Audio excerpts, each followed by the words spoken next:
think of you and me. Don't wanna leave the world you see, and I will hold you down if love is still alive. It's all forgiven to my eyes.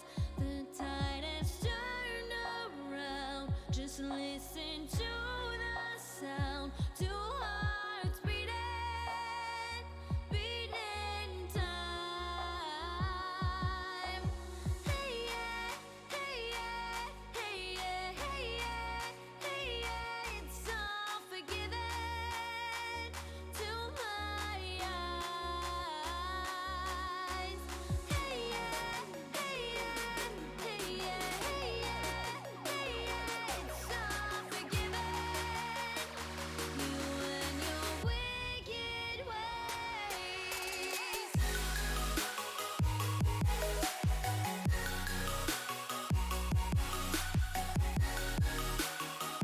You and your wicked ways.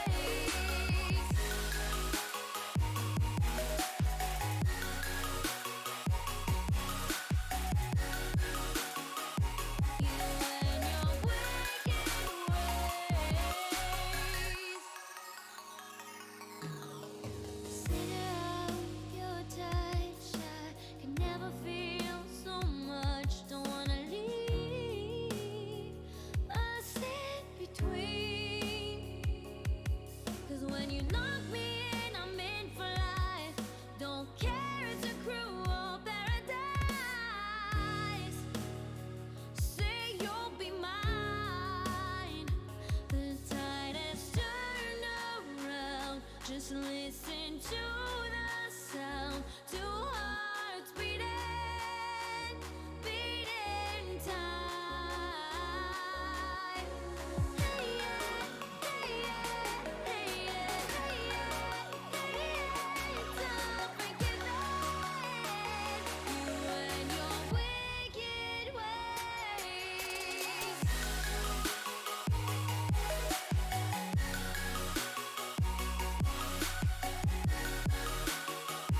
You and your wicked ways.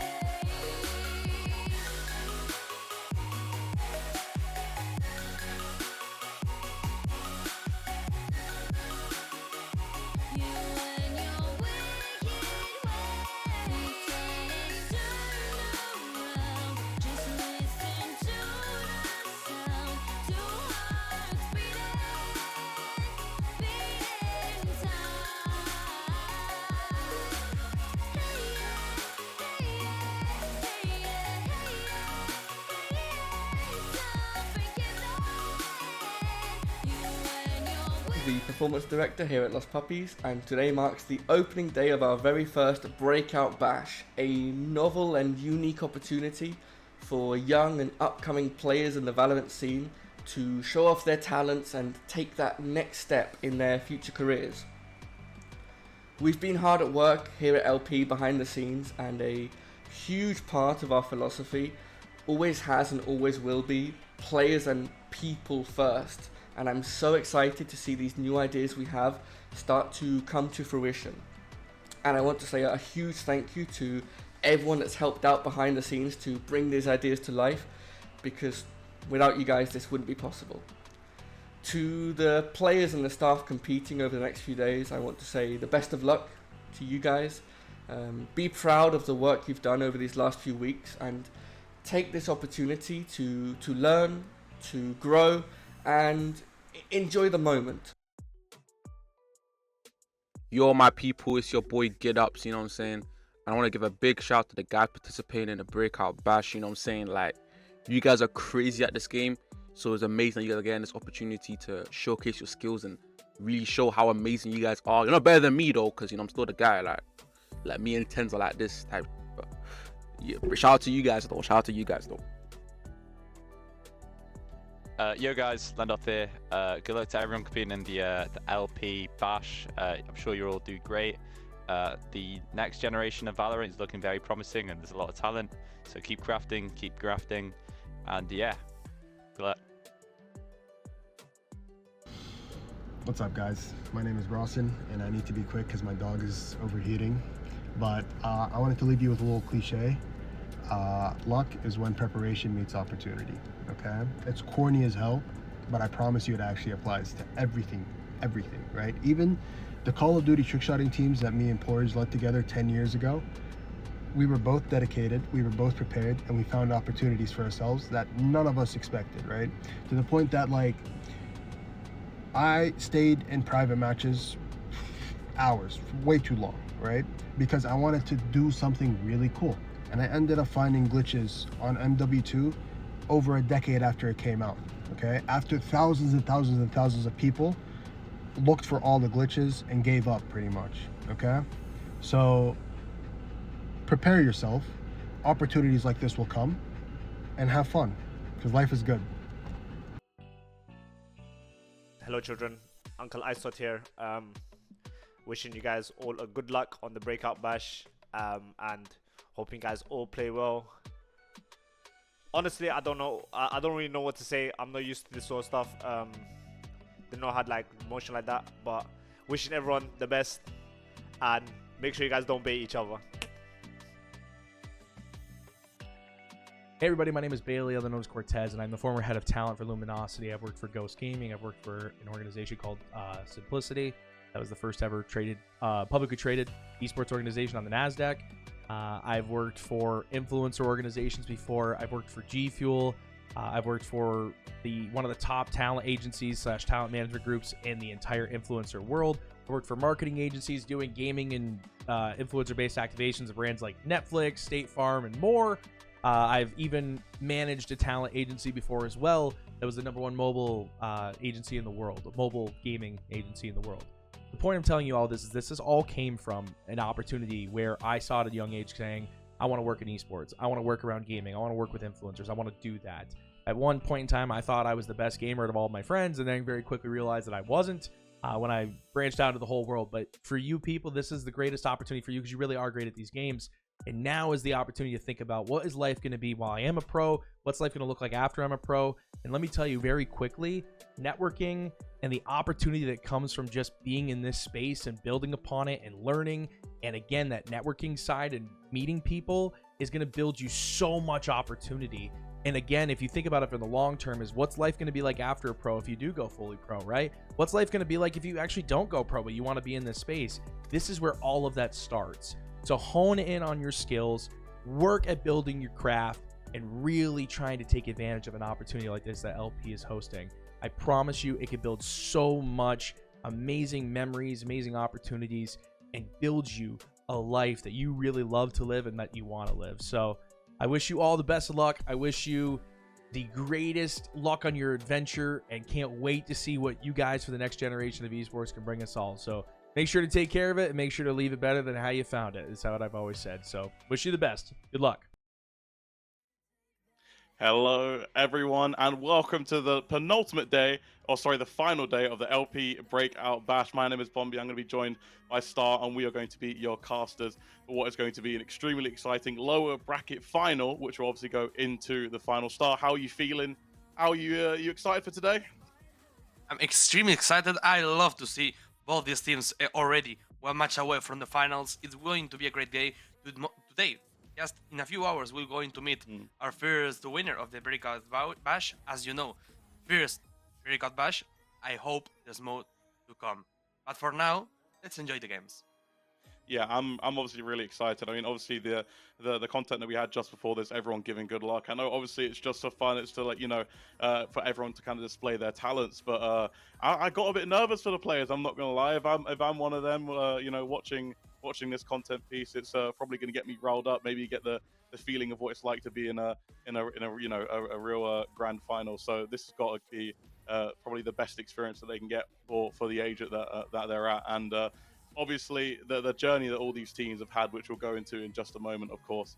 But it has been extremely exciting. I believe these two teams have already faced each other as well, which is obviously Minecraft Speedrunners and We Are Cooked as well. We'll obviously see the result in just a second. I don't want to spoil it for anyone who's joining us for now, but is there anything that you're expecting from these two teams? Obviously, I believe you've seen the runnings up of the last few matches.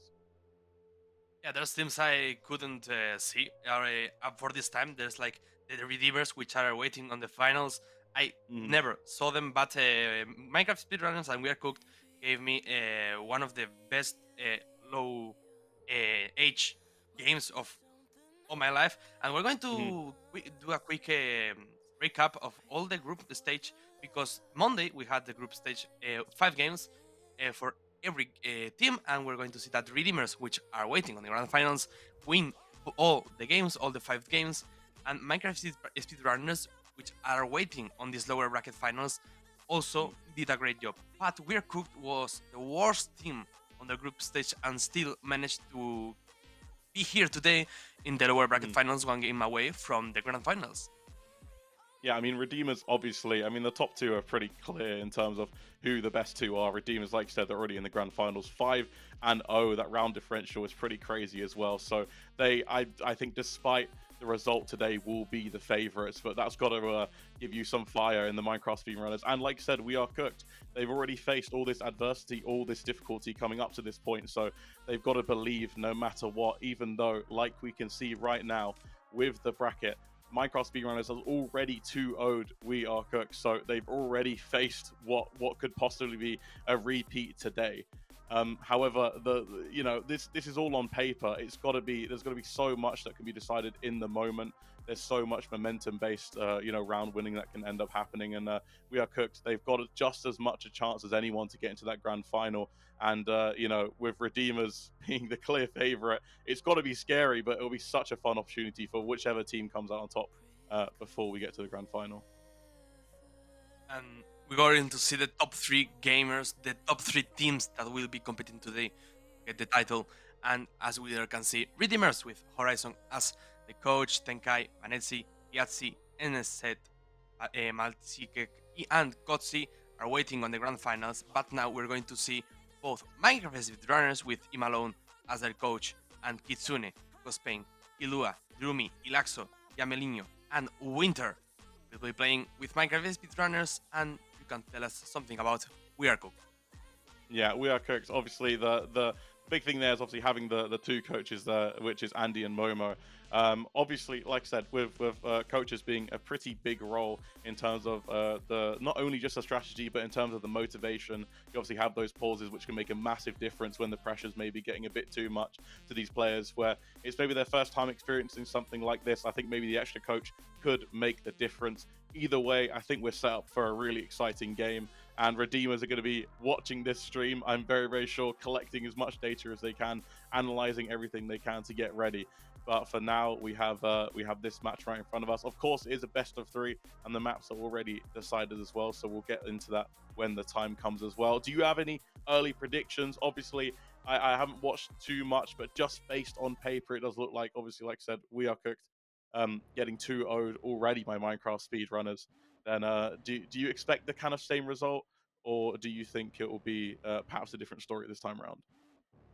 We saw that We're Cooked end up the last in the group stage, and I don't know how they managed to get here, but it's really good. We're going to go directly into the agent select. We're going to see the first Mhm. map is Ascent, and for your information, the first map is we'll start defending Minecraft speedrunners. The second map will be Bind when Minecraft speedrunners also start defending, and we're Cook attacking. And in case of we need a decider, we have a Lotus with we are cooked starting in the on defense. We are already seeing the compositions. We'll see a little chamber for we are cooked Mhm. on the attack side. It's a bit of French for your enjoy. I don't like chamber. I'm sorry. I hate chamber. Like it brings me memories from Yeah, when he's it was completely broken and Jay used to play it yeah, on bind. Wow, that was a he's great a time. polarizing character for sure. He's you either love him or you hate him. I feel like there's no in between. He's the Marmite of Valorant. And I think for the balance team as well, they've had a lot of difficulty balancing him. So he's always either way too strong or way too weak. But they are going to pick him up, and it was a very quick decision as well. They obviously have the Omen and the KO locked in already beside them. Meanwhile, on the Minecraft speedrunner side, the first lock in is going to be that Phoenix, obviously going for the double duelist, whereas there's only one duelist on the We Are Cooked side. Minecraft speedrunners have already locked in their entire composition. pretty standard, nothing too crazy. Maybe the chamber, but I think everything looks pretty set for game one. Don't get a bit difficult for Cooked in the defense. I think they don't have a sentinel, as you can call it. Like Chamber works as a sentinel, but I mean, it's not as good as Killjoy. It's not as good as Cypher, so they can get a pretty bad time, I think, in the second side of the game. And in my opinion, I think in everyone's opinion, Ascent is a completely defending map. It's a map that gives you a lot when you're in defense. You have a very quick access to mid through, I mean, tree and me and the pizza, so you can play from that. We're going straight into the game because these teenagers has a better PC than me. We're going to already into the game, and it's going to be the first map between Minecraft speedrunners and We Are Cooked. Yeah, I think what I wanted to make a point of is obviously the character that's pretty much always picked on Ascent because it's pretty much known as the map that's made of paper. Everything is wall bangable, right? So the difference maker, I think that could be what swapped this around is the skill of the Sova players, because the Sova is a pick that is so useful on this map. Lineups are going to be incredibly useful, and how the team follow up with the lineups as well. As you do see, obviously an early dart going straight into main there, as they are going to go straight, get rid of some utility, and they're just playing pretty slow, but already some movement up mid. Already seeing some contacts on the B side, and this looks like Kitsune. Once we get some early kill, doesn't quite fighting yet. Navi Classic in hand, waiting for the timing to get into B, and we're seeing that once he gets the first kill, ended up with Kitsune, and Sao finally gets a refrag with a 4v4. And it looks like they want to end on the nice return straight back, but now they're just going to pull the trigger. Need to be careful though. They have spotted too. The flash is going to come out, but no. Decides to just have his pistol out. Momo's going to get the kill, which means they're going to have complete control over the site, and they're going to get the bomb down now. Obviously, Smoke is still there. They can exit as 3. The cam has been put down as well. They need to make a decision quick, and now they're going to exit. They are going to get spotted. They can't get rid of it completely, and now they're just going to get easily cleaned up. You have to feel one left in a 1v4. Not possible. He looks like his mouse even disconnected. He gets 2 though. 18 HP, surely not possible, but he's made a little bit of a meal of it. He can go down. He's playing around the smoke very well. He is going to be hit though. Gets another one. So close to getting the 1v4 dream. Don't mind the bun, but he's gonna crush his dreams for now, and already going down to the last man with a bomb plant in round 1. We might be in for a long one, boys. What a nasty right click. Get the 3rd kill. Doesn't quite find it, and shout out to Winter, my man. Being strong, playing with the BBL Classic. Still, BBL is playing a game into champs against Next right now, and he's just here fighting. Like, what a player. We're getting, I think, the first Tech Pause of the day. Can't be a good Valorant tournament without a good old Tech Pause. I hope it doesn't get extremely long. No, it's like a baptism, you know, for a stream. It's not really a stream until you have the tech pause, and then after that it becomes a real stream, right? So, but we've already got a lot to dissect there. Like you said, straight away, a lot of teams probably, I mean, both these teams very apprehensive in that first round. Obviously, scared to make the first mistake, make the first move. You don't really want to go all guns blazing. You want to get as much information as possible as you can, which is why both teams kind of went default, pulled the trigger at the right time. It got dicey.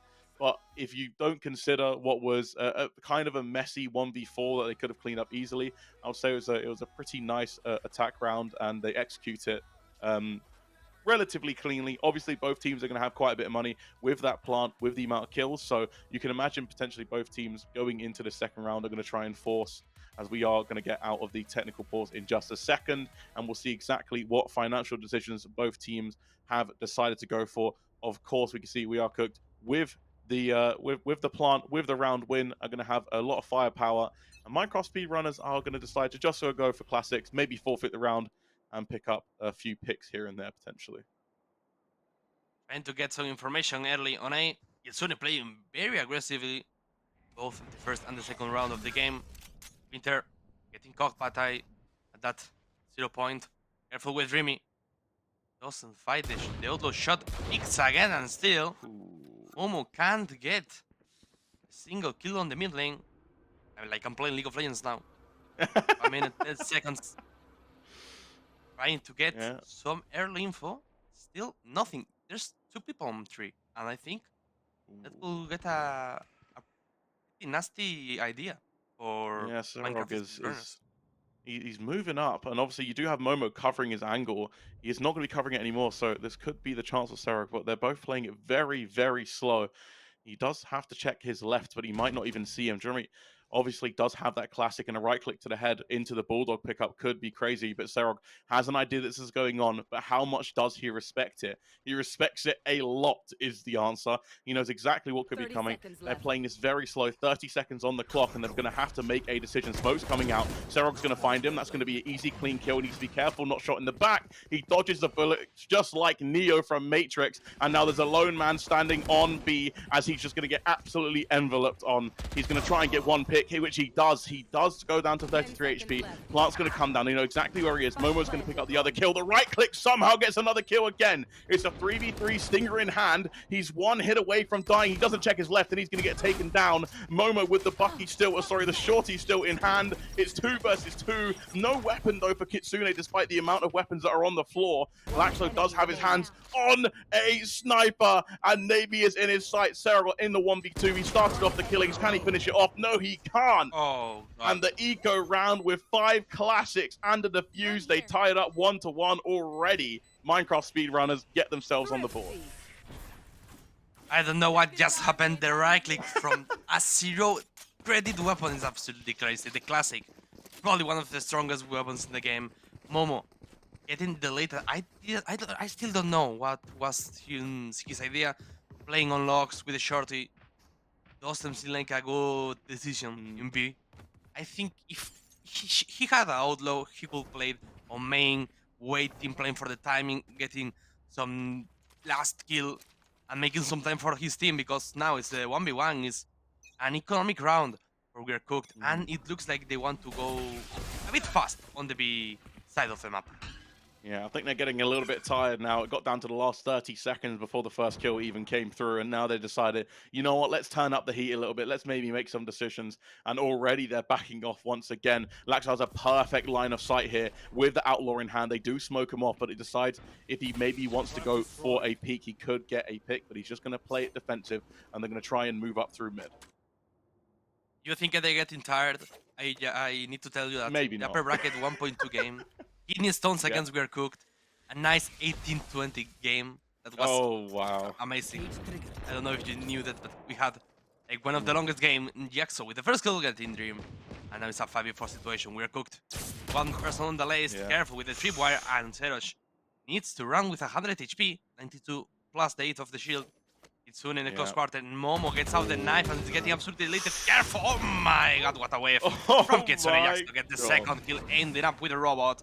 4v3 now, and he's getting absolutely rushed. Get out the classic God. Serosh gets still with the sheriff, puts the 3v3 seconds left. and the ties on the map.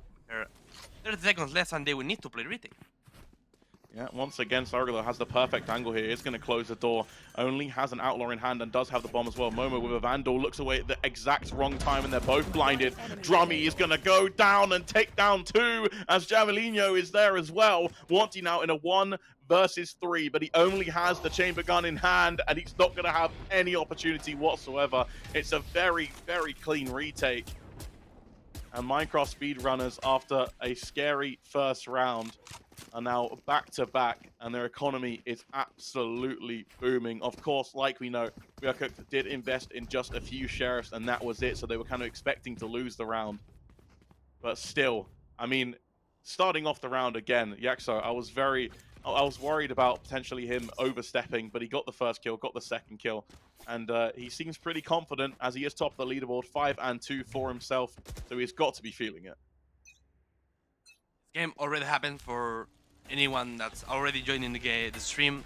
Minecraft speedrunners already defeated on the upper bracket. We are cooked. We are very clean, 2-0. We'll see if the story repeats today. And Redeemers will wait on the upper on the grand finals. Already today we will see the game, more or less 7-8 on the clock. 2-1, and it's going to be now the first full bite against full bite. It seems like the Spike wants to go to the A side, but still it's playing pretty standard. For We're Cooked. From the shadows is ready. Also the knives. I don't think They want to use it in this round. They have a lot of economic get for with Kitsune and Wine. Oh. This can get very wrong for Weird. Yeah, and there's a lot of utility as well that they can expect to potentially flush him out. I mean, that instantly Molotov from Nemi could spell his demise, but they're not going to do it. Dream's going to get the first pick, though, onto Drummy, who has been caught out. But Kitsune is now going to find a pick. No! The spidey senses were tingling. Who said Robot have no feelings? KO turns at the right time, and they've already got a two-man advantage. The door has been closed, the site has been locked down, and this might be, we are cooked back into this one at 2-2 potentially. Kitsune not looking prime today. Momo with the first kill. Momo doesn't quite find the second one. He gets killed by his own clone, but that tool before the retake can get very nasty for some team that doesn't have an arrow, doesn't have a utility to do the retake. Only weapons, only aim. Getting from the back once he gets the kill on Jamelinho, and now only Jack's alive. 19 HP, doesn't find the kill on the robot, and Nemi with a double kill finds it too. V2 on the score, and it's going to be the ties again. Let's see if they can hold it more. Oh, Nami, that was incredible. I mean, it was so close to having the round completely done, and we are going to have a timeout instantly. I mean, we're 4 rounds in. I mean, to be fair, I was just about to say the timeout is maybe a little bit early, but maybe if it was 4 rounds, very quick, 20 seconds, it's a bit early. But these rounds haven't been like that. It's been 1 minute, and you know, they've gone through the entire rounds every single time. It's gone down right to the wire, and we are going to get some replays as well, so you guys can have a look at some of the craziness that has led up to this. This gun is free, by the way. You don't have to pay money. You spawn with this gun, and it does stuff like that. But what I'm instantly so excited about is that it's so close. Both teams as well. When I expect it, just on paper, when I think about a tournament, you know, with people under 16, they're playing Valorant for the first time, my instant thought is, oh, it's just going to be an aiming train. They just want to click heads and, you know, be as cool as possible. You know what I mean? Just get that dopamine rush and get those cool clips. But I'm seeing some of the most disciplined play I've seen in a long time. They're happy to wait it out. They're happy to rely on the coach's strategies. They're happy to rely on each other's information. And it's honestly really impressive to see. And we're seeing the results of both of these teams as we are already tied up. And this game has felt like a lifetime, but we're only 4 rounds in. Get out of my way! Getting pretty hard for them. Still, I don't think it's going to be like impossible game. We're getting some rush by the Minecraft turn and get the first one. EXO, oh my god! Now it's Kitsune who gets a refrag, double kill for Kitsune. Now he decided blocking. 4v2 now. Winter gets Nami with the ultimate, doesn't die, but finally Kitsune with the triple kill. Extremely fast round for Minecraft speedrunners. What a nice timeout. I mean, make use of, and now wanting with the operator. Careful with that. Yeah, I mean, I'm like, yeah. So these, I just spent 20 seconds saying how disciplined and how slow these rounds have been, how impressive. Next round, I don't even see half the kills because they're happening off screen. And there's so much going on. Obviously, Kitsune though, very nice double kill, like you saw at the beginning. Very nice coordination with Winter as well, with that Omen blind to set himself up for that one, and he is going to redeem himself after a little bit of a difficult 4th round, and they are going to take the lead here, Minecraft speedrunners. After being obviously 2-1 up before, once he does have that operator and the TP, what a flick! Yaxo, what do you think you're doing? His body is on the ground. And that's a great way to start it, and now that they can take it slow. Play it really slow now, still good tempo timing, the changing, sorry. Really like it. Dream with the old run doesn't find anyone on the side for the moment, and we are cooked. With 1 minute left, Dream with the sheriff on his hands needs to take up the vandal, and he's going to do it freely. Zerosh trying to get some information on the aim side. There's no one but Dream trying to get the camera some info. Spike is still on mid, and careful with that because it needs to go through 3 to get the fast route, and it can get very nasty if we take on chance that Cypher can get in there. 30 seconds, and it looks like they're going back to B.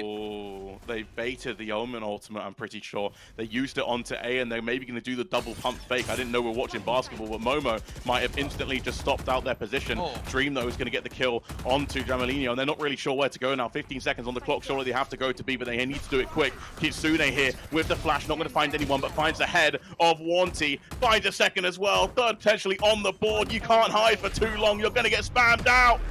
Drummy is there with his second, as Kitsune had 3 for the round as well. They're having some fun.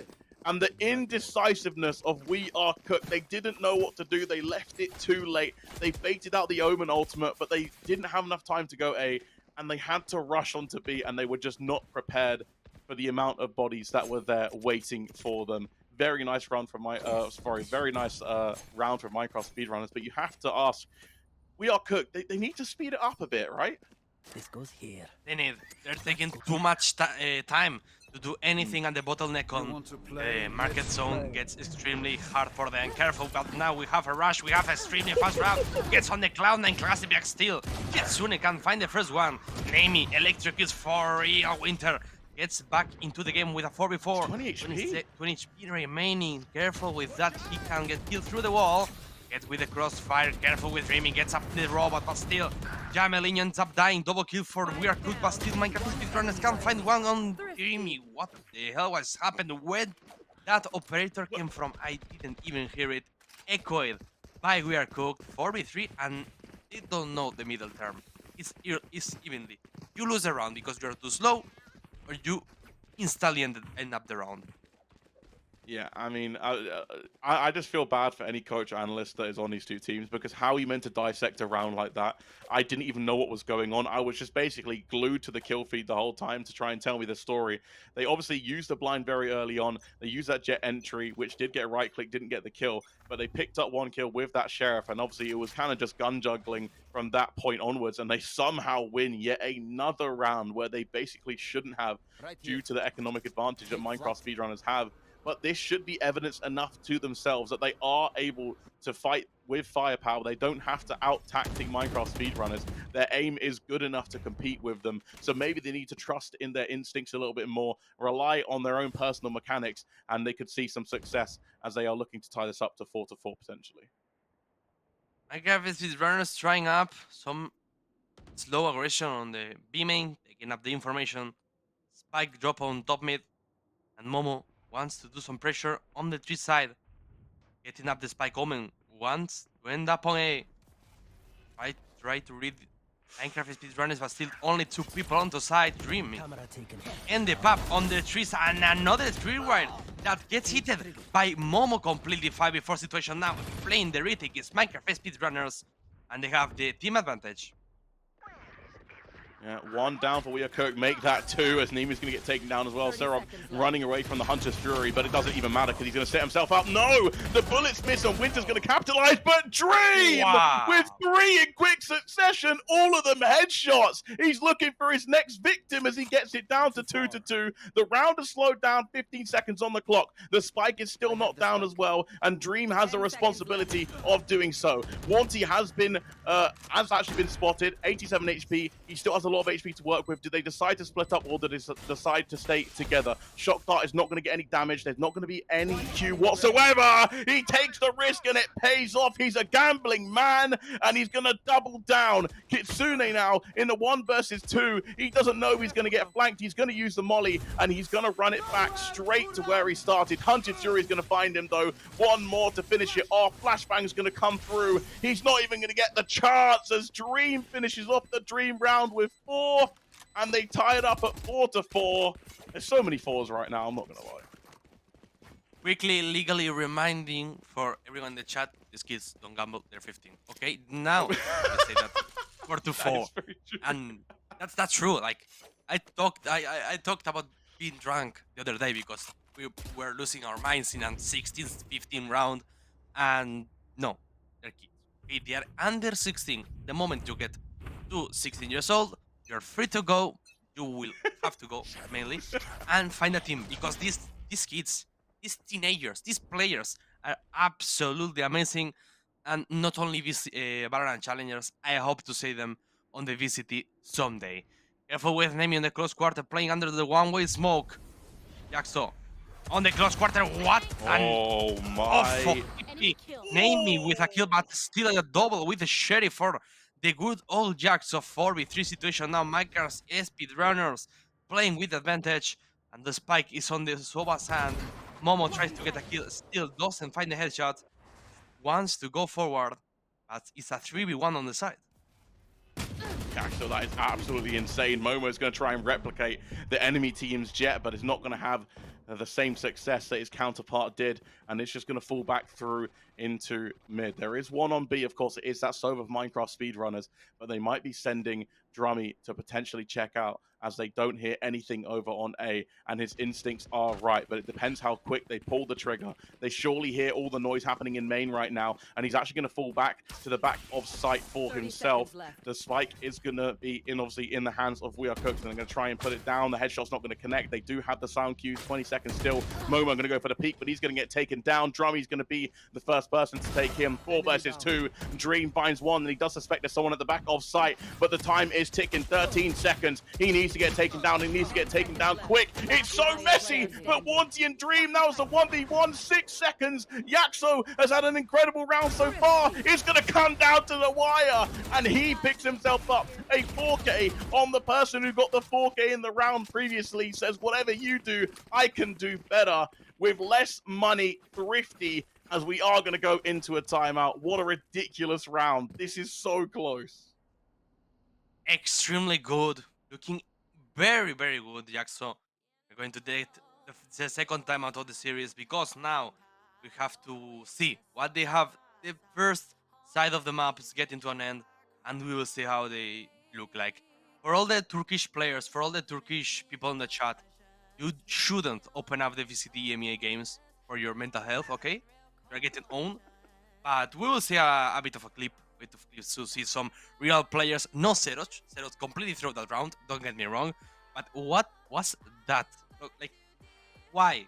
Why do you tip it there? Like, I know, like, put more back to the main side, but why there? I don't understand.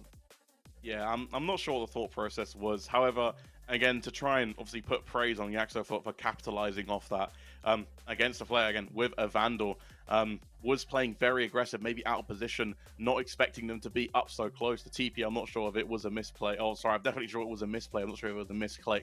But again, he got those 2 kills with the Sheriff. Incredibly clean aim.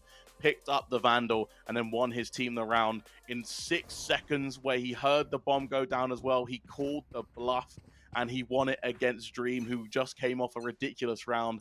Both of them are neck and neck right now, both 13 kills to their names, and this could not be a closer first half, as We Are Cooked once again trailing, but it's only 1 round, and they're going to try and get themselves back into a tight situation once again. That's now the tip is good. Now, finally.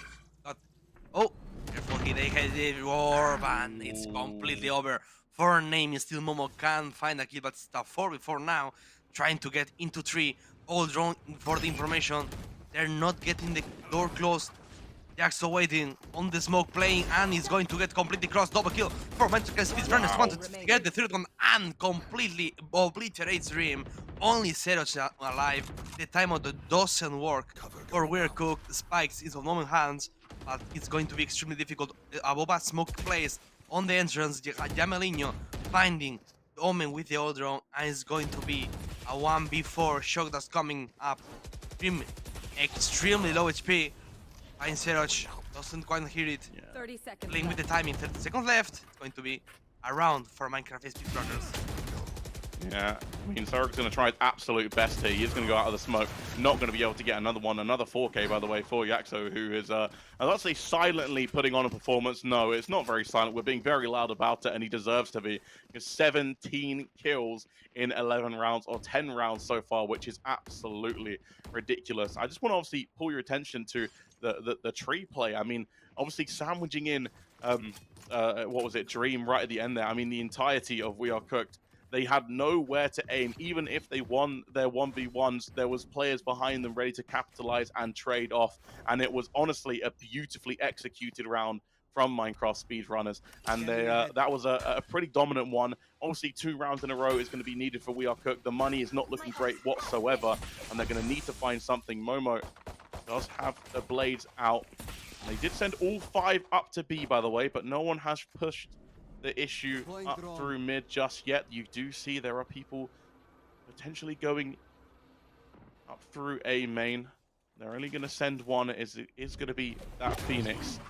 And now they're going to go through mid. Momo is going to get blinded. Smoke's going to come down as well as Drummy is playing inside his own hat. Needs to be careful. Finds one, though. Is going to go for another peek, but no one is there. And they are just falling like flies. Absolute crisp aim. Where's the next one? Lining them up like fish in a barrel. Jamalino says, give me the next. The aim isn't as crisp this time, but I don't think he cares. Nemi is there to shut him down. At least gets his own clip for the time being. The kills won't come through, though. What a round once again from Minecraft speedrunners as they get the 7th on the board in extremely convincing fashion. Nothing will be saved up. Being absolutely superior, operator even for Jaxo is going to get no credits for this round, but doesn't matter. Last round of the first half is going to be now the defense for Rear Cook. They don't have a sentinel, as you can imagine. They don't have that much chances. I'm curious whose maps chosen is Ascent. I hope is not We're Cooked, because they will be with very low chances of going to the finals. Jamalino getting absolutely rushed, and Momo wants to get a kill, doesn't end up in the tripwire because it gets destroyed by the shock that's playing on the cross quarters. Momo closing up the door. It's going to be extremely difficult for Serach finding up the kill. Jamalino ends up dying. It's a 5v4 to the retake for Minecraft speedrunners. They do have the spike down. We also did get confirmation We Are Kick did actually pick this map, and you see they've had a lot of success when they played very fast on B. When they've just pulled the trigger, K Ultimate obviously coming through to disable any kind of utility. Flash going to come through, so Dream's Drain is not going to see too much. It's finding a spot right at the end there, and Dream at the back of the site spamming through the hut. Warnty does have a nice angle, but I'm not sure if he has the firepower. Nemi is there. Yaxo on the trade back, but Warnty is going to absolutely demolish him. Nemi is there now. Kitsune in a 1v4 had no chance at all.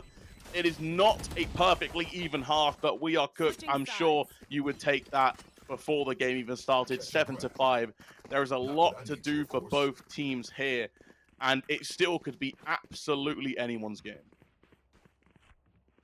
It can, really. Only pistol rounds is the difference. If We Are Cooked manage to get the pistols, they can tie the game. It's very easy. It's not that much of a difference, 7-5. It's almost 6-6, so no problem with that. Jaxo is still the biggest problem for We Are Cooked. 18-8 with more. Jaxo? Okay. They just told us it's Jaxo. Here. Laxo. I thought it was like the League of Legends player, the League of Legends character. Still, I'm addicted to that game. Sorry. Second time I mentioned it. Like it's like bro. I hate it, but still love it. It's like Valorant. Yeah, that sounds like every kind of esport game title ever, I'm being honest. But like you said, the pistol round's going to side a lot. We Are Cooked. They needed a good start, but they're already going to fall as Serog has been left alone to defend this A site. His comrades are going to try and potentially back him up, but they're still haven't even made the decision. Warnty, this is going to be an incredibly important peak here. If you lose it, that's basically the round over, and it could dictate the rest of the game. But he's actually going to have no one to fight. Serog, though, going to go into the smoke, picks up the ghost. Surely they're going to hear that as well. He's knifing the wall, making sounds, and they know that he is absolutely backed off. Now, Warnty is closing in on B, expecting anyone to be there, but there's 5 members now. Surely they understand that something's up, and Warnty is making his move. Serog, though, is going to be inside the smoke. He needs to try and do something. Spamming through. The headshots are not going to connect, and he is going to get shot back a little bit as well. Bomb's going to go down as the wall is also, the door is going to come down as well. 3v5, this is surely too much to ask. A second hand, spike planted. 3 people only for the retake, and Zeros. Dude, you're not breaking the door. He's showing the wall who's boss. He's showing the wrong wall. Wanty gets the kill on Jaxo. Relaxo, I'm sorry. Get used to it. Oh, double kill for Wanty. What a nice shot from the French character. Zeroch is in a party. Zeroch is completely out. And Winter finding the last kill. 8-5 is not going to be the classics. It's not going to be the round for We Are Cooked. Minecraft speedrunners making bigger the gap, and now they need to get up. They need to realize is the we are cooked picked. So they need to lock in if they don't want to get eliminated. Yeah, Monty, that shot, by the way, was absolutely disgusting through the wall. Tracked the body with the jump. You know, it was very, very nice. And you saw some very nice individual prowess, especially at the end there from Jamalino, who ended up getting the 3 kills as well. But like we said, that pistol round is incredibly important because it can dictate the rest of the game, and it could just be too far gone. Already the pick instantly onto mid with the firepower, and Ilaxo does not care. He's going to get his second as well. Kitsune with the Guardian in hand, of course, is going to beat the Classic at the further ranges, and now they're just going to try their best to get some picks. This round is already a predetermined outcome, I have to say. Serog is going to try his absolute best, but I'm pretty sure we're staring down the barrel of a 9-5. Looks like it. 10 HP left for Wanty. Seroj on the side, jump scares Winter, but the right click works, but not always. And it's going to be 1v5, impossible for Wanty. Going to be the triple kill for Ilaxo, and now he's only 4 orbs away from the daggers and 9-5. Now, I think it's we can safely say match round. If Minecraft Speedrunners wins now, it gets impossible. We're cooked. Right, no, not impossible, because I've seen in the same tournament a team getting 11-2, 11-2 on the score and winning the game. So Yeah, happened twice. Actually. well, there you go. We know it's happened twice though.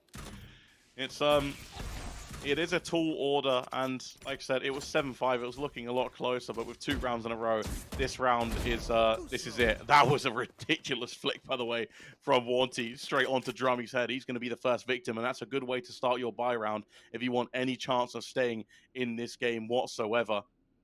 Double digits for Minecraft speedrunners is what they're playing for in this round. The spike, of course, is with no one just yet. Dream taking a bit more of a defensive position as they don't really want to force the issue when they have the man advantage. Wanty, however, does want to try and find something.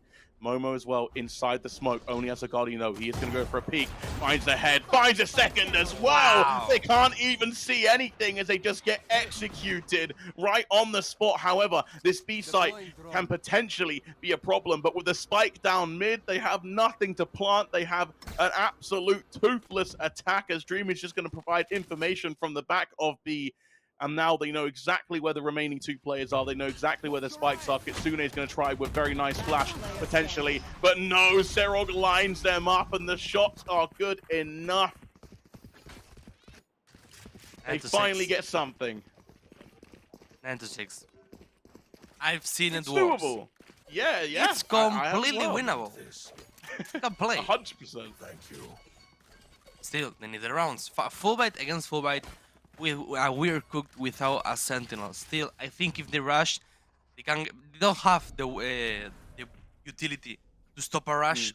Only if they counter rush. Let's see how they do it, because Ceros has a flash on his hands. Winter going to instantly TP. Doesn't hear Momo instantly getting deleted by Ilaxo. 5v4 now, and it gets extremely difficult. They don't have the knife, they don't have the flash. From Ceros, and it's going to be an easy peasy entry by the Minecraft Speedrunners team. Yeah, Sorog not finding anything on the cross. They are going to have the information, of course. For now, it's just going to be a full 4-on-5 retake, and they have got to absolutely pray to make this work. The door obviously has been shot already, so that's at least some hope there, as they do have a line of sight. But with this amount of time to set up, with the man advantage that Minecraft speedrunners have, double digits is looking incredibly likely here. They have to fire on every single cylinder, but the first cylinder needs to hit. Serog still waiting. Kitsune tucks himself behind the generator, is going to be spotted with that KO knife. They don't want to waste more time. Flash going to come through. Jamalino's there. Winter with a second as well. Serog is going to finally get one back. It's 2 for 2. Dream is going absolutely crazy, but the time is ticking. 1v1. Dream against Ilaxo, and Ilaxo gives us the story that has been the overwhelming prerogative as he gets his 25th kill, wins yet another 1v1 against his basically arch nemesis in this series to get his team up to double digits. The time was ticking, it took too long, and this man steps up 25 kills as we do get what is probably going to be the last timeout for the We Are Cooked. It's going to be the last time out, or no? They have an extra time if they go to the overtime. It's an idea. If you're trying to wish it into existence, I hope it does go. They've got to pull themselves back up, but yeah, I mean, Elaxo again. I feel like I'm getting his name stuck in my head because every single time I'm shouting it's his name on the screen with some ridiculous clips. And Dream there you saw trying his very best to claw back the round. It was a valiant effort, but again, Elaxo shuts him down. Elaxo shuts We Are Cooked down. Minecraft speedrunners get their 10th, and like you said, on the map pick as well. If this is the performance that We Are Cooked are offering up, then they need to go very deep into a bag of tricks if they haven't already used every trick in the book. I think they have done it. I hope they don't have that much tricks. We'll see, because it's probably the most important time of the series. Because yeah, next map is going to be the Minecraft speedrunners pick, but now We're Cooked have to win this map. And Elaxo already breaking up the VCT knife with that champion's aura. Careful with one, he doesn't find the kill with the headhunter. Elaxo already on the side, 5v5 situation now in the side. 40 HP left for the Jet, and Dream the first one, Dreamy with the second kill. Winter tries to refrag very hard for now for Minecraft speedrunners, but look at Omen, he's already on backside. Oh, trying to potentially find Wanty, who is tucked right in that corner. He does expect it. The smoke's going to come through though, and We Are Cooked. They do have the man advantage. This kill could be massive, and it is going to come through despite it not being very clean. It does not matter. He gets the job done, and he picks up a Vandal for himself as well. They do have the spike, so they have the chance to wrap around onto A. Surely they know that Winter is here, right? Do they not? They have to. Could he pull off? Okay, they're expecting it. He does have an angle, but they should still know that there is a spot for him to hide. But he's gonna play it safe. Yeah, potentially. They are gonna try and still find him. Dream is gonna use that drone. Still haven't found him, by the way. So they still might not know. That's gonna be the first kill from Jamalino. Winter's there with the third. So close. An incredibly tense standoff. And you do see there, Winter was playing Ring Around the Roses, just trying to basically make no noise, avoid the recon dart, the recon drone, absolutely everything. And in the end, it almost worked, but unfortunately for them, they lose out from one frag. We Are Cooked are still in this, and that timeout, once again, could be pivotal. I think it's hard for We're Cooked.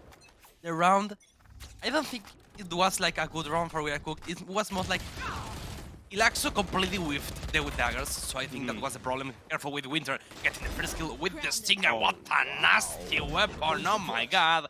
5v now, and Naimi is in the close quarter against Elaxo. Finds the first kill, wants a second one, but Kitsune getting the refrag 4v2 now.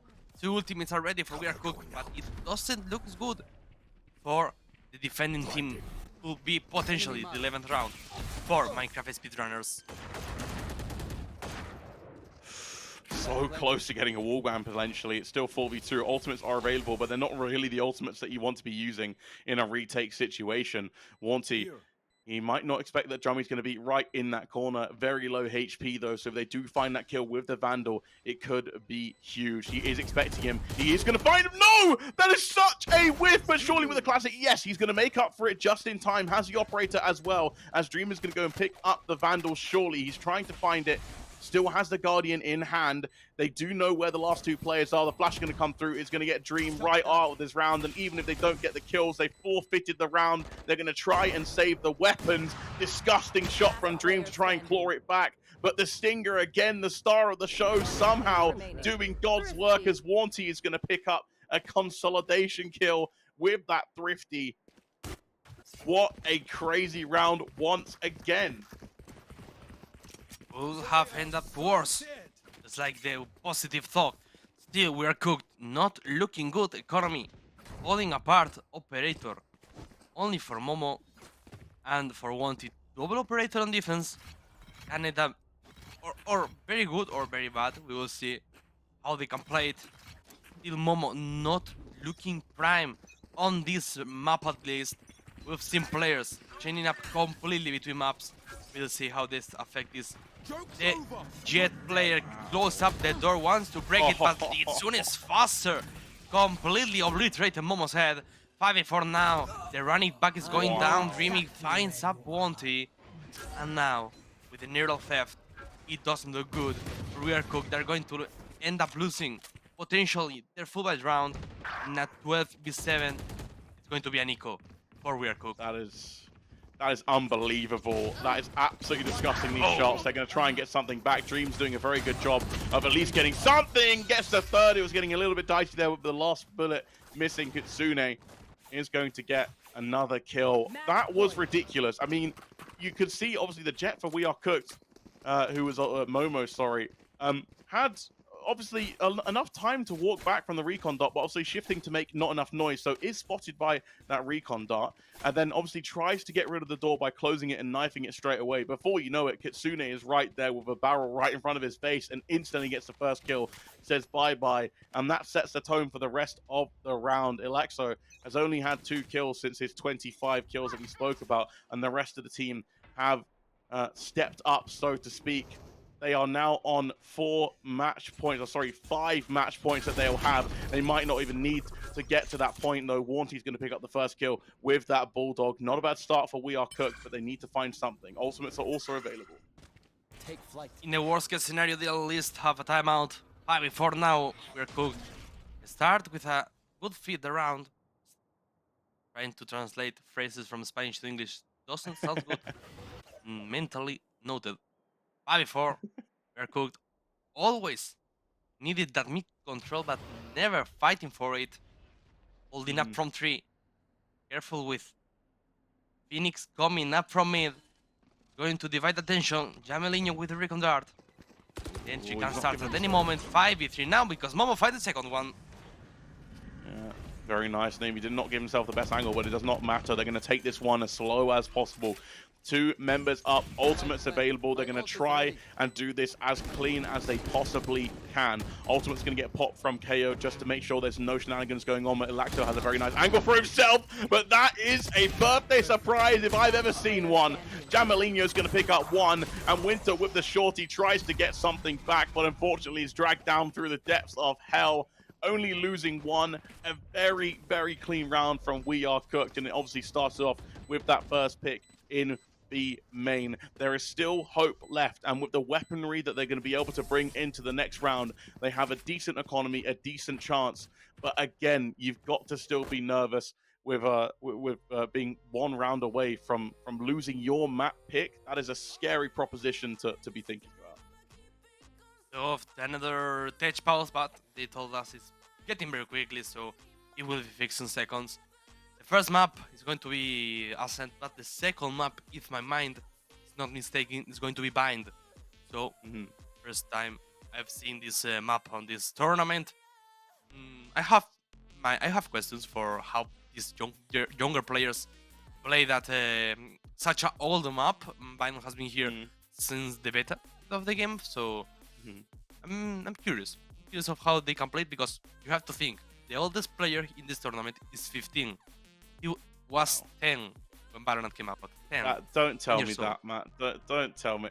I'm 24. Okay, and I'm can't say people that are 15 years old that were 10 when Bind came out. I feel like I've just aged like 15 years. You telling me that is unbelievable. That is absolutely crazy that some of these players might have been single-digit age when the beta came out. That is unbelievable, and they're also like 10 times better than they're 10 times better than I'll ever be at the game as well. That's absolutely crazy.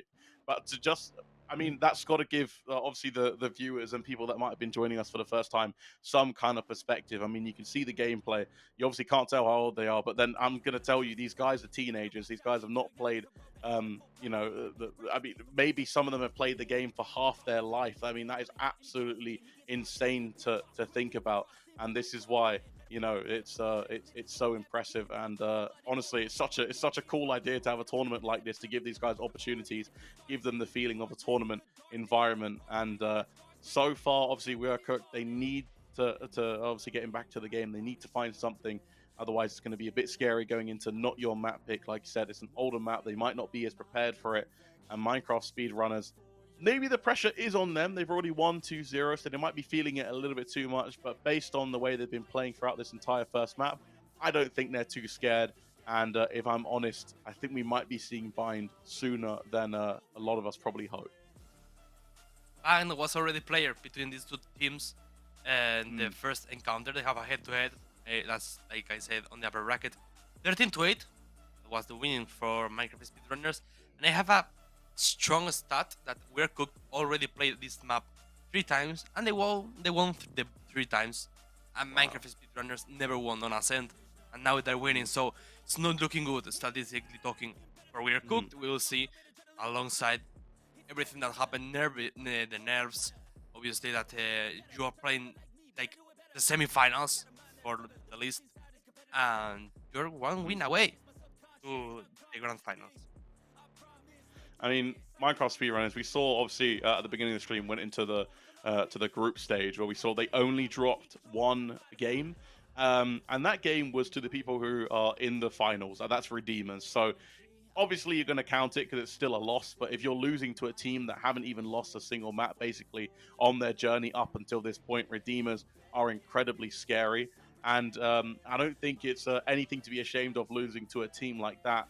We are cooked, though. They need to kind of finish what's right in front of them. Maybe they're getting too hard for, I mean, this could be said for both of them. They're getting too far ahead themselves, thinking about the grand finals, but they need to obviously finish what is what's happening right now, right here. We do obviously still have a tech pause, just a few players having some issues, so we should be getting back into the game relatively quickly, but we'll see how long. But obviously you've got a lot to talk about still. These compositions are pretty bog standard, nothing too crazy. The chamber, obviously, that was picked, is doing kind of its job. I mean, again, it's not a typical pick on Ascent, and you don't like him in particular. Is there anything that you're expecting potentially on Bind as a pocket pick, or anything that you'd like to see coming into this game too? Like, as always, some strange composition, some crazy, like completely off meta composition. I would love to see it. We've seen already some sages, for example. Viper, I really hope they play with it. We haven't seen any Brimstone. Brimstone currently, I think, is one of the worst agents and the worst smoker by far. But what do you know? We can always get surprised by it. Still, Ilaxo being now the best player in the competition in the games now, is already the best top 1 statistically talking. Going extremely good. We're going back to the game because as we say, we never lie. Let's pause as quickly. 12-8 is going to be now. First match point saved by We're Cooked. Let's see if they can hold the 4 they have left. It's going to be a full bet against a semi-buy. Bulldog and Stinger is going to get up. But don't underestimate these weapons. They're extremely good. And the Stinger. Yeah, I mean, that weapon, we already saw what it could do. As we do see, by the way, Momo's going to be the first person to go forward, but it's not going to find anything, is instantly going to get taken down, and that might be a very critical mistake. Wanty, by the way, is going to get the pick back onto it, with the operator falling back right to the back of B, and now we do see Minecraft speedrunners potentially asking, do we really want to go for this? And I think the answer is still yes. Hunter's really going to come through. Ilaxo has snuck his way onto this corner. They know exactly potentially where he might be. What a shot, though, from Jamalinho. So close from being flicked on by Wanty, and the man advantage is still back in Minecraft speedrunner's favor. Ultimate's going to be used right onto the back of B, but it's going to be cancelled, but Jamalinho is there to capitalize off it. Hunter's Fury of his own is going to be popped to try and find any remaining players. No information given, but with the bomb down 12-8, this is surely the end now. Ilaxo fittingly is going to get the second to last kill, as Winter, with some omen on omen action, gets the win for Minecraft speedrunners, 13-8. I thought potentially we were talking about map 2 maybe a bit too quickly, but as it turns out, we are going to be going on to Bind, like I said, very quickly. Nice effort from We Are Cooked. Like I said, you saw glimpses of what they could do. They had a lot of nice set pieces where they won rounds very quickly, but unfortunately for them, Minecraft speedrunners was just a bit too much to handle. But now they've got to go for a mental reset. It's not their map. They might be ill-prepared. What do you think they're thinking about coming into this game too, if you're already 1-0 down and you're facing potential exit out of the Breakout Bash? We're going to see some replays of the game while we talk about Bind. Bind is going to be our next map. We're going directly into Morocco. And it's going to be actually, correct me if I'm wrong, production, also known as my bosses in my head, is the first Bind that we're going to see in all of the Breakout Bash. And just they need to mentally reset, because losing on your pick is extremely hard.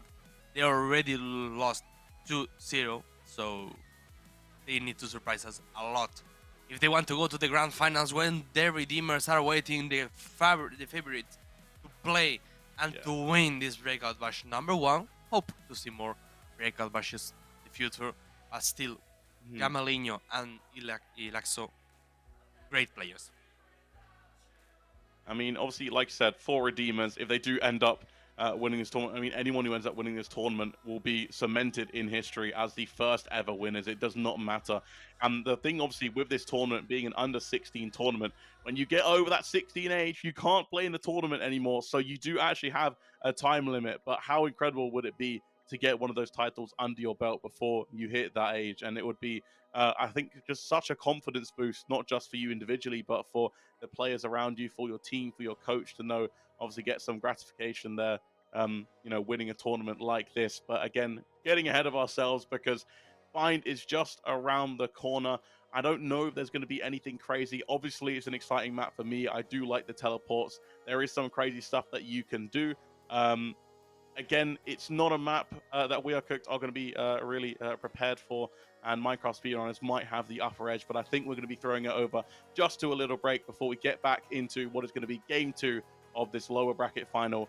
Don't touch that browser. We'll be back in just a minute.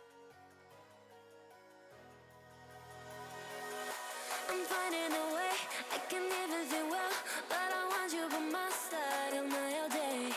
I know I'm a fool, I don't even care. I want you to listen to what I say. I love you, but it's so confusing. I'm winning at the same time losing. I love you, but it's so confusing. I'm winning at the same time losing.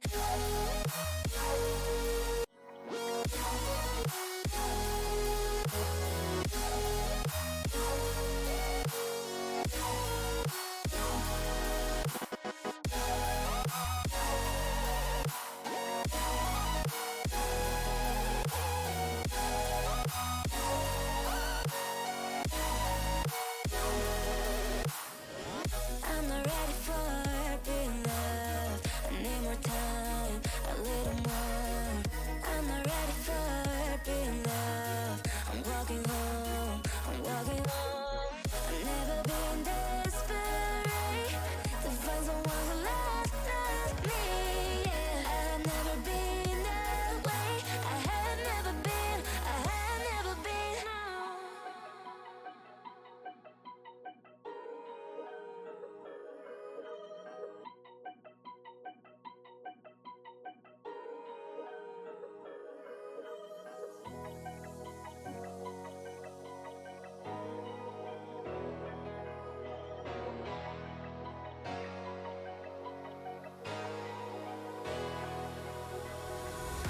I'm finding a way, I can everything well, but I want you by my side of my all day.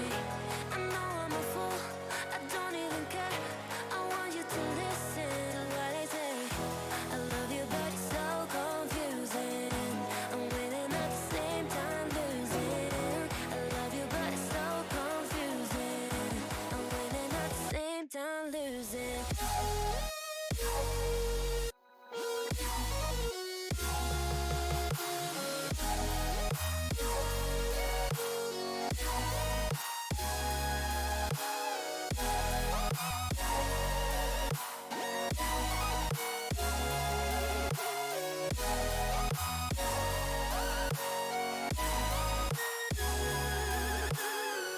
I'm not ready for being loved. I need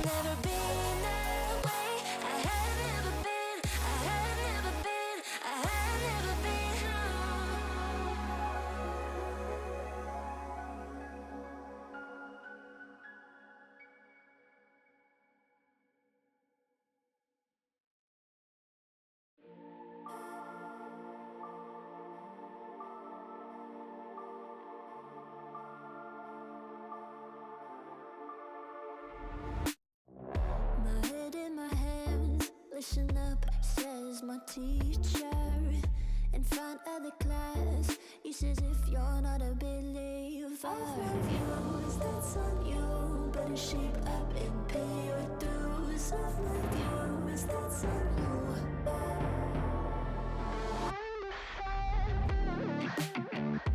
I'll be on a flight soon to Vienna singing, ooh. Drowning out all this propaganda. How do you do? Better getting with my own medicine for you. Never gonna make them think I'll stand there. For all the things that I've said, pushing me closer to the edge. And I don't know let loose. Don't mind if I do. For all the things that I've said, pushing me closer to the edge. And I don't know let loose. Don't mind if I do.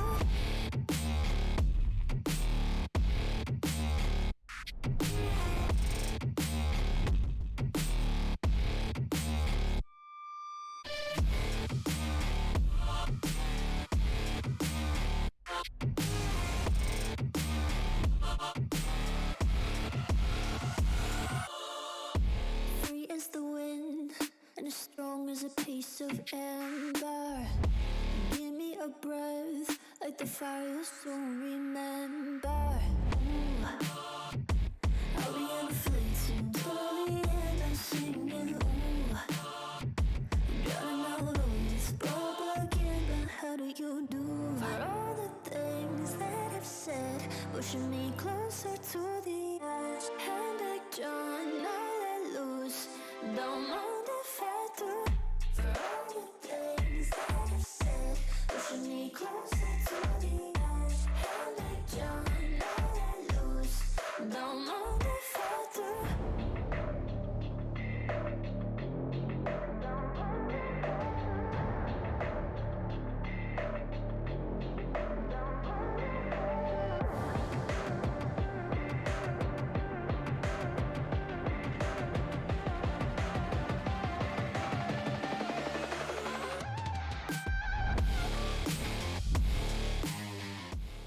And guys, we are back with what could be the last game before the grand finals, or what could be the pre game for the last finals. We're going to see the bind. We're going to see the first bind map of the tournament, basically, and it's going to be the 1-0 for Minecraft speedrunners against We Are Cooked. Yeah, it's like you said, it is going to be potentially the penultimate map before leading up to the grand finals, where Redeemers are waiting for what they will probably think as their next victim. But anyone who is going up against them is going to be very hopeful. Like you said, We Are Cooked with their map pick on Ascent, unfortunately falling a little bit short this time round, 13-8. But Minecraft Speedrun is incredibly dominant in that match. It looked very close at the beginning with a 7-5 half in Minecraft Speedrunner's favor, but from that moment onwards, it was pretty smooth sailing on a map that they apparently haven't done as much, obviously, preparation on. They're going to be very happy with that result. Coming into Bind, we already spoke about it before the break. We are expecting them to have done their homework. And like I said, it's the first time that we are seeing this map. So maybe we need a little bit of a refresher. Maybe you guys do. But I think Minecraft speedrunners are going to know exactly what they're doing. I hope they do, because yeah, like they already won this series before. They can do it again. Ilaxo with a nice 28-15 the last map, almost 2 KD and 374 ACS. Like, it's absolutely crazy. Like, this man is looking very good for the grand finals. Is currently statistically the best player on the tournament, and I hope it can keep up. Like, not only this map, but the rest of the series of today, because today is the last day. Ladies and gentlemen, today we have the last game, and I'm not sure if it's a 4-3 or 5. I think it's a best of 5, but I'm not like 100% sure. I don't know if you know anything, Bon.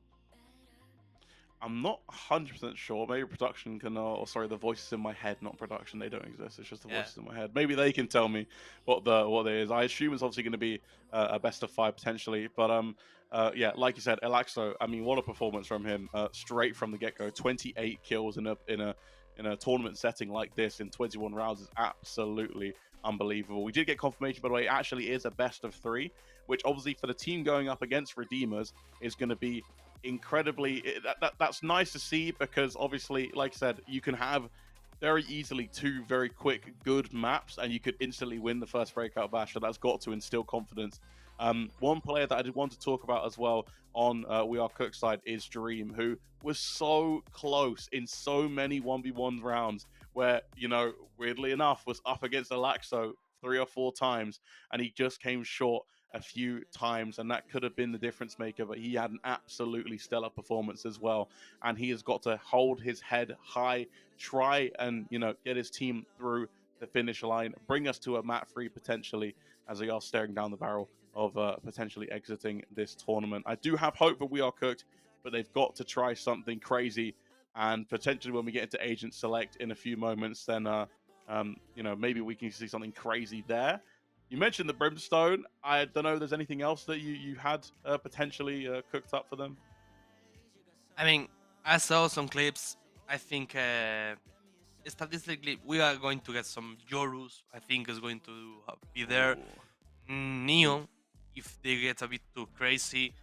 Obviously, we're going to see some Cypher. Cypher is extremely good on this map. Or Deathlock. Deathlock is also great Sentinel. But I think playing Deathlock is like, you need to be very good with the agent to be able to play a Deathlock. A good Deathlock can be the best Sentinel, or if it's not good enough, it's going to be the worst Sentinel ever, because you don't know how to utilize your utility more than the wall. The wall is a wall, but the sensors, the nade, the ultimate, it needs the ability to use it. And in a few seconds, we're going to go into the agent selections. Let's go and see the compositions we're going to be casting on this game. And there you go, the Neon and the Yoru. And the Brimstone. I mean, we don't even need the agent select, right? You can just tell us exactly what they are going to pick instantly. The Neon and the Yoru are going to get picked up. I do love seeing the Astra as well, by the way. One of my favorite characters, if not my favorite character. So many creative things that you can do, especially when you have such explosive, fast duelists like that Yoru, like that Neon, who can just get onto the site and be incredibly annoying. On the other side, though, we mentioned the Brimstone. You said, obviously, on this map, there's a potential for it. It's not the best smoker at the moment, not the best character in general. It does feel like he's a little bit stuck in the past as the power creep over the years has kind of overlapped him. But Winter decides that they're actually going to whip it out this time. And being that they are already 1-0 up, they do have a little bit of wiggle room. We Are Cooked, though, despite it not being their map pick, have locked in all 5 incredibly quickly. Maybe they know what they're doing more than we expect, Star. I only want to see something, and it's going to be both Yorus on the ultimate trying to find each other. Like, that happened yesterday to me in a ranked game. I was playing with an insta picker solo queue Yoru, and like he was like his soulmate. They both ulted at the same time. It was like funny as hell. Let's see what what will be the last game of the lower finals, and what makes me sad was it's going to be our last game if they win now, the Minecraft speedrunners. So I don't want this to end.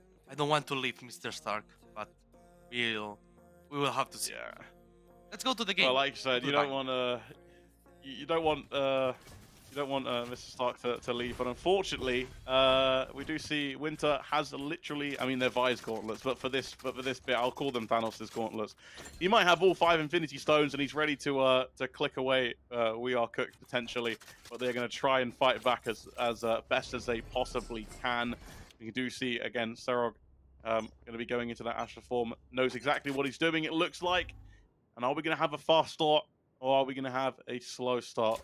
Wanty already with that chamber. 4 bullets in that weapon as Momo looks incredibly fast. There is going to be a tripwire there. They have gotten rid of it straight away. The TP is there available if they want to as well, but Momo has already been taken down to half HP. Winter going to be the first person to get kills, and they are just getting absolutely destroyed. You can have the fanciest movements, you can wiggle your camera a lot, but if they just look at you and click your head, you are completely out of the game. Wanty has been caught with his pants down. Unfortunately, no, he does get the kill somehow onto Elaxo. He is going to shoot the body, maybe do a bit of emotional damage, as he does know the round is definitely over. Kitsune is going to finish that one off. That was a ridiculous round from Minecraft speedrunners. Ladies and gentlemen, officially, they are cooked. Let's see how cooked they are. Like, I remember days ago, they were cooking. Like, they were like some filet mignon, medium rare, extremely good. Now they're burned. They're completely burned. No, they are like, you know, there's well done, there's incredible, epic, legendary. And then there's like congratulations. Yeah. Congratulations. It's going to be now. You got well done. Round. You got well done. Good job. Congratulations. Yeah. And it's like a photo of a completely burned. Like completely. That part is only Caramon. Elaxo with the first kill ended up with Nami, and the second one ups for Jamalinho. Skipus is down 5-3 now. And Jamalinho playing in the close quarter, trying to find Seroj. Open ups, get the triple kill, nasty kill for Jamalinho. And it's going to be the 4K for Fade. It's going to be the 4K for Jamalinho, ladies and gentlemen. 4K for Fade. Oh, that was absolutely disgusting, that second flick. So satisfying for Jamalinho. And you see Elaxo, I mean, he was the first victim, even though his team won, obviously, that first round, and he was getting his corpse shot at, and he is not letting them forget that now. The last 2 rounds, they have shot at the last body on the floor. They do not want to be disrespected, and we are cooked, like you said, looking a bit like a Rustler burger meal, like a microwave meal. Maybe it's like 2 weeks out of date. And Minecraft speedrunners, well, there might be speedrunners in Minecraft, but I think they should swap it over to Valorant, because this could be a quick one. I was like tripping. No, I just confirmed it. What is Dream? They changed the man. He's not playing anymore. Oh! He did like the top fragger of the game. Why is he not there? Is Skipus playing now? Like, wow, I don't understand if you change like Momo was like playing that well, but why would you change Dream? He was playing really nice Sova on the Ascent map. It's now a 5v4 situation. Not looking good for We Are Cooked, trying to get up on the B side. Double player in between. Jamalinho with the kill, trying to get a second one. Seroj completely trapped and try to break a smoke to get out, but now going to be the timing. Plays in half. All players of We Are Cooked trying to get up on the large zone. Double kill for Seroj on the close quarter. The stun is great to end up with the Sentinel. Triple kill with Jamalinho. Wants to get the 4th one and can achieve a 4K with your Phantom Champions. With, by the way, they just leaked the Vandal Champions. You can check it on X or Twitter. They just leaked the Vandal. Oh, really? Yeah. No. Let me, like, well, someone's getting fired. Check the account. Yeah, someone's getting fired. It's classic Riot games. Like, of course. I mean, like, I know obviously this is the Valorant stream, but the you know, the fighting game 2x KO. I mean, they leaked that Blitzcrank was going to be part of the fighting game 2x KO because of the support page. So, Riot Games and leaking, you know, they go hand in hand. But speaking of leaking, it looks like the strategy is leaking a little bit too much from We Are Cooked, and they're resorting to some craziness. They are going to get a kill as Momo is going to take down Jamalinho, who's going to pick up his first death of the game. Elaxo with that outlaw at the back of Heaven, trying to potentially get something back, but it's still 1-for-1. Finally, the spike is going to go down, and Wanty is there to give what is the first man advantage, I think, for We Are Cooked on this map so far. He's going to try and find his second, which he will. Kitsune is going to get taken down, and finally some life is being breathed into We Are Cooked. Elaxo, as well as his teammate right in front of him, I'm going to try and go together. Flash is available potentially. He does have 2. Is going to use that clone, but backing away just in time. Winter is not going to... Yes, he is actually going to get stunned up right on the very edge. Time is ticking. It looks like the round might already be done. He's tapped the bomb. He's getting spammed out. Elaxo's there. How is this possible? Winter and Elaxo, the dynamic duo, the brothers in arms, and they're going to get the defuse in a 2v4. 1.73 seconds left on the clock. I was ready for that map to be completely done, but how is that possible? This is Valorant. You blink, you miss it. It's going to be now the 4-0 timeout instantly by Andy. because they need to fix things. They need to make it work. It's not looking good for Overcooked. A map like Bind without a mid zone is not helping them. Very different map, maybe different playstyle from Ascent, but still we're seeing it. And I want to take you guys a moment to go to your Twitter because I'm refusing to call it X. I'm sorry, Elon Musk. And go to at Valor Elix. You can see the Valorant champions bundle there. Like you can open up in another window. Very moment. It looks good, and you have like the flex. You know the snowflake you can get from the battle pass. You can also get like a champions trophy this year, and it's going to be a butterfly knife, by the way. Like the first. Oh, nice. Going to be like the Very nice. 2021 knife. Like I really like it. It's the only knife I don't have. So I like want to get it. It's going to be It's your expensive as hell. I know. Yeah, you're gonna drop another. What is it gonna be, like €100 or like £80 or something? No. They're This is not crazy, League of man. Legends. This is not League of Legends. Leave it at some €50. I will take it. I will take it. Okay, it's not bad. I mean, I played I will League for like like 13 years. I haven't bought a skin in so long. I forgot how much skins cost because I just got them for free from the chest from playing too much. But getting back into the game, I mean, like I said, 4-0. I cannot believe they're at this point, and we are cooked. I'm sure they're feeling the exact same way. I don't know how it was possible. Astra Wall is going to come up, and they're going to make a very quick decision. Nice kill from Momo, but Kitsune is there on the trade back. Nice from Skippers to get the trade back onto Kitsune, so now they do have the man advantage. Elaxo, who hasn't really been popping as much as he was in the last one, is going to try and find an angle through this wall to see if anyone comes through. Spike is down. Yoru ultimate is available. And the Astra Wall has just fallen, by the way. Chamber Ultimate is there as well. Wanty does have the Operator, has a very nice angle as well, so Drummy can't really do anything in this position. They are going to use the Euro Ultimate, and they spot out two. Now, what are they going to do with this information? Are they going to push the issue? Flash is going to come through here. Very nice pick from Winter, and I'm getting a little bit of flashbacks here. Wanty is going to go for the shot, but that is the fake one. He even missed the fake one anyway. Elaxo is going to try and push the issue. What a shot! But the time is ticking. Winter, full flash. Somehow Elaxo is there to back it up once again. Make that 3 for the Yoru. The defuse is going to come through. Oh my god, the clutch. 0.11 seconds. And that is the only lifeline for We Are Cooked. So close, but finally they get something. What a round. Wanty completely whiffing everything. And we are cooked. Getting saved by the bell. It's not looking good for Zero Short name, yeah? It's not looking good.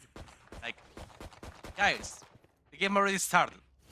I don't want to be mean, but between you both, Let's play. 0 kills. Like, guys, come on. Come on. Yeah, guys.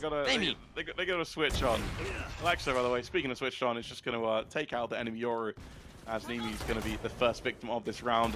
If I'm the coach, even though it's 0.01 seconds, I'm taking all credibility for that. The timeout into the round win, I don't care how close it was. They do finally get something. Wanty, the flick, I don't actually know if it did connect because I can't see the HP bars, but if it did, it was through a wall, so it would have been maybe half HP, but I'm not too sure. But they are going to be slowly going up here through a main potentially.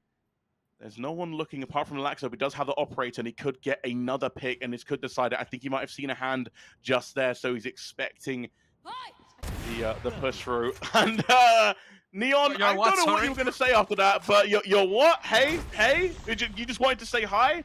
Yeah, Elaxo didn't want to say hi. Instead, he's got an Operator in his hand. And you know what? Make that 3. Astra, you've got nothing to say either. Jamalino says you're taking too much of the action. Let me get in on it. And Wanty says, hey, I'm going to try and do my best Elaxo impression. Finds a Roomba, decides it's worth a bullet. And Kitsune trying to have a little bit of fun. Trying to blow himself up all around the map, make it look a little bit cool. Elaxo looking at a potential 4K as Wanty trying his best. Not going to be enough. And make that 4 for the Yoru with an Operator.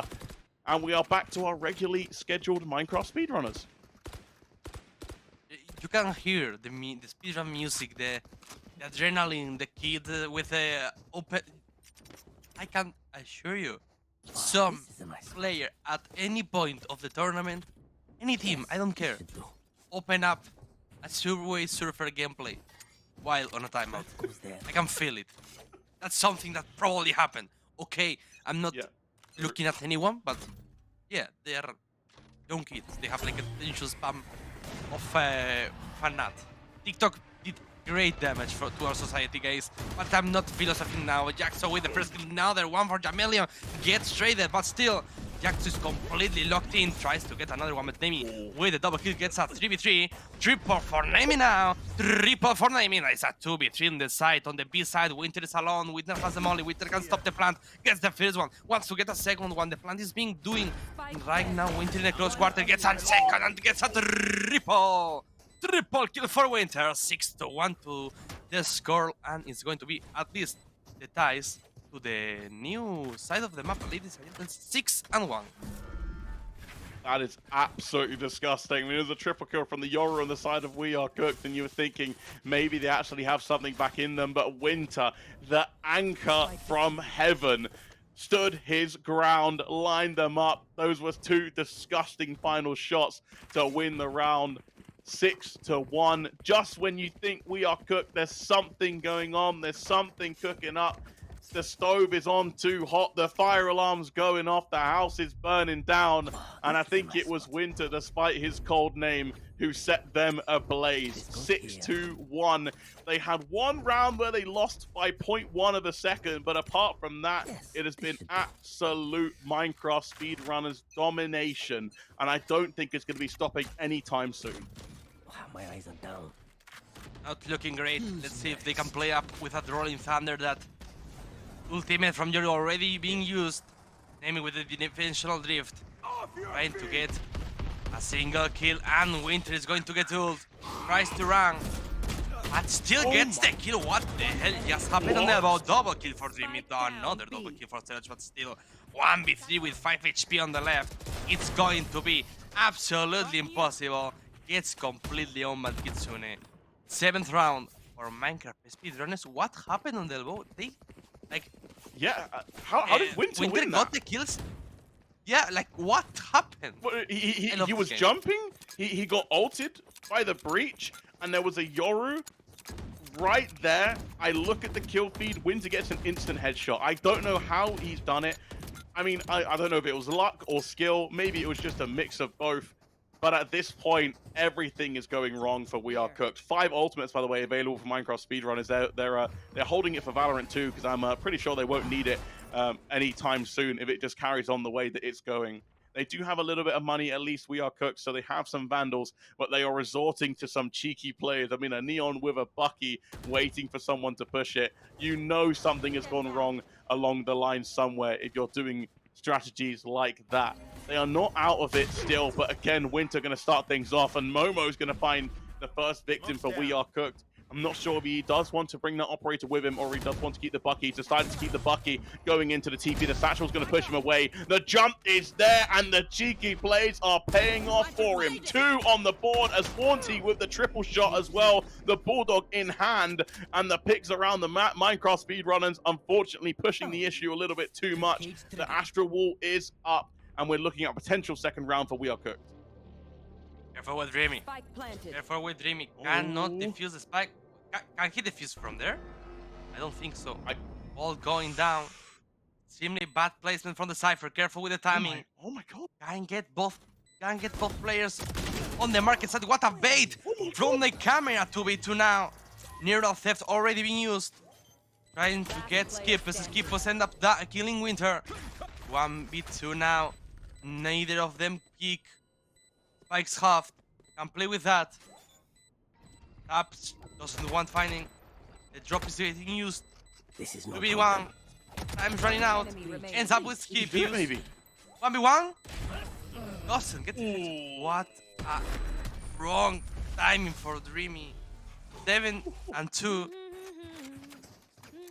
Playable. Yeah, Yes. Drummy. Hard, of course. It's doable. I mean, Drummy, like I said, it was so close in the 1v2. He's trying his very best, but honestly, all credit to Serok and Skippers there. Playing very, very slow, didn't do anything that they didn't need to, waited for the Astra Star, waited for the tap, used the stuns correctly, and played time pretty much perfectly there. And they are still in this one. Obviously, it is still a very, very tall order to ask for, but nothing is impossible. Momo, by the way, the star of that one, as he's going to try and make a name for himself once again, but Jamalino says, I've had enough of your nonsense, and takes him down instantly into the beginning of this 10th round. They still want to potentially go on to A, as they do have the Astra on B. Wanty there is going to tie things up, as Kitsune unfortunately going to get caught up through mid. Jamalino is sensing that there's going to be a few more members there. Does have the ultimate available, as well as a bit of his utility in 10 seconds for his E as well, as Nami's going to try and go forward. Clone has been used. Flash is going to be used as well. Is he going to go forward? Ultimate's going to be used. The Nightmare's going to take them over. Nami is TP'd back, and they're actually going to go for a full swap around, but who's waiting for them? It's Ilaxo. Flash come through. Jamalino does not want to let Ilaxo do anything. He takes a TP himself and shoots them right in the back of the head, gets himself 3 for the round so far, and all of that work that We Are Cooked did at the beginning of the round is going to be wasted here. Serog trying his very best to claw things back, but in a 3v2 now. We've seen it been done before. Can they do it again? Spikes dropped. The round is in Serog's hand.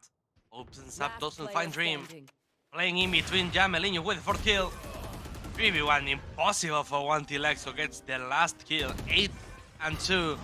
And it's looking horrible for We Are Cooked, getting completely on their rivals' map. They don't have the economy to do a full bite. No. It's not looking great. It's looking scary. It's looking incredibly scary. Jamalino, and I mean, again, Ilaxo was scary enough in that first map, but now Jamalino, who is doing an even better job, has just had an incredible, I mean, those first 3 rounds, he had 8 kills to his name without dying a single time. This man is unleashed. He is warmed up and ready. Ilaxo, the first shot is actually going to miss, and he TPs all the way back to the other sat. Momo does want to go forward once again, does have the bucky, finds 1, finds 2, somehow, with the shotgun in hand once again. These rounds that We Are Cooked are getting their advantages in are because of Momo and his craziness, so they might just have to keep it going. Ilaxo's shot is going to connect. Classic in hand this time. Does have a chance to maybe pull out the operator. Momo is messing with him though, but he does get the dimensional rift just in time. Jamalino is there. Plant's going to come down in just a second. Ultimate's used. It's 2 versus 2 right now. Kitsuna's going to get taken down. Ilaxo in a 1v1. Ultimate's going to come through, but Nemi picks up the bucket for himself. He says, don't worry, Momo. You lost the bucky. I'll pick it up and finish the job for you. And there's still something left. At least there isn't going to be double digits for Minecraft speedrunners. We Are Cooked. Every time they win a round, it's because of Momo. I'm going to be real, and he needs to just keep doing what he's doing. If there's something, if there's anyone who can destroy a well-made strategy, a good team composition, is the Bucky. What a weapon. It's like that old but good friend can always count on. Momo trying and finding a kill on Jamalino. Oh my god, what a nasty agent that Neon is. 1 orb away from the Rolling Thunder. 5v4 situation is completely standard around. They want to farm the orbs. They don't have information about the long down on the B side. Careful with Momo now instantly rotating. They want to make a little pressure on A, but we had 2-2 display of the players by Minecraft speedrunners. It looks like it's going to be a B round for the last round in this first half. Molly and Ultimate available for the Brimstone, but he doesn't even need it so far. Winter going to pick the kill. Ultimate's going to come through as a Rolling Thunder, but we've seen this before. Can Winter get another kill in response? No, he can't. He's there to at least pick him off this time around, and they do have the sight to themselves. Very low HP, but it's definitely doable. Bomb's going to go down, as it's going to be another trade back, as Drummy and Serok are going to trade lives here. Kitsune finally moving onto the site, but it's going to get taken down by Nemi. Beautiful shot, and now in a 1v3, Ilaxo, you had the absolute minerals last round. Do you have it again? No! Nemi once again. We Are Cooked it's not actually that bad. I mean, last map it was 7-5. There's only a 1 round difference from last maps going into it compared to this one. My only worry now potentially is they have a Yoru, they have a Neon, and now it's their time to defend. It's still scary, but it's definitely doable. It's doable. Everything is doable in this life. Still, not looking good. And if I have to give a little info, give a little, that's we're going to see some replays because we probably missed something. And look at this, mwah, look at this crazy triple kill. You all have guns. And Use like, them. as always, what a game we're watching now. If Minecraft speedrunners wins now, we're going directly into the grand finals. But for the moment, one team needs to get back. Rendezvous. And it's completely over. I'm sorry, I don't speak French. 5v5. And name is completely trapped. No TP. Ah, no, there is a TP. Never mind. Ooh, Monty though, that's a really good start in Laxo, and they're kind of not sure what to do. Momo, you can't buy a bucket in round 1, but you know what? A Shorty can do it, but he doesn't actually get the kill. Skippers though, with 1, with 2, maybe even getting the 3rd, but decides to back off as the damage has already been done to Minecraft speedrunners. What a start for We Are Cooked. As they do have the spike information, I believe they know where it is. They do have the Astra waiting on B, so they have the spread players out. And Nimi is just going to carry on his momentum from the last 2 rounds before the break, getting himself another kill. Jaumelinho in his sights as well. And welcome to the server, Davey. I hope you're having fun because you shot right up to the top of your team's leaderboard, and you are showing up right when your team need it. Like Batman. He needs to be the Batman of We Are Cooked because for the moment they are looking better at the start of the game. They had like 7-1. At some point it was like 8-2. For the moment, getting back in the game, we don't have to win every round, but I mean, it will be nice. It will be cool. It will be with a lot of aura. Careful with the TP. Want is a completely unknown. On the B side, the B is on spawn. It will take a while to get back until in Winter. Oh my god, gets the first kill. Classic on hand, 5v4 situation now. TP instantly by We Are Cooked, and it's going to be a fast retake into B side. Oh, he doesn't check behind him. Momo, you need to check your angles. Drummy's going to punish him for it, and a Cypher with a judge in hand. No, Nimi, by the way, once again getting 2 kills on the site. He's in a 1v3. He's the only person to get the kills in this round. I was about to say they didn't win a pistol round on the second half on the first map, but this time they did, so I had high hope. But look at that Thrifty as it rips a hole into the hopes and dreams of We Are Cooked. Momo, a little bit too overzealous, not checking his angles, gave over the weaponry, and despite Nimi's best efforts, we're looking at double digits once again, and I feel as though we might be looking at the similar story to map 1. Guys, and when I say that, like, you don't have to win every round, I didn't mean this. You have to win that round. Guys, come on, please.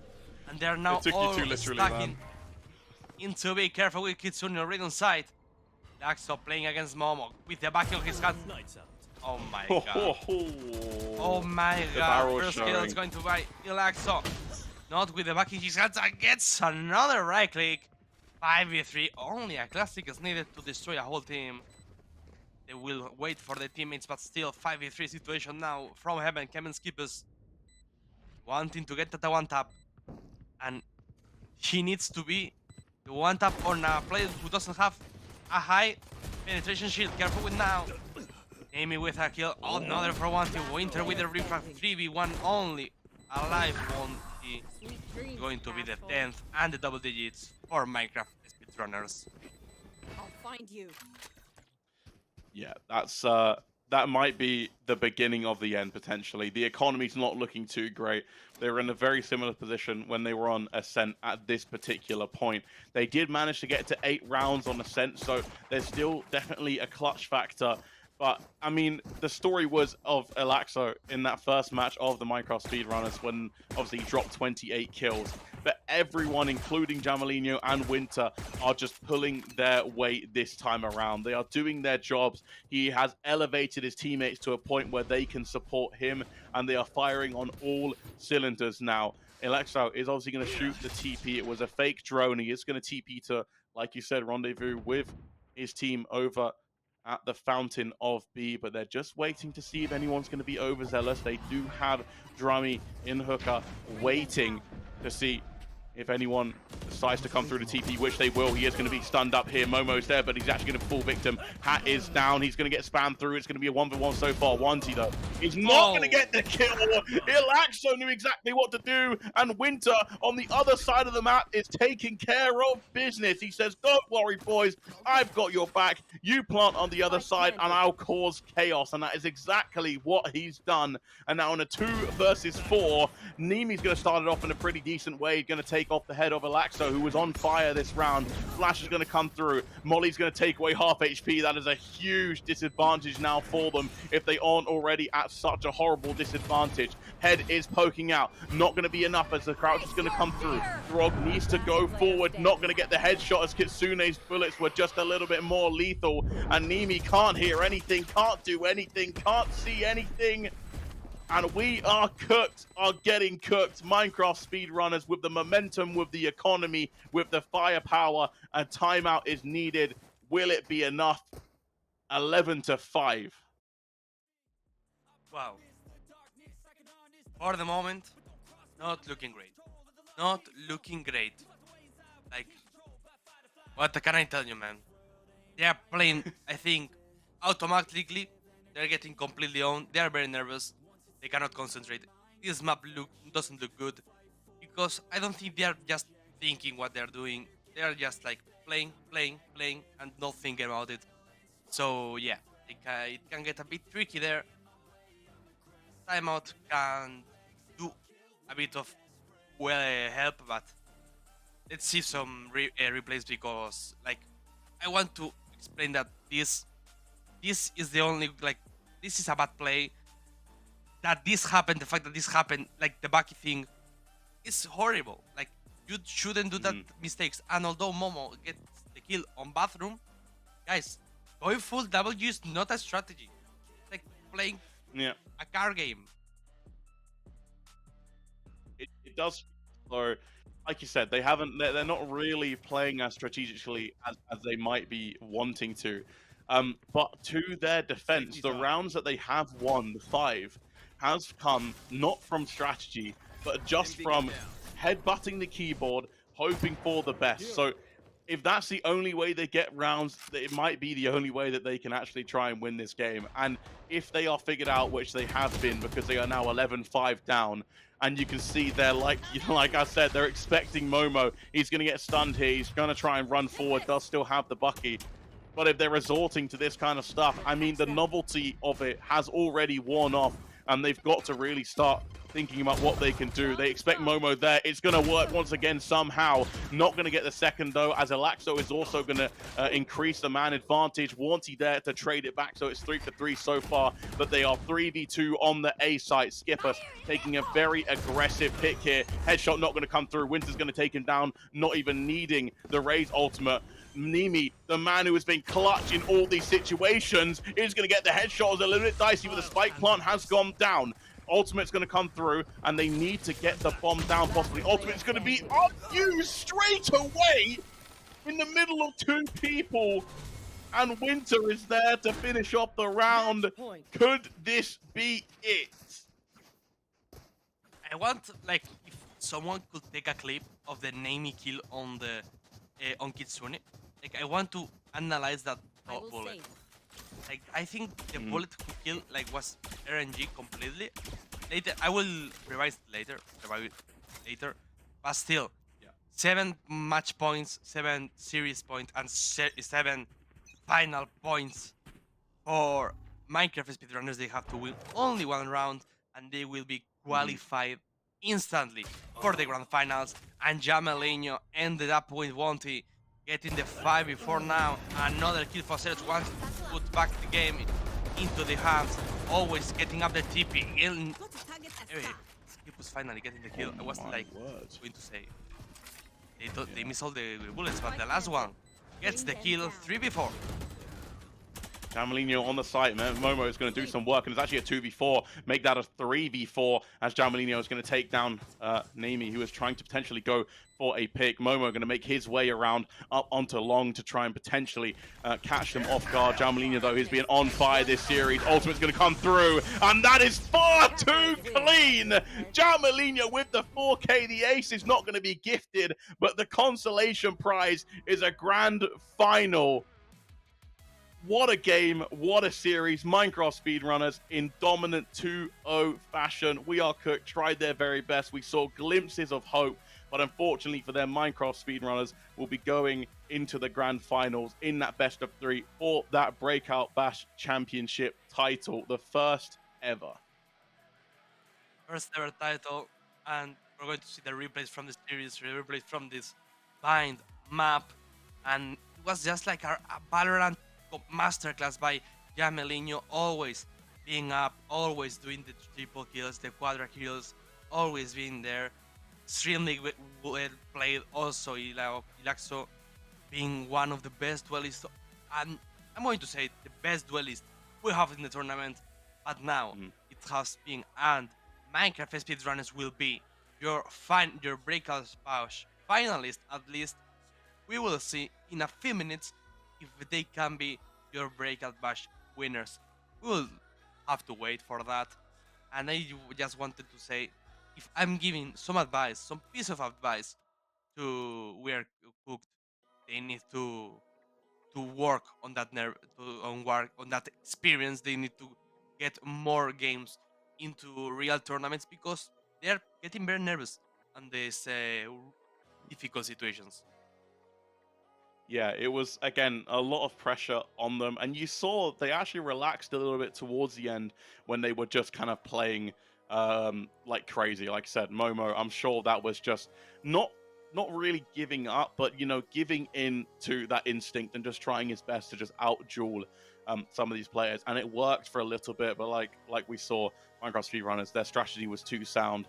I mean, Winter, who had quietly a very good game on that Brimstone as well, anchored down some of these sites, with such a rock solid performance in a star-studded lineup, it looked like, and he definitely pulled his weight. The Redeemers are watching this match. They might be a little bit scared, but I'm sure they're just as confident as Minecraft speedrunners are going to try and take this momentum into that grand finals to fight out for that Breakout Bash Championship. Again, We Are Cooked, though, very valiant effort. I mean, considering their run, they started the group stage 1 and 4, and they somehow got all the way to potentially 2 maps away from a grand final. What a story for them. This time it is not to be, but that does not mean that we won't be seeing some of these players back in the near future, competing and fighting for their place to try and redeem themselves and maybe get themselves a Breakout Bash Championship. But for now, it is not their time, and Minecraft speedrunners are the ones that Redeemers are going to be facing. Any predictions for the series coming up, obviously between Redeemers and Minecraft speedrunners? I mean, I'm not sure how much of Redeemers you've seen, so I can only speak on Minecraft speedrunners, but they look pretty damn good. But if Redeemers beat them, I can only imagine what monsters there are on that team. I'm going to quickly check because I'm not sure of this, but yeah, Redeemers haven't lost a single map, none of the tournament. Yeah. They're completely above of the rest of the teams. I think it's going to be a great final, but Redeemers are my favorites. I don't know what will happen in a best of 5, but I mean, Redeemers are looking great, and I'm sure we will see some great games no matter who wins. You really don't win anything, only the title. They play for the experience, but we will see because only time will decide who wins this first Breakout Bash.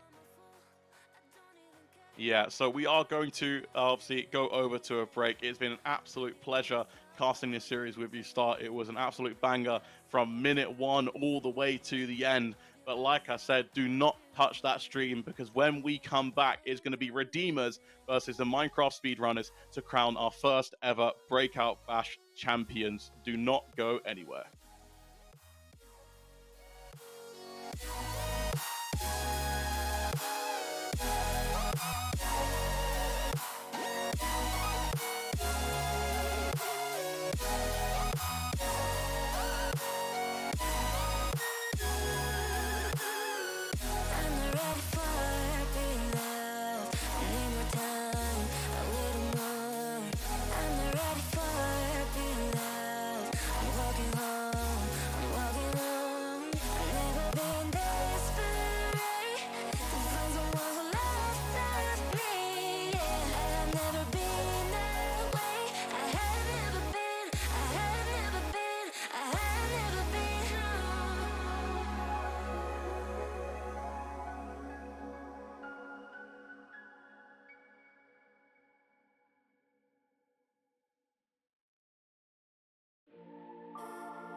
My head in my hands, listen up, says my teacher. In front of the class, he says if you're not a believer, off my views, that's on you. Better shape up and pay your dues. Off my views, that's on you.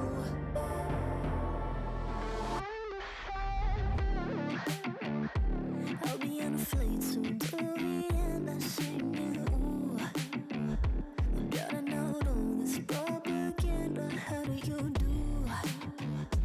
Better get it in my own medicine for you. Never gonna make them think I'll stand there. For all the things that I've said, pushing me closer to the edge. And I don't know let loose, don't mind if I do.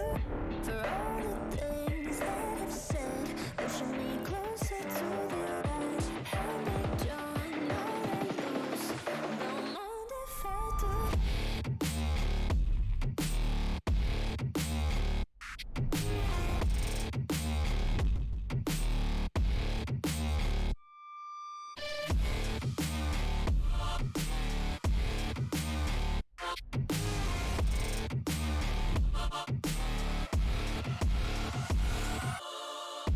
Free as the wind, and as strong as a piece of amber. Give me a breath, like the fire you'll soon remember. Ooh. I'll be on a fleet soon to the end, I'm singing, ooh. Gotta know all this propaganda, how do you do? For all the things that I've said, pushing me closer to the edge. And I don't know let loose, don't mind if I do.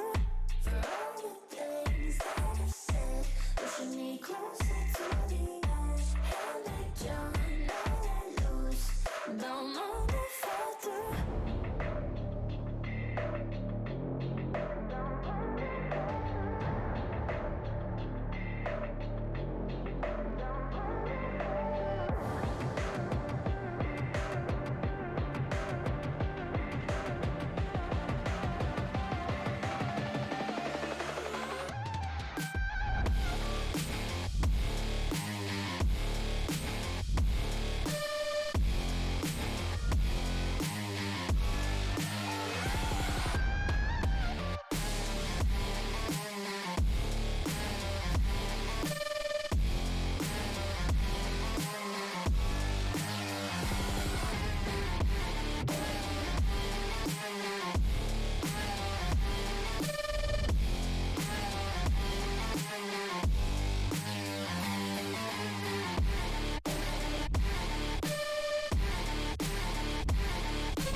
learned from my mistakes, and I'm trying to make it better. But I'm only human. Some days it's hard to move on, so I keep fighting every day. I don't blame myself for my mistakes. I'm only human. Switch.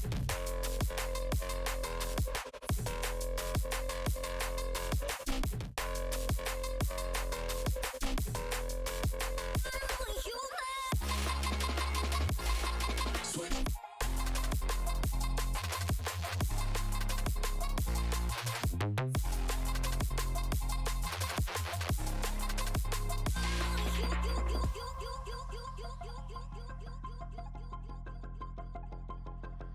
I've learned from my mistakes, and I'm trying to make it better. But I'm only human. Some days it's hard to move on. I'm only human. Switch.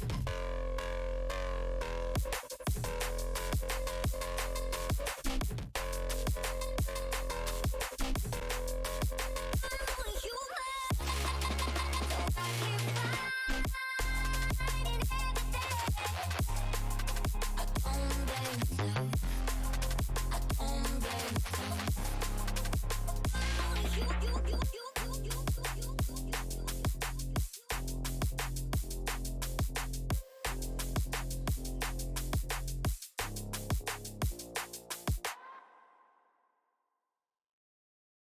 I've been in and out my mind since I hit your phone. I've been counting up the times that I did you wrong. I just want you by my side when I get real gone. Feel it's been a little while since we got along. Yeah, we've been playing stupid games, the situation rotates. And they say communication, safe relations, okay. Medicated how I'm patient, wasting time ain't the way. Cause I can see it on your face. I've been tossing, turning, staying up all night long. I've been calling, yearning, wondering what I did wrong.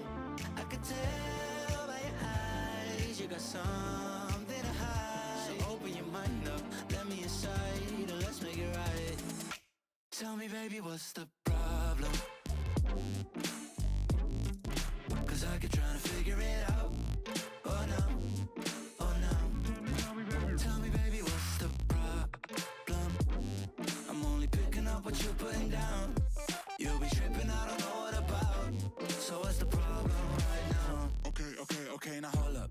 Let me get something right off my chest. I've been meaning to read into it, time to put it to rest. Is it stress? Is it that I ain't answer your text? Don't you treat it like amnesia, you know I always forget. Stirring the pot real hot, watch how the plot thickens. Around the clock, tick tock, need more than 20 seconds to get your attention before it's on to the next thing. And I'm over here again wondering, can I hold ya, hear your truth, pull you closer, talk it through? Girl, you know that I'm the one that you can come and complain to. Your silhouette's amazing, but your brain is a maze too. So can you help me find my way while I find something to say? I know the arguing just augments everything going both ways, but baby, I can see it on your face. I've been tossing, turning, staying up all night long. I've been calling, yearning, wondering what I did wrong.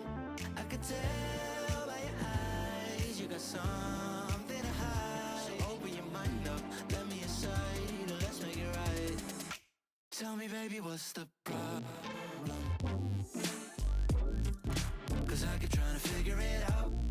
Oh no, oh no. Tell me, baby, what's the problem? I'm only picking up what you're putting down. You'll be tripping, I don't know what about.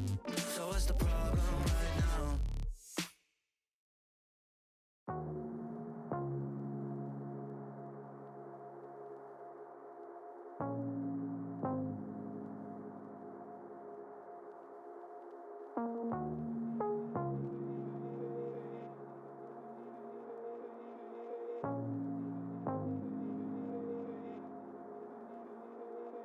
Mirrors on the wall, staring back at me.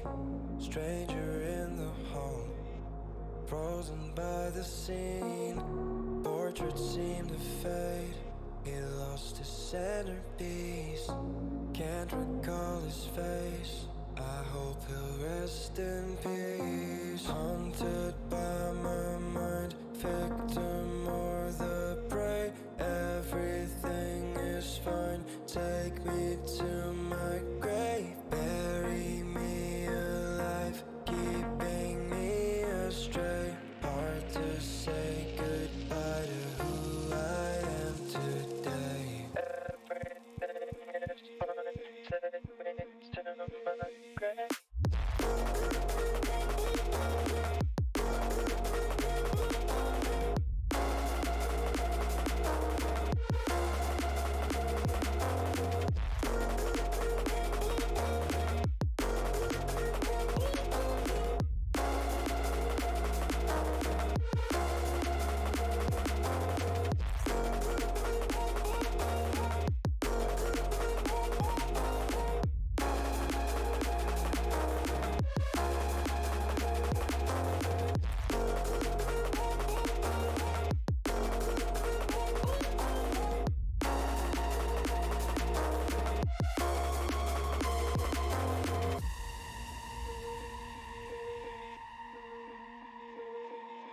Haunted by my mind, victim or the prey. Everything is fine, take me to my grave. Bury me alive, keeping me astray.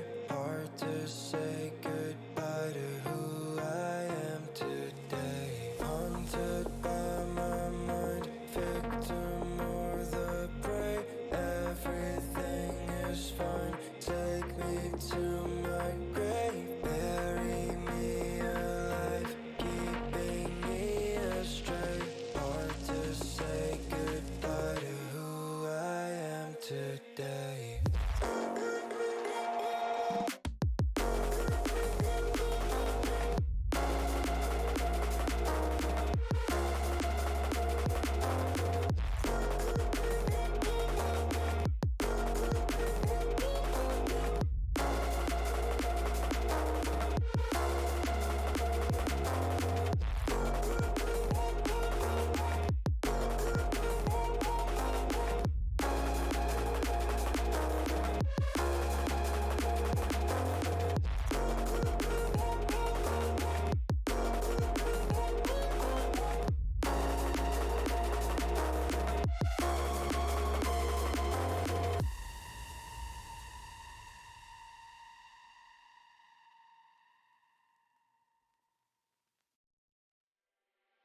It's like a glitch I can't control. Someone's fucking with my dough.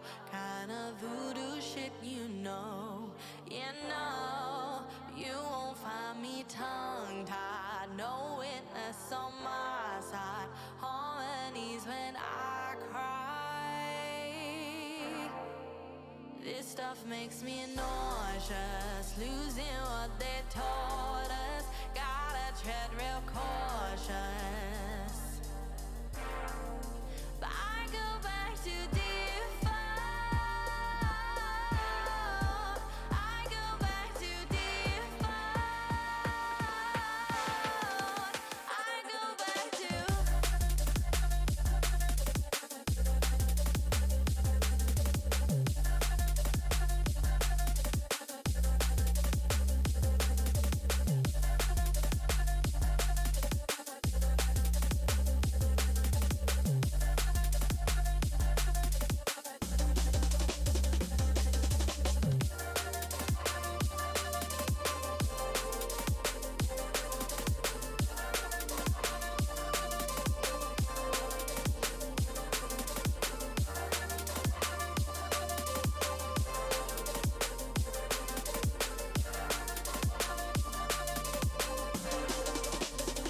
It's like a glitch I can't control. Someone's fucking in my door. Kinda voodoo shit, you know. You know, but you won't find me tongue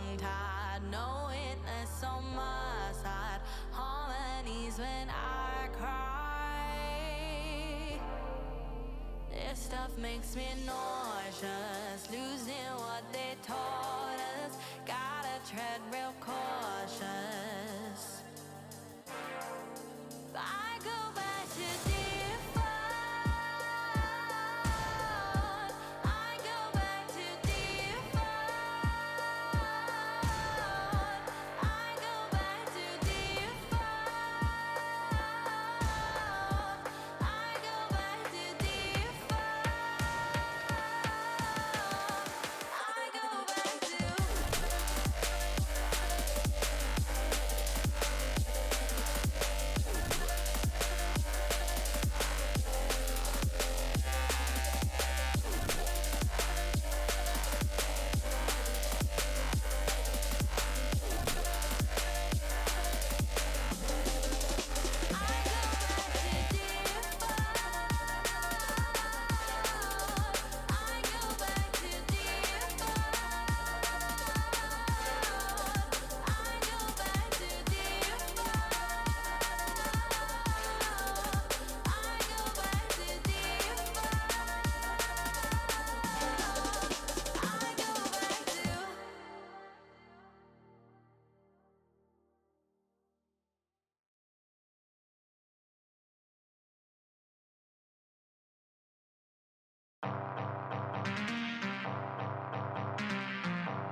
Let's have a bit of fun till I downfall. My love, if you feel like I do right now, don't say you're on the run to the other side, my love.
Let's have a bit of fun till our downfall.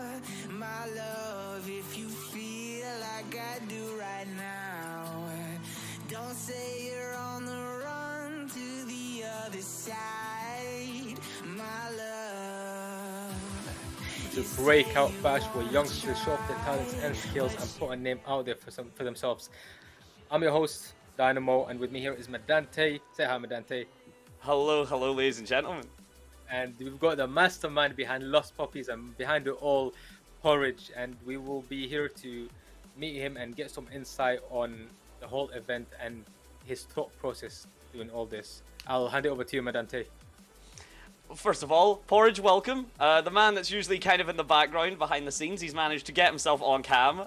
So it is absolutely phenomenal to have you here. And I think we might as well just cut to the chase. So obviously, it's the first ever in-house tournament the Lost Puppies has had. It's the Breakout Bash. It is the seminal one, and it's been going phenomenally so far, I must say. Just kind of where did that start, and why was now the time that you decided to really go for it? Yeah, so the philosophy that we've adopted with Lost Puppies... Oh no! Are we having tech? Oh no! He's mouthing stuff, but we can't hear. Oh, ladies and gentlemen. There he is. There he is. It's not mimes. We're not doing miming or anything, ladies and gentlemen. This was meant to be. There he is. But I assume you heard the question. If not, I can, of course, repeat it, my guy. Yeah, no, I heard the question. Okay, cool.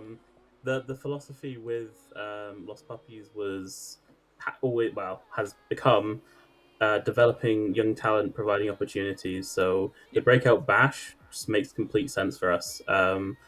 Obviously, these players can't play in a VCL or a VRC circuit, so providing an opportunity for them to kind of compete and not waste away in ranked. I think every single Valorant player knows how bad ranked is, and these players are at such a high level that just only playing ranked, it's only going to hurt their mental and not want them to end up competing. Because, some of these players have got 3+ years to actually be able to do something with Valorant. So giving them something to do in the meantime and actually learn and progress is basically where this idea came from. Excellent. Dinah, up to you. You put me in a good spot here, man. You put me in the spot. I thought you were gonna ask all the questions, but I'll go ahead.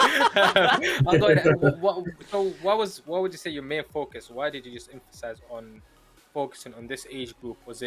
Was there anything beyond what you just mentioned about the ranked experience?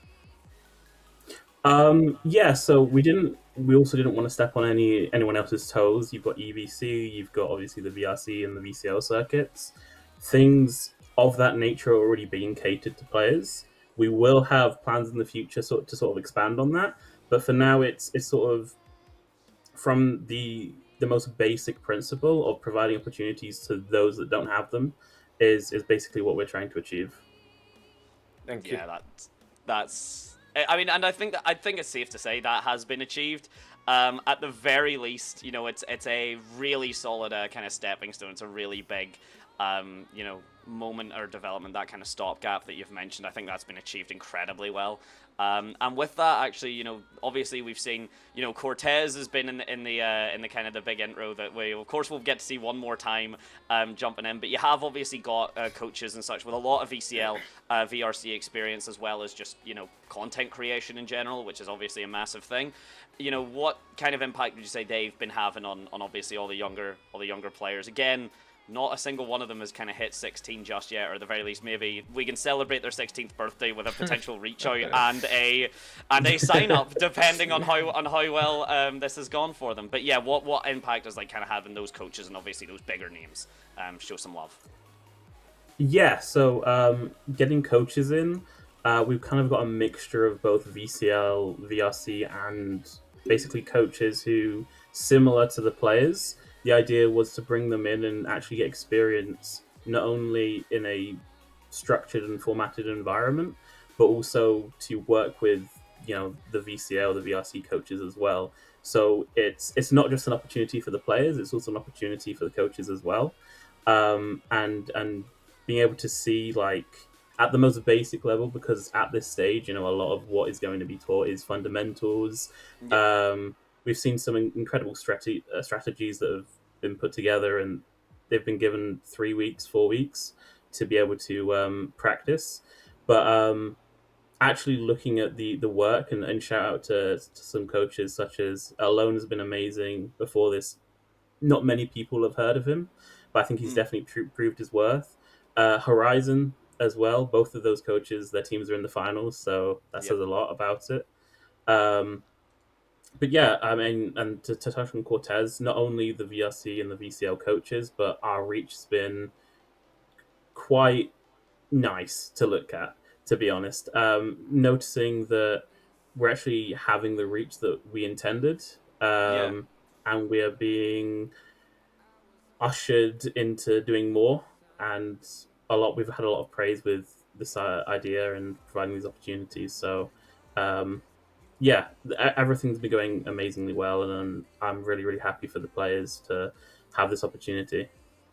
Yeah, I just like building off of that very quickly, because outreach is a massively difficult thing. It turns out there's a lot of stuff on the internet, so getting that reach out and kind of, getting people kind of behind that and stuff, that is usually really difficult. Usually these types of things, I've managed to work one or two myself, over the course, but getting that level of influence that soon is a big, big thing, and I think that has came down to just everyone's love, everyone's passion, and again, a massive shout out to the players. They obviously like the coaches and stuff, but everyone seems to have really came at this with the idea of taking it super seriously and really wanting to develop as best as they can, which, sometimes people don't. And I mean that like people in the mid-30s, they're doing stuff that's like a fantastic, that's a fantastic opportunity, and they kind of don't give it that level of respect, but 100% that has not been the case. So yeah, getting the coaches and stuff, I think, as you've said, massive help to it. So big shout outs to them as well. Yeah, we've mentioned a couple of things about, a lot of it was in-game stuff and improving the players and the way they develop. But outside of the game, how would you say you balance the outside development, outside of the game, and in-game development? So what a lot of organizations don't do is they don't really nurture their talent. You'll see, players this young or 16, 17, basically any player before 20, you can see them, and I'm sure we've all seen them, be cancelled in quotations on Twitter, and they've had issues with their behavior. So the key thing for me is making sure to get into the mindset and being able to nurture talent this young. So we've been doing that by not only obviously giving them a structure inside the game, but coaches like Andy, I know have really hit home about sort of personal health, personal behavior, how you portray yourself online. And basically the idea is that these players are all massively talented, and who knows within a year, 2, 3 years, how good they can become. So making sure that they don't ruin their career for themselves from this young stage up until where they will eventually be playing VCL and VRC, and then hopefully VCT. That's super important for us. So not just the in-game development, but making sure that they're keeping well outside of the game is also really important. Thank you. Yeah, perfect. And honestly, I mean, that kind of feeds in, and you've basically already answered my next question, the penultimate question from me, which basically was, what was the summary of like the attitude that this has all kind of brought? What was really the overall goal, behind this Breakout Bash, and of course done by LP Academy, that big mission. I think you've already kind of summed that up. But if you did have a sentence for it, if you want to condense that into like the biggest takeaway and the biggest objective, do you have any other different words? Probably is the only way I can ask, because you've covered that pretty good. The biggest summary I can give is probably just opportunity and development. That's it. Yeah, and it's massive as well, because I want to just very quickly build off, even if they don't do silly things now, we've seen that people will troll the internet to just find mistakes that you have made, even whenever, attitudes have changed and stuff like that. And that is a big thing. Unfortunately, everything can kind of come back and bite you, which is something that obviously you're younger, you tend to make mistakes, and kind of steering away from the mega big ones. That's obviously a big thing. So yeah, I can really see how that's came through, and I can imagine a lot of these players are going to be doing phenomenally. So Dynamo, you want to do the last one, take the honors? I think now that it's finally the moment we've been waiting for, which is the grand finals. How do you feel seeing the first ever LP Academy grand finals take place live? Yeah, I'm super excited. I mean, the Breakout Bash has hit all of the check marks that we initially intended. These players, all 10 of them, are now within reaching distance of the trophy. So yeah, I mean, this is obviously the first of hopefully many. So I'm just really excited to see all of the players play, and hopefully we've been able to showcase and shine a spotlight on their talent, basically. So I'm really excited. Well, thank you for your time, Porridge. Really appreciate it. And yeah, I think if you have any more questions, Benanti, but from my side, I think I've got more than enough. No, I think that's really it. Porridge, the only thing I can really ask you to do now is sit back and watch. Same with everyone else at home while we take you through these. What I'm sure is going to be a phenomenal grand finals. If there is anything else, obviously, we'll let you guys know and stuff and and the socials and everything. But yeah, that is really us for the interview. So we're going to cut it to the last time. One big thank you to Porridge for doing this. One big shout out, of course, Lost Puppies and Breakout Bash for having us as well, because this has been a blast and it's only going to become more of a blast. So we are going to jump it one last time to the big, the introduction from Cortez and everyone, just to show all the love to the players one more time. Then when we're back, ladies and gentlemen, we'll be getting into those grand finals. So we'll be seeing you in just a moment at the end. And Porridge, thank you so much for joining us. We'll be back in a mo. Hello everyone, I'm Ethan, the Performance Director here at Lost Puppies, and today marks the opening day of our very first Breakout Bash, a novel and unique opportunity for young and upcoming players in the Valorant scene to show off their talents and take that next step in their future careers. We've been hard at work here at LP behind the scenes, and a huge part of our philosophy always has and always will be players and people first. And I'm so excited to see these new ideas we have start to come to fruition. And I want to say a huge thank you to everyone that's helped out behind the scenes to bring these ideas to life, because without you guys this wouldn't be possible. To the players and the staff competing over the next few days, I want to say the best of luck to you guys. Be proud of the work you've done over these last few weeks, and take this opportunity to learn, to grow, and enjoy the moment. Yo, my people, it's your boy Get Ups, you know what I'm saying? I want to give a big shout to the guys participating in the Breakout Bash, you know what I'm saying? Like, you guys are crazy at this game, so it's amazing that you guys are getting this opportunity to showcase your skills and really show how amazing you guys are. You're not better than me though, because I'm still the guy, like me and Tens are like this type. But yeah, shout out to you guys though. Yo guys, Landoff here. Good luck to everyone competing in the LP Bash. I'm sure you'll all do great. The next generation of Valorant is looking very promising, and there's a lot of talent. So keep crafting, keep grafting, and yeah, good luck. What's up, guys? My name is Rawson, and I need to be quick because my dog is overheating. But I wanted to leave you with a little cliche. Luck is when preparation meets opportunity, okay? It's corny as hell, but I promise you it actually applies to everything, right? Even the Call of Duty trickshotting teams that me and Porridge led together 10 years ago, we were both dedicated, we were both prepared, and we found opportunities for ourselves that none of us expected, right?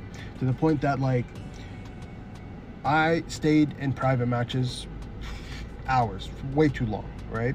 Because I wanted to do something really cool.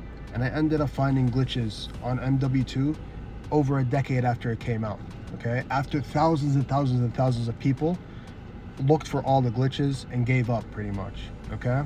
So prepare yourself.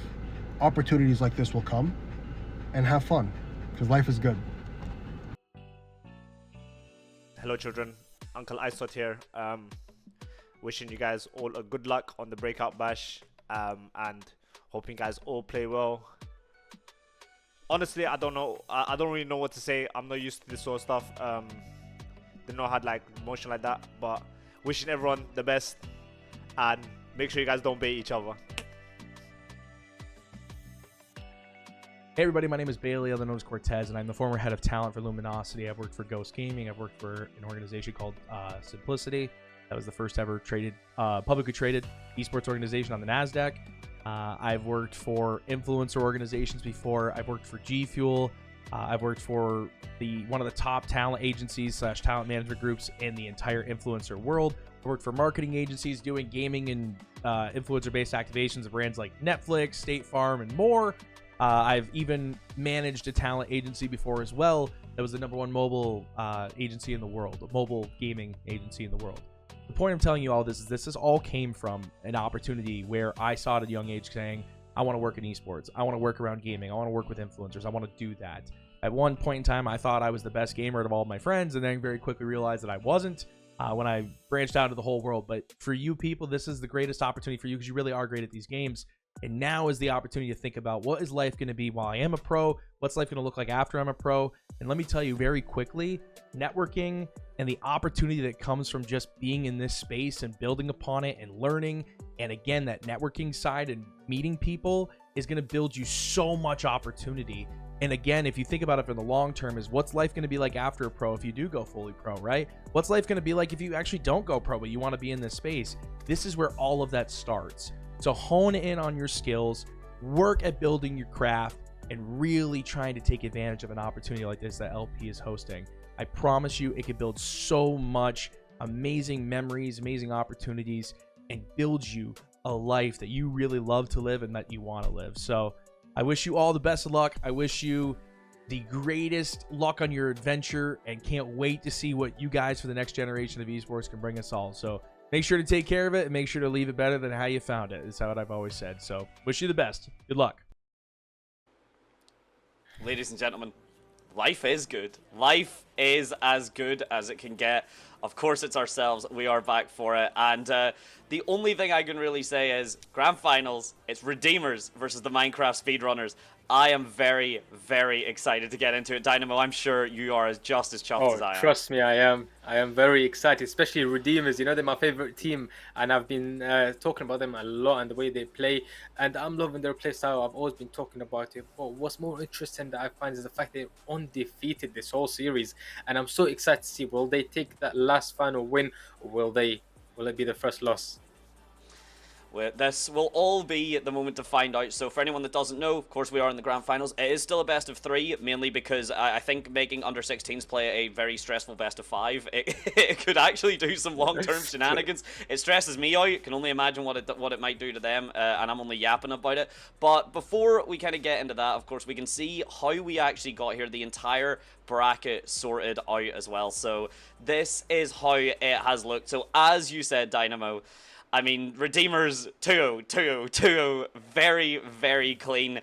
And the Minecraft speedrunners as well, they've been looking very, very solid as well. The only people to actually be taken out by the Redeemers themselves. So now the grand finals rematch. But with a 2-0, the Minecraft speedrunners certainly really do need to show the skills that they have honed, show that they have developed a little bit more. Otherwise, the Redeemers could just create the same history yet again. No, I agree with you. It will be very exciting to see them run it back one more time. The last game was quite interesting. I do remember a couple of times on Haven and things like that. But I hope Minecraft speedrunners at least come with something different, or a different playstyle, or a different way that they can tackle or counter Redeemers. I mean, shout out to them, because while the Minecraft speedrunning is in the name, and shout out to We Are Cooked for doing their best against them, but the Minecraft speedrunners showing a Valorant speedrun, and now we'll get to see the top 3 in action. So here we go, the setups for everyone. So commiserations to me, We Are Cooked. Everyone in orange is the coaches and such. So Wanty, who honestly, despite not making it to the grand finals, of course, I genuinely believe deserves a shout out for doing some of the most crazy shenanigans, and We Are Cooked as a whole. That 20-18 Haven comeback will, I think, be forever burned into the Breakout Bash, and it was the first Breakout Bash that we have had. So excellent work for them. And then we see Kitsune. We don't really need to go through them, honestly, because we're about to see what they do. We're about to see what the Redeemers and the Minecraft Speedrunners really look like in the grand final scenario. So I don't have any really more words other than it's a shame we couldn't have somehow a top 3 going against each other, because I just wanted to see more Wanty. But this is how it's going, and ladies and gentlemen, we are about to get underway. Actually, the players are ready. Dynamo, are you ready? I have always been ready for this one. Always been ready. Ladies and gentlemen, I am ready too. Let's get into it. And the first map to start us off, if anything, you had already brought it up, Dynamo. We go in Haven. Now, will history repeat itself, or will we see the Minecraft speedrunners make a change finally? Currently, I am noticing, I'm noticing the comp, which was this. I'm pretty sure it was the same comp they've used on their last game. Correct me if I'm wrong, but I am pretty sure that was the same comp, especially with the ISO and Euro combination. That we were a little bit worried about the double duelist. However, I'm very excited to see if Minecraft speedrunners will play out differently. We'll have to wait and see. Kitsune, as you've said, been pretty confident on the ISO, and ISO is very much a if you come to play and you are warmed up, you're ready to go. ISO becomes near enough impossible to actually deal with. Piazzi actually wanting to match it up as well, so the comps are exactly mirrored, which I like. Having the double Yorus both sides, the double ISOs, there's a lot of opportunity here. Piazzi especially was doing some really disgusting stuff for the side of the Redeemers, so if he can do that again, then this should be pretty sharp. So just to give everyone a quick rundown, we're of course starting on Haven, we'll be jumping to Corrode, and then if if Redeemers drop a map, we go to Ascent. This is the Minecraft speedrunners pick as well, so they really want to take this away, then Corrode, and then as I said, if Redeemers are going to finally drop a map, we'll see Ascent. If not, then ladies and gentlemen, a swift 2-0 could be on the board, but all I know is the Minecraft speedrunners are not going to want to let this repeat, and from what we had seen against We Are Cooked, they really are bringing their A game.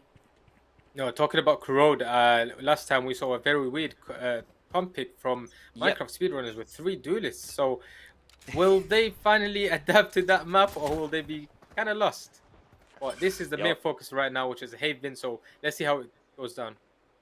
Yeah, we'll have to see. Very quickly, the last thing is we thought it was a mistake, but that triple duelist was apparently legitimate, so we'll see if they want to up that. But as I say, if you want to up that, we've got the C push coming through. Piazzi actually just disrespecting the smoke, but getting the confirmation from his team that it's not the call, and the double tap still not used just yet, so any aggression, any push that they want.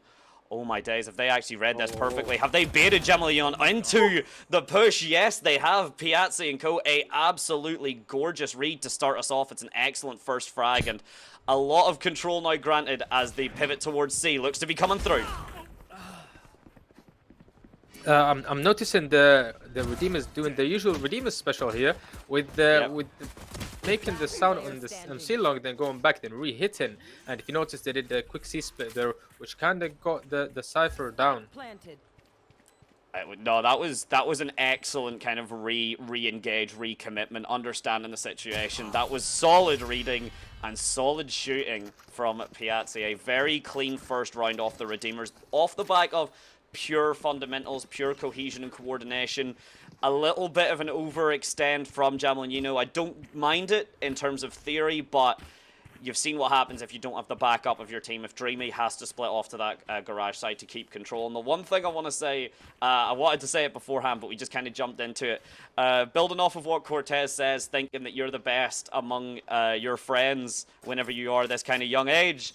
I mean, you've got 10 of the best players of this entire set, of a lot of incredible talent. So if you want to make a name for yourself, right now, tournament format withstanding, the best 10 players for under 16 Val is what we're currently watching. I'm sure one of these teams are really vying to be the top 5. Oh, definitely, I agree with you there. I think like anyone would want to be at that position. especially with the recognition it gives you and the name you can put out there for yourself.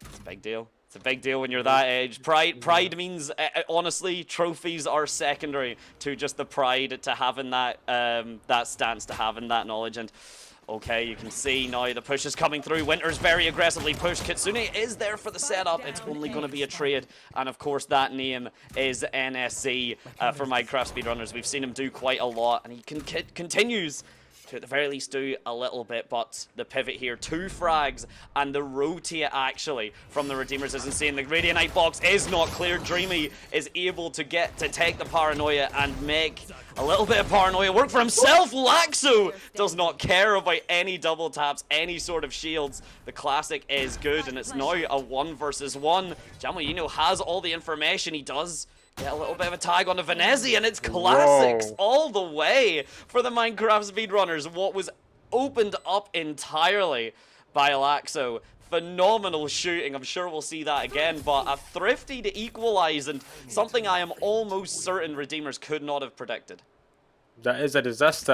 This round especially is one of the most important rounds for Redeemers, especially with the rifles there. But being taken down by 3 guns is a bit. It can kill someone's mental. Yes, this is the big thing, and if you're gonna kind of fall that early, you have to be able to just kind of reset yourself, as you've said, Dynamo, kind of clear that mental, because the Redeemers, you know, they want to not only take this victory, but I assume there's at least a little bit that wants them to take this victory without ever dropping a map. Of course, you know, taking the victory at the end is better, and who knows, that could even be a distraction for them. Maybe they get a bit overzealous, try their best to force no lost maps, but you have to accept that Minecraft speedrunners, they took the thrifty in spades, they followed it up. It's not the same for NSE. He can't do with the classic what our boy Laxo did. So now the spike is down, and Dreamy continues to put more and more of the Redeemers in their graves. The spike is down. The position is clear. There's not too much you can do. We see Kazi, he's got the flash set up. He's trying to push through, but he doesn't look to his right. Dreamy nearly gets the ace. Venezi at the very least able to shut it down, and Jamoyino will take that last frag. So a consolation kill for the Redeemers, but still a pretty unfortunate start for them nonetheless. Pretty sure Dreamy is still happy with his 4K, although it would have been better if he aced. I did notice, however, Minecraft speedrunners are playing more aggressive than the last game. Last time seeing them against Redeemers, they were playing a bit more passive, and they were not kind of going out for info or for fights. However, I did notice a lot of times, for example, like now Kitsune running down A short, and yep, it could cost them. Yeah, the double tap is good, but if you've got a solid flash from Kazi and a solid double to follow it up, I honestly, don't get me wrong, I mean, I quite like the Redeemers play here, and I was about to actually say, maybe do you not just want to, you know, take the double frags and then walk onto site, deal with the rotations, but not only have they left the site with the 2 immediate frags, they then got the excellent lurk from Venezi, a beautiful lurk to get the frag, but then the momentum slows down yet again, and Jamoyino now has to try and fight this C push. It's not going to go well for him. NSE is able to drop him down, and the last man standing for the Minecraft speedrunners, it is Winter. The entire world on his shoulders. It's going to be a difficult retake for him. It is difficult. I don't think he's got a chance, if I'm being honest with you. Unless... Remember the last time you predicted something, Dan? I was gonna say, you're so confident to put your money where your mouth is. I'll be honest with you. I was gonna you know put some gifted down on the line, but I hesitated. I'll be honest with you. Good. I didn't hesitate. Good. You should hesitate. And, you know, all you really need there is 4 clean Guardian shots, and we've seen that every player is more than capable to do it, and the timeouts already coming through. Something that we've seen genuinely just as this tournament has gone on, as the Breakout Bash has continued, more and more confidence in using the timeouts. There weren't really being used at the start too much, whether it was just because it was early in the sets and maybe teams weren't getting the respect that we now see they very much deserve. Maybe it was just, you know, a little bit of nerves. There's a lot to it, but with the timeouts now getting used to really keep the advantage, to really keep the setup going. For the Redeemers especially, I love to see it. But I assure you, ladies and gentlemen, I am not putting any gifteds on the line until I can very much guarantee that that's going to go one way. But as I've said before, we can't really guarantee it. Especially, like, this is a classic. That's a classic. And they're doing things like that with it. You give me a Vandal, I'm not hitting shots like that. Yeah, I'm not either. Probably the main reason why I'm Hearthstone ascending, but he's why playing we're here and they're there. Why we're Exactly. here and they're there. Well, we getting back into the game. I wonder what went through the voice break through that timeout. Will it change anything? So, oh my days, so far the combination of the Yoru, of the Deathmatch Arena, the kill contract, actually, plus the Yoru Dimensional Drift, a really deadly combination, gives essentially a guaranteed 1 versus 1 that we do see is walked away. The victory very much going to the side of the Redeemers, and a big apology actually, because it is the man holding Garage right there. We've been pronouncing it Dreamy. It is actually Dreamy, so apologies for that, Dreamy. But I'm sure you've made enough nightmares for people that have fought you that I think it's quite fitting. And you see, nice, Venezi still stuck on this mid control, but this time, Kitsune, he understands! The Minecraft speedrunners have the information, they have the read, but they don't quite have the shot, and it's now fire and fury everywhere, split across the map, but the spike has already ticked down so much, and the Redeemers, while doing their usual Redeemers play, they managed to still get the frags, the advantage. NSC falls to the spike, and Tenkai with a potential right click. No, he doesn't maybe know the HP of Laxo. One stray bullet would have been enough to destroy the economy, but at this stage, why risk it? Seeing the way they comboed both ultimates to take side, that was impressive, and I like the creativity with it. We've seen it a couple of times. It's not a new way to use these ults, but it's always amazing when it gets used, and it always kind of guarantees you at least one person off site, which kind of helps your team to take site easier. Yeah, it's massive. Not having to worry about the paranoia or the smokes, especially because the Yoru drift as well. You just, if your teammate loses it, then you just pop out of the ult yourself and then kill the ISO because he doesn't have time to really find out where you are. But speaking of not having time, Kitsune's not been having that initial opening that his counterpart in Piazzi's been having. You can even see the lurk here. Usually you want your ISO kind of front and center for these aggressive pushes, but that's lurk from Redeemers is excellent. The flash follows it up, and it's a 3-1 split for the side of long and short, and now that delayed kind of presence from Piazzi is going to rejoin with the rest of his team. As Jamal, you know, he's going to swing with the Guardian. He finds a beautiful shot. Piazzi, the latecomer to the fight, is going to be punished for his tardiness, shall we say, and now the counter-dimensional drift for the side of Laxo. He's got this A-long completely cleared, it's been emptied out. Jamalino, meanwhile, has managed to find a frag, but these two under heaven are fighting out for the lives. It's the right clicks to follow it, but it's Jamalino 2-on-3 to take the frags and keep this game very, very equal. That is very unfortunate. I do notice that Redeemers are not on their usual form. They switch the place out a little bit, but it's working somehow for them to take the site, but not holding it post plant wise. And I'm kind of liking how they are punishing the aggressive plays that happen from Minecraft speedrunners, because like I mentioned earlier, Minecraft speedrunners are playing a bit more aggressive than they usually are. But it does seem like the Redeemers are taking the fights and not giving them that much space. It's a big deal. It's a big deal to try and take it that manner, and you can see that aggressive defense the Minecraft speedrunners are running. The Hunter's Fury does get popped, and it does actually find one. Laxo uses, though, that kind of distraction, that noise, to find a frag on a Piazzi, which is pretty big if you've got your ISO still standing with the kill contract, the deathmatch arena online.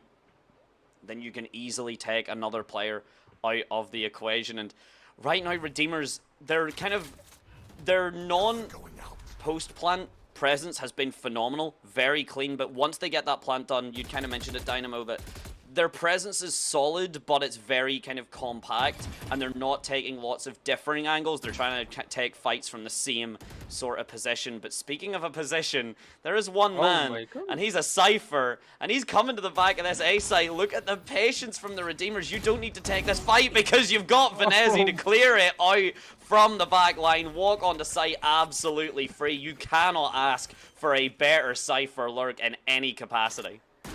That was a great lurk.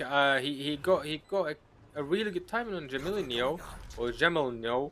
Sorry, I am struggling to pronounce his name, but he got a great timing on him. Oh, come on! Oh, Kaze, speaking of great timing, Jamelinho falling through the smoke is unfortunate.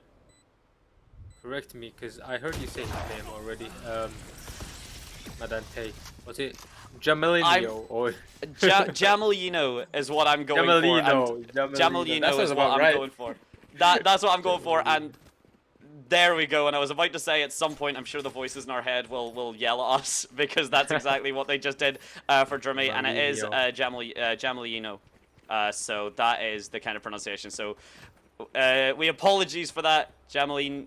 There we go, Jamelinho, that's it. We apologies for that, Jamelinho, but it's only taken until the grand finals for us to get the name pronunciation right.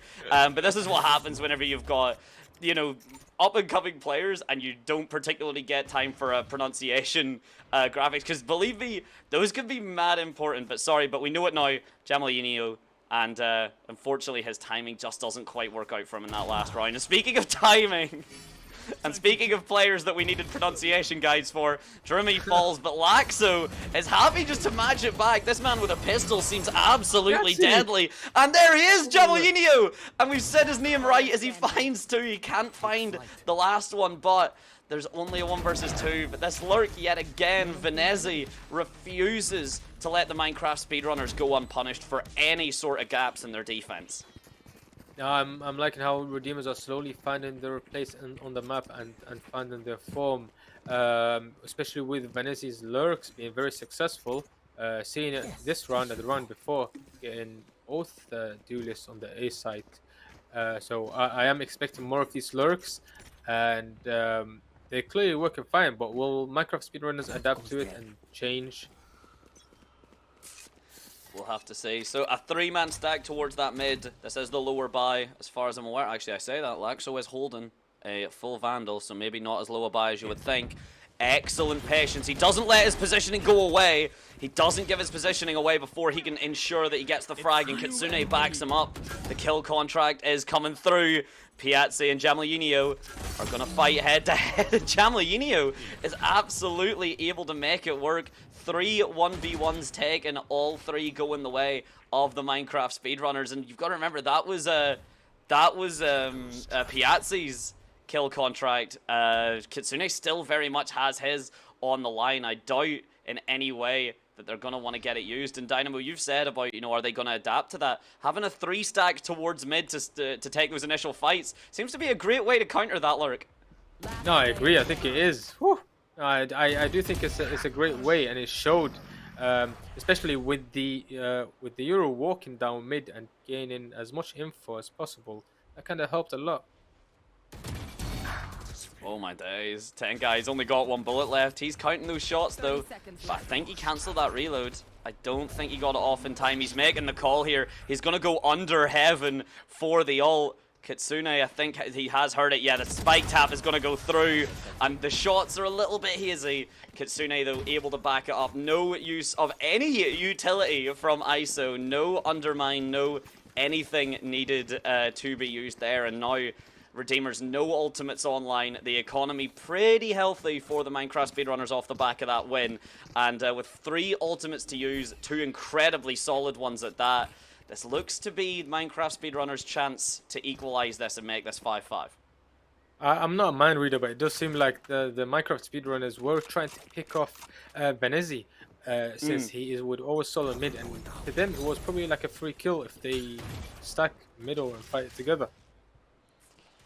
They're immediately going away from it, though. They wanted to take that fight precisely once, and I do like that about Minecraft speedrunners. They do change up quite a bit, but Kitsune has really been trying to force this this kind of sewers push. I do like that Laxo has been pushing up now to try and follow him up, but he needs to do a better job at just staying alive to give Laxo that space to work with, which is exactly what he does, and it's Winter all the way back. One pop from that Guardian is all he needs. The flash comes through. Has the anti-flash been played well? It's honestly not. Winter can't quite get behind bricks to dodge the flash in time. That's a lot of space granted, and Piazzi with 3k, he's done enough for his team. But look again, the Redeemer's special online. There are 4 frags for Piazzi. He's walking onto the A site, and meanwhile, at the C site is where actually everything's happening. Does the ace come through? It does indeed. Oh my god. It does indeed. Almost without incident is the bomb planted, or attempted to be planted, towards that C site. You'd mentioned the Redeemer's special, and if anything now, that is fully a Sunday roast of a special. Waiter, can I get a Redeemer special, please? Order up, ladies and gentlemen. Here is your receipt. And I was an insane ace from Piatti that he will definitely put down on his books, especially in the grand finals. Oh, if there's one way to do it, and that's, you know, you want to do this as well because you've got an ISO on the enemy team. You know, Kitsune he's really trying to force this sewers position to work, but it's clear that Redeemers have it on read. Redeemers are very confident. There's at least one member towards that sewers, potentially 2 or 3, and with the neural theft, you have all the information you want to work with in the world. Piazzi gets the ult orb to get the that cosmic divide, or not the cosmic divide, sorry, that is Astra utility I'm talking about. And while I'm mistaking my agent utility, Piazzi and NSE are getting all the frags. But yeah, the kill contract is what I said. Not immediately pop though. Again, very reserved with the utility. And that spike is still all the way over in C site, despite everything happening on A. Over there.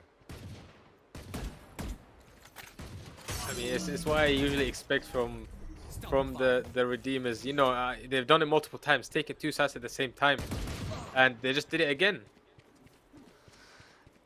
I mean, congratulations, Laxo wins that, but Redeemers have not only planted the spike, all 3 of them have just left it to try and find Laxo. Now, Laxo gets out with his life, but if you notice, yep, Laxo notices it too. He does jump over the first one, but the second one is much harder to get around. He can pop his ult if he so wishes, but I'm not going to lie, I think Laxo is a better player than me, and I wouldn't use the ultimate in this position, so I doubt Laxo is as well. You can see how much the Redeemers, though, they don't want him to bring this gun into the next round, but he is all the way over. He's checking out, actually, what the attacker side spawn looks like. He's getting his bearings, because this is the last round. They start off on this defender side before that swap comes through.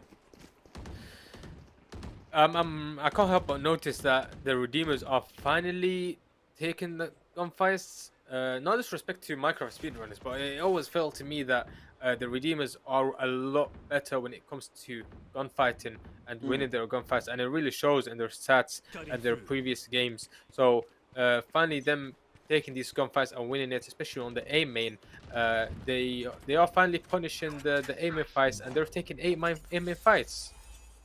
Speaking of taking the fights though, can Kitsune take this one? No, he cannot.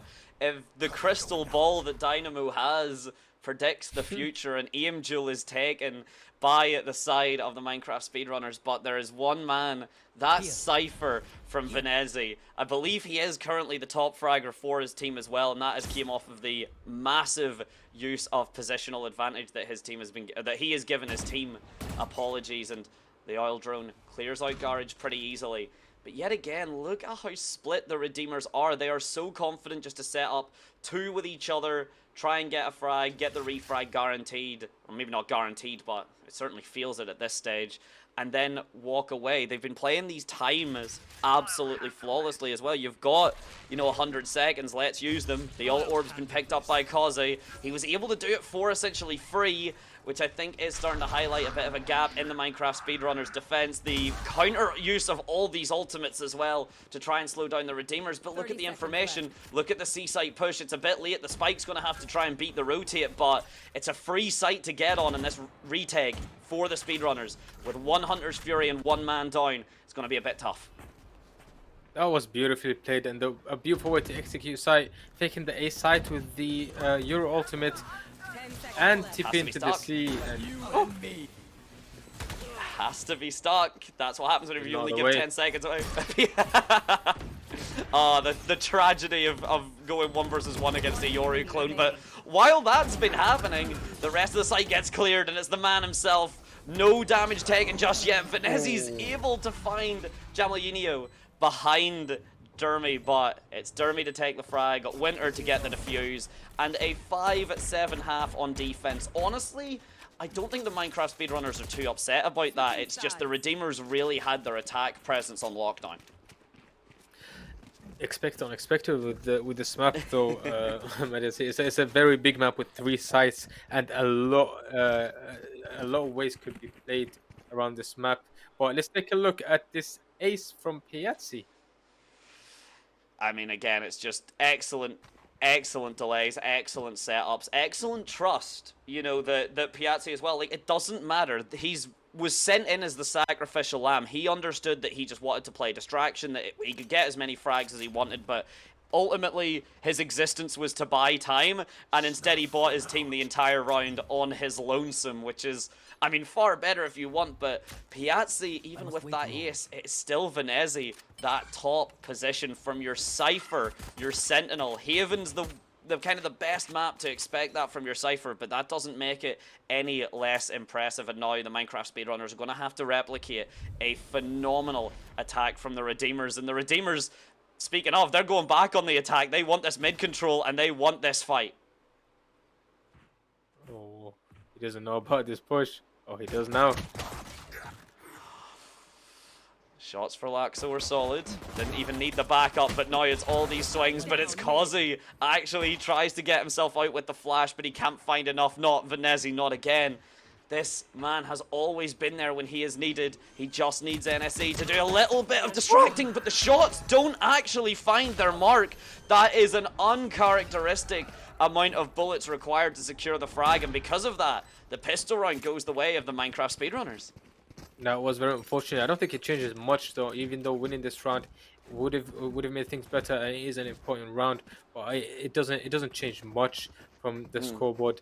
If anything, it's a higher opportunity or higher percentage that the scores will tie up to 7-7, and then if anything, the Redeemers will go up by a point during their bye round when it's the Minecraft speedrunners bonus. We'll have to see. I mean, the last time this happened, it was, I think, the Redeemers, they took the first pistol round, and then they, unfortunately for themselves, gave away a Thrifty.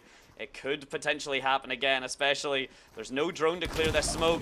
I love the attempt there, honestly. NSZ had that feeling that there was going to be a swing. He tried his best to dance around the smokes, but he couldn't quite do it. Kazi's able to find one. He was going to get traded out. Kitsune's absolutely able to do the same. And Tenkai getting a little bit overzealous on that frag, just puts himself away. And it's Dermy. Again, the shots take a minute to find their mark.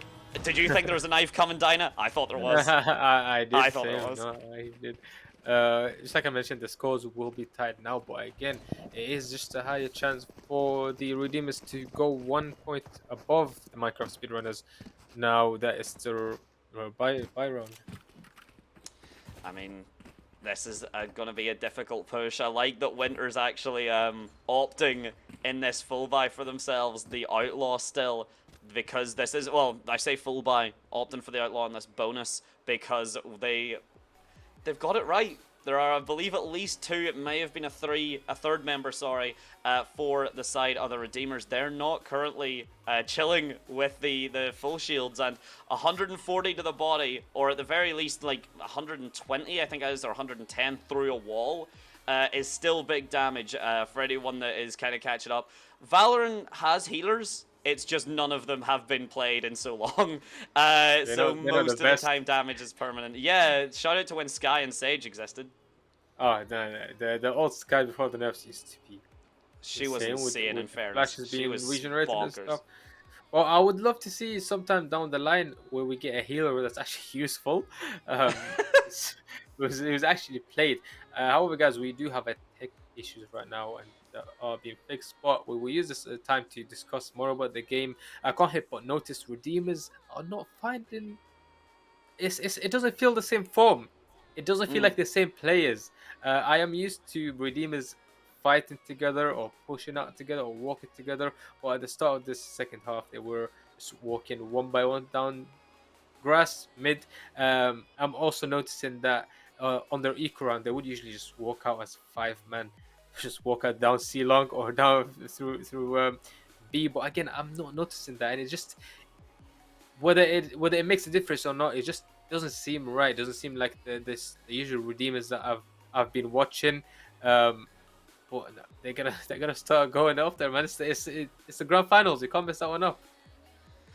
It's a big deal, and it is honestly down to while we're not seeing exactly the same redeemers that we are used to. I would genuinely say we're not seeing the same Minecraft speedrunners that we're used to, and I mean that as a compliment because it does feel like they have gotten a bit smoother. It does feel like they've genuinely developed over the course of their journey through that kind of lower bracket. And let's not forget, it was Redeemers that put them there. It was the Redeemers themselves that were able to put them down 2-0. So the Minecraft speedrunners, they seem to have understood the assignment. They seem to understand that you cannot go back to the team that beat you 2-0, run the same strats, run the same compositions, run that same playstyle, and expect anything else to change. The whole definition of insanity line, I'm sure we've all heard it a million times. I'm not going to repeat it, but it is seemingly holding up, and the Minecraft speedrunners, they're more than happy to adapt. And again, for players of this caliber, for players of this capability, but also this young age, that adaptation is usually the kind of most difficult part. And look at what Redeemers are doing immediately off the back of Dynamo, what you've been saying. They're playing together. They've walked down C-Long all themselves, and the Cypher trap's been broken. No one seems to fully respect it, and Winter is able to find himself one, but the trade is good. I think they do have full info now, so seeing 3 of them push C-Long is just a free B-side for them. I want to actually point out for a second, it wasn't Venezi, it was Dermy's complete, steadfast, ironclad confidence. He did not turn to fight that C fight once, and, Kitsune trying at their best to get the presence kind of established, but Venezi very much saying that A site is my home, you're not welcome here, you've got the plant down, congratulations for it. But off the back of this, actually, what's happened is the Minecraft speedrunners have given up a decent bit of presence on the site itself, but as I say, initially a criticism, it looks to work out, and you cannot run out of bullets, Piazzi. Laxo's flash was absolutely perfect, and honestly, him and Dermy had that set up perfectly. I did say that maybe the site itself had been given up a little bit too much, but that snapback from Laxo, that snapback just to say that yes, we did not want to play on site and we wanted to let the Redeemers walk in before kind of snapping those jaws shut, was played to perfection. It was a little bit shaky, but the right clicks very much favouring Laxo in that last fight, and the mid control, yet again, despite the lower buy, is coming down from Redeemers in spades. Oh, that was an unfortunate previous round. It was the worst time to run out of bullets. But I still believe in the Redeemers to redeem themselves and take it back. Go there. We're doing our best. We can try and take it back. That's a phenomenal first frag. Tenkai's able to answer it back. It's Laxo, though, can similarly do the same. And the Minecraft speedrunners with the control, I heard the text chat get used there. I'm hoping it was a nice shot that was said, because it was very deservedly so of that. The neural theft now comes down. And it's 4 versus 3 again. This is all the information that the Minecraft speedrunners need, and they've actually read that Venezi will rotate off the site. They've done it perfectly. Yes, he is still kind of sitting towards Garage, but that's enough. And this mid presence, initially from Venezi, And now it is matching up with Dreamy as well, and he's got the frags, he's got all the shots, and Kitsune meanwhile finds Piazza in the back of that defender side spawn and puts Minecraft speedrunners up 9-7. I might have to switch teams here, you know. I might just go and be a glory supporter and just support whoever wins. Who do you support? I support whoever wins. I mean, that's a joke. I still believe in the Redeemers. They do seem a bit shaky, a bit nervous. However, again, let's not forget, this is Minecraft Speedrunners map pick. I do have faith on Corrode. We did see them dominate Corrode last time. But this game, again, it's not over yet. And expect the unexpected. Expect the unexpectable every single time, and Redeemer's unexpectable is just kind of send 3 down at one angle, and you've just seen the power of Yoru there. The gate crash set up all the way towards A site, so that triple commit towards C, you don't actually give up that much space. I say that, but then he immediately gate crashes out and runs back towards C, so the Redeemers are seeming a little bit shaken up right now. There is that kill contract online. Not necessary if Kitsune is able to get those shots, and Venezi can't quite make them himself as the smokes go down, the double tap online. Surely we see the kill contract from Piazzi come down. It would be a real waste not to. It doesn't seem like it's coming through, and the punish because of that is absolutely huge. You had the capacity to take one member out of this site for absolutely free, and you opted against it. I'm unsure what the thought process there actually was, but regardless of that being the case, Minecraft speedrunners are going to take that advantage and add not only another round onto the board, but a brutal economy for the Redeemers to try and come back from. No, that timeout was really needed, especially with what I just saw. No, I'm thinking the same thing here. That ISO ultimate, that should have been used, and it would have probably made a huge difference, especially by taking one player out of the picture. It will make it a really easy retake for the rest of the players. I mean, the power of ISO isn't necessarily that you can guarantee the kill. The kill contract does not necessarily guarantee a kill. Of course it doesn't. It would be busted if it did, because guaranteeing kills in shooters is dumb and should never happen. But I was going to say shout out, but actually I can't think of any ultimate off the back of my mind that does it. So I'll come back to that whenever I can think of the ultimate. But for the meantime, yeah, you're getting that kill contract back. I mean, it's only 78 ult points. Like, you can definitely do that before overtime or before the end of the game. And this is the really micro stuff. This is what you can't even really coach until it happens. That your decision to, oh, but the ultimate could get you more value, it could save you this pivotal round. It can, if you're alive. If you're not alive to use your ultimate, it turns out it's pretty wasteful to have it in the back pocket. So there's not really too much of an economy for the Redeemers to work with here. One Phantom online, but I do love the aggressive from the shadows. Jamalino is immediately going to get taken out, so he has some information. That's not going to deter the Minecraft speedrunners, though. They are speedrunning right onto this C site, and again, they only have one man really to worry about, and with only a sheriff in his hand as I say it, he does pick up a beautiful first frag, but he's not going to be able to secure the gun just yet. They're playing it a bit more passive, which I like. They're going for this. If you notice, the cipher trips being placed backside, it's more to pick them off if they try to take space backside, and it's just it's an easy way to guarantee backside for your team. That it is, and oh my days, the flank that it came through, it finds its targets twice, and there is been a gun brought up now. If Tenkai can use this distraction to try and get a frag, but as Kitsune swings, Jamalino follows in his footsteps. A clean 11-7 so far. I was bigging up Venezi, and he absolutely deserved it, but it's Laxo up on top form, 20-10 on the hardest agent in the game, still in my opinion. And phenomenal work being done though. 5 ultimates for the Redeemers, 2 for the Minecraft speedrunners, and a full buy as well. If the Redeemers cannot make this work, they are in dire straits. No, I would be surprised if they can't make this work, especially after this timeout. Last round, I'm not surprised, just an equal round. However, they do have 5 ultimates now. And if I don't see one of them being used in a good way, I might just tweak out, genuinely.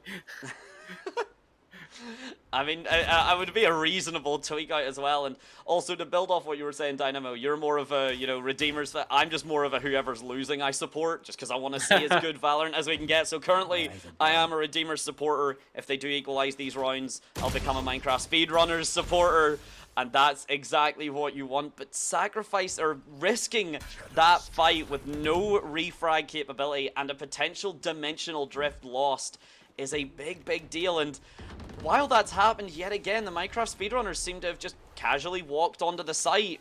Redeemers, I'm hoping, are really setting up for this retake, and that does sound like what the case is going to be. But the Hunter's Fury not going to do too much other than just kind of run a bit of distraction. That kill contract now from Piazza. He's trying to find his mark. It's Winter to actually take the victory. La, indeed. And the refrag as well. Winter not only comes out of the kill contract with one frag to his name, he manages to walk out with a second in that dimensional drift now to try and get all the information in the world as this 3 versus 3 comes through.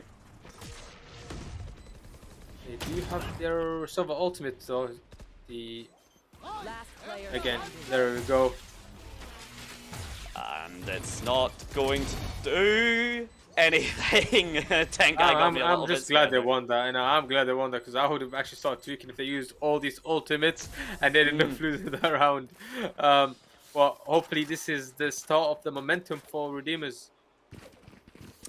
I would like that to be the case, but I mean, as you just said, 3 ultimates had to get used for the Redeemers to get that working. Now, granted, the Hunter's Fury was dragged out of the Minecraft speedrunners as well, so it wasn't exactly like you committed nothing and still took the round, or in this case, if you're the Minecraft speedrunners, they committed something and lost the round, which is quite a big deal.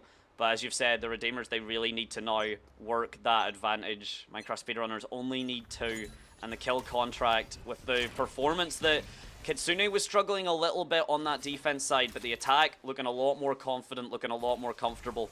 So being able to take that position, clean that up just a bit, could be the difference maker here as the B side commit is coming through. Tenkai's position here, but the Silver Dart, it comes through.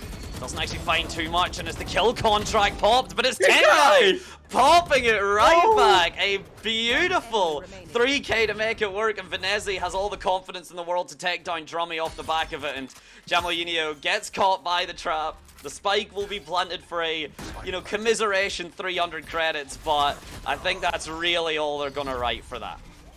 What a round from Tenkai. We are back, chat. No, we are actually back now. Great round from Tenkai. I was worried for a second seeing 5-man push towards him when he just soloed on the side, but he had that unlocked. He held it down. I mean, that's a big deal, and that goes to show kind of the mistake, and I'm not surprised at all that the coach for the Minecraft speedrunners has decided to call that timeout, because the biggest deal here is, and I'm sorry, but we're grand finals here. I'm usually a bit more polite whenever we're kind of upper brackets and stuff. I'm not as kind of confident calling out people, but you need to understand, and you're going to see in this replay exactly what I'm talking about here. You have ISO. ISO should always be the first member on site. ISO should always be your first player on site with that double tap online. Because as you've seen, all that really happened was that Tenkai gunned down Laxo pretty easily and then managed to shoot the double tap off of Kitsune semi by accident. I think that came from a bullet penetration, and then as you've seen, the swing for it, the kind of adjustment, that spray transfer, clean as anything, gets you a 3k and gets you that round on the board. So I'm thinking that's what this timeout's about. Please let your man who can take a free bullet to the head on that site. Now, I do believe that timeout might have just been a timeout to reset the mental more than change something, because seeing it right now, they're not playing it too bad. Could be better, but I feel like they're just playing in any way, any style or any way the Minecraft speedrunners are playing. It just works fine for them, other than that previous round. So I feel like it's more of a timeout for a mental change and a mental reset rather than changing any strats. Have to see. I do like the change to the strats, though. There's already a lot of members of the Redeemers towards this C site. The drone and the Yoru teleport both broken, so a lot of information actually being given away. Kitsune is trying his best. He uses the undercut, He follows it up beautifully. The rest of his team are struggling to get onto the site right now. That paranoia timing could not have been any better, and Kitsune is using that confidence to try and get the rest of the control of the site. Piazzi, though, with 2 refreshes of the double tap to try and make this work. Drummy, though. Drummy with the patience! Okay, he's able to pick up one. That's still something. I really thought he was going to completely give that away. It's not going to be the case. NSC can't quite find the positioning. He believes there's someone on logs, and while that was accurate a couple seconds ago, not the case anymore. The oil drone comes through to try and clear out the smoke. Jamalino doesn't really have to play too aggressive. He tries to repop the smoke. He gets behind the box, so there's no kind of collateral potential there. Him and Laxo with a beautiful double swing. NSC really didn't have anything to work with, and now match point, and a lot to work with for the Minecraft speedrunners. Redeemers here could see their first map go the opposite way. No, that is I hope that's a wake-up call for them to lock in, because that would be the first map that goes down. However, that round was slightly different for speedrunners. They did have a fast C hit with 1 lurking, and I think they're doing it again with another 4-man to a C and the Cypher middle. This fight for the C site is going absolutely phenomenally, but it's you and me.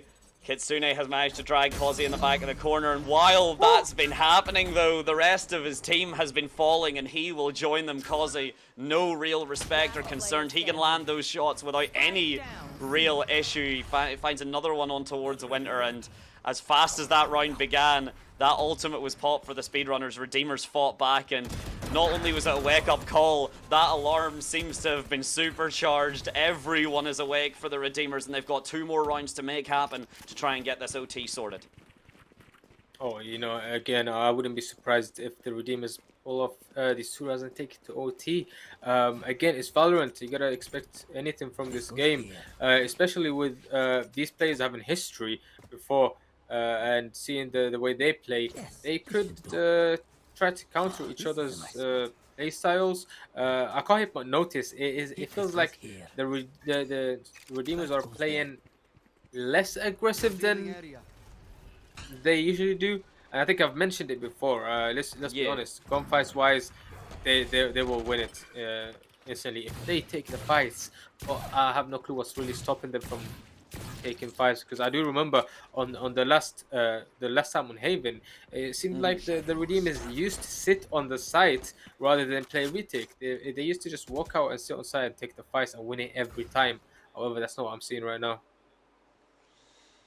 It could be just down to a potential bit more respect being given, and while that may not be the case, while that's not something you maybe want to see, it has been enough for the Minecraft speedrunners to at least make something work.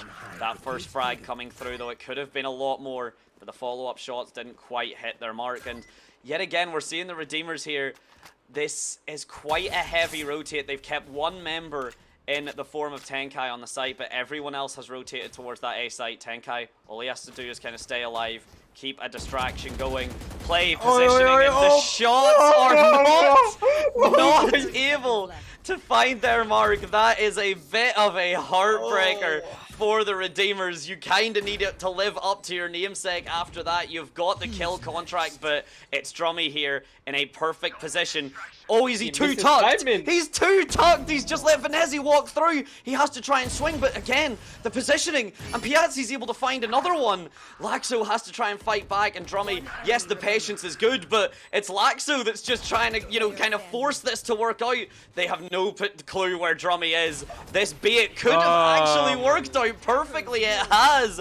I did say that he'd maybe let it slide a bit too much, but while the rest of your team are causing shenanigans and causing fights, it does mean no one has any clue where you lie. Ladies and gentlemen, the wake-up call, that alarm was set just a bit too late for the Redeemers, and because of it, they lose their first map of the entire Breakout Bash. No, I hope they bring it back, and again, Road is their map pick, which is our upcoming map, and I am very excited to see that one, especially with seeing how will Minecraft speedruns play out this time. it's going to be a big question now because, as you'd pointed out, that the Minecraft speedrunners, they were more than happy to kind of get themselves onto the site, and the Redeemers were playing a bit more respectfully. They weren't taking those initial gunfights and just walking away with the victory. They were more respectful and more kind of retake focused, which wasn't really quite working out for them, it has to be said. They were really struggling with it, and Minecraft speedrunners had initially struggled to kind of keep that spike presence, to keep that diffuse or that post-diffuse setup, but this time they seemed like a different team, and the Redeemers weren't really quite able to adapt in time and realize that no, this is a different set of speedrunners. They're happy to play that post plant to perfection, and they will meet you in any sort of time, in any sort of capacity, and they'll be confident enough to walk away. No, 100%. It does feel like Minecraft speedrunners are actually treating this. They're treating it like it is a grand final. Unlike the Redeemers, it just feels like another game. You know, usually I would be I would expect more, especially when it's grand finals. However, it's not the same form I'm seeing it. If anything, Minecraft speedrunners are actually treating it like it's the grand finals.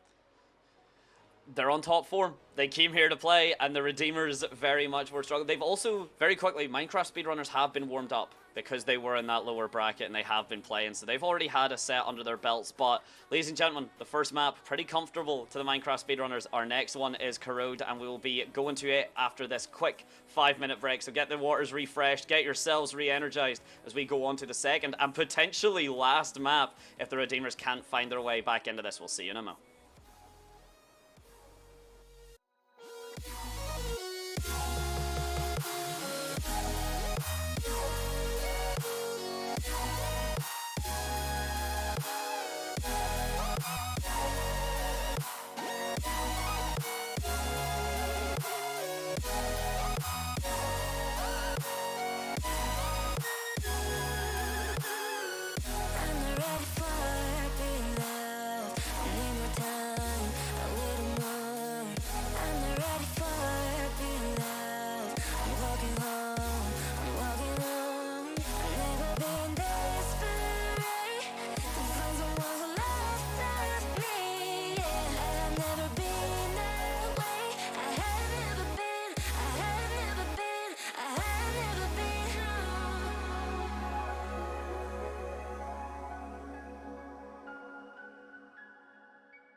My head in my hands, listen up, says my teacher.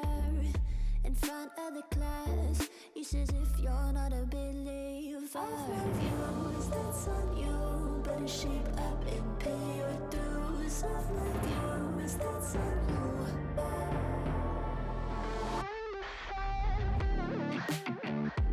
I'll be on a flight soon to the end, I sing you. Gotta know all this propaganda, how do you do?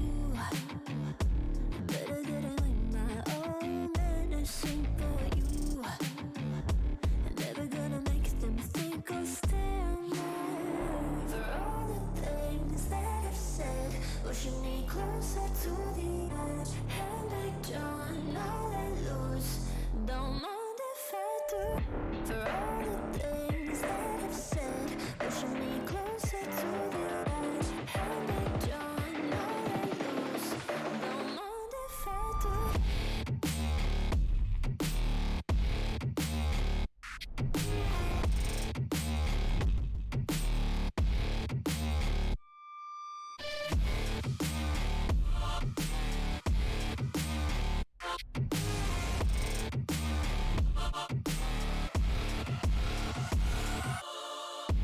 Free as the wind, and as strong as a piece of amber.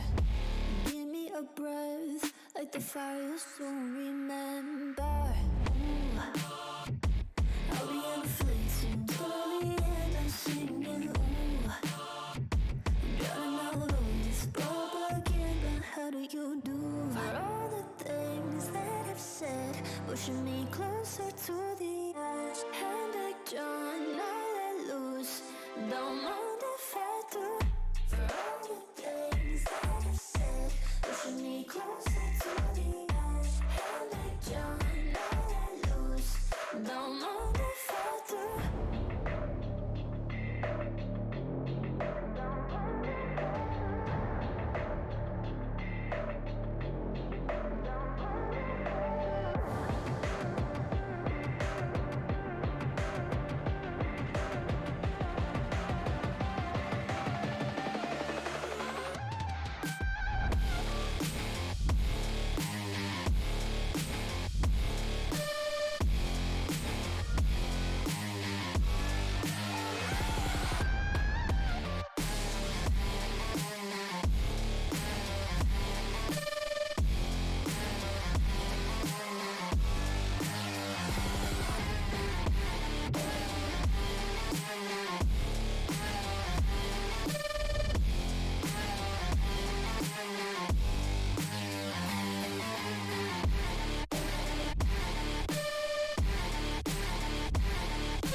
I've learned from my mistakes, and I'm trying to make it better.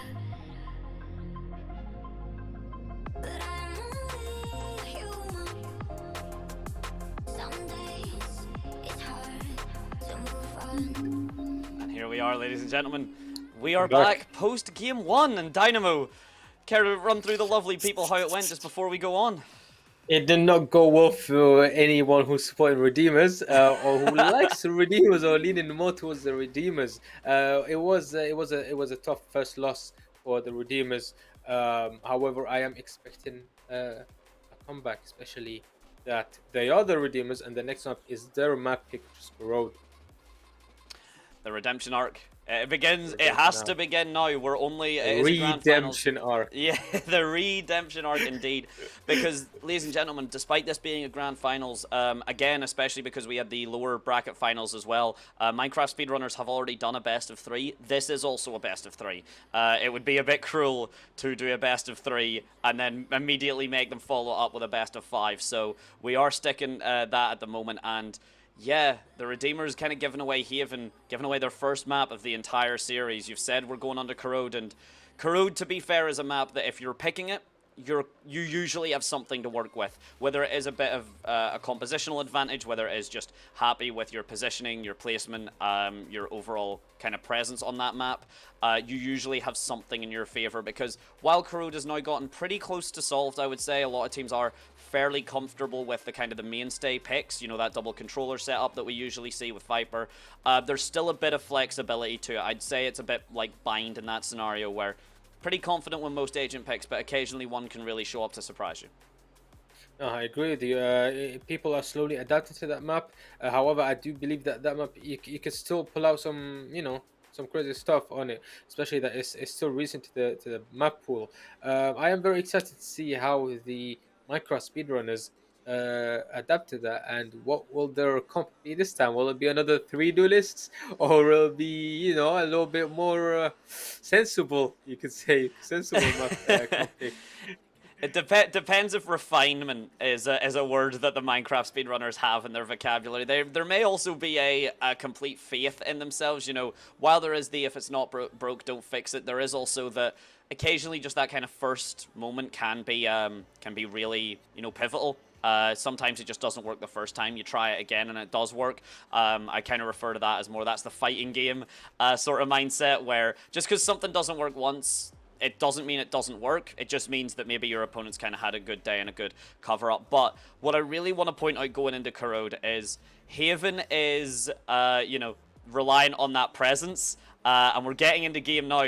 Venezi's Cypher lurks were absolutely disgusting. It wasn't quite enough to get the kind of the win for the side of Piazzi and co, but it was still something. And now we move on to Corrode, and this agent picks are already there. Oh my days.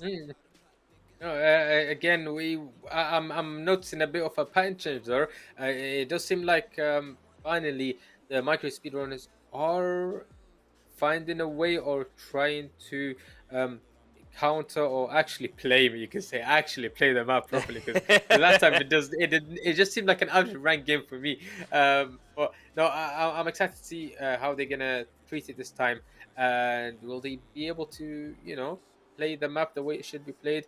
Again, we did mention a couple times last time about the mid control on that map and how Yep. it's vital to control the map space, especially when it comes to rotations. You could either pick up rotators, or you could just push through it, because it will take you like 3 to 4 working days to rotate through a spawn. So middle is always an option to go faster. However, will there be someone there to hold you off, or can you go through safely? And that's when the Viper wall comes in. It gets placed there for the not this round though. It does seem like it's okay. Yeah, that Viper wall set up, as you've pointed out, it is usually enough to cut off these kind of big angles, and we've got Piazzi on the waylay, which I love to see, but I was going to say it could be a bit of a mistake, but if you're going to be landing shots like that, then it might not be. It's Winter, though, a beautiful right click. The presence of mind, he just keeps running with it, and it keeps kind of working out. Laxo can't quite dodge around Tenkai, and Jamalino is at very least able to do some damage, but Spike is already down. The Redeemers are playing this very, very fast, and they didn't run the Redeemer special. This was a 5-man commit towards this side. The Spike is tapped. Kazi has the information, knows no one's sticking it. Jamalino is able to bring down Tenkai and uses the Haunt as a bit of a distraction. Taps the Spike yet again, but it's actually, that shot is a distraction from KMZ, and is able to bring up the shot, or I said KMZ, sorry, NSZ, and it's allowing the shot for NSZ to work out there. So beautiful stuff, excellent aggression, very solid push from the Redeemers, and that double controller setup will probably be massively what they lean on.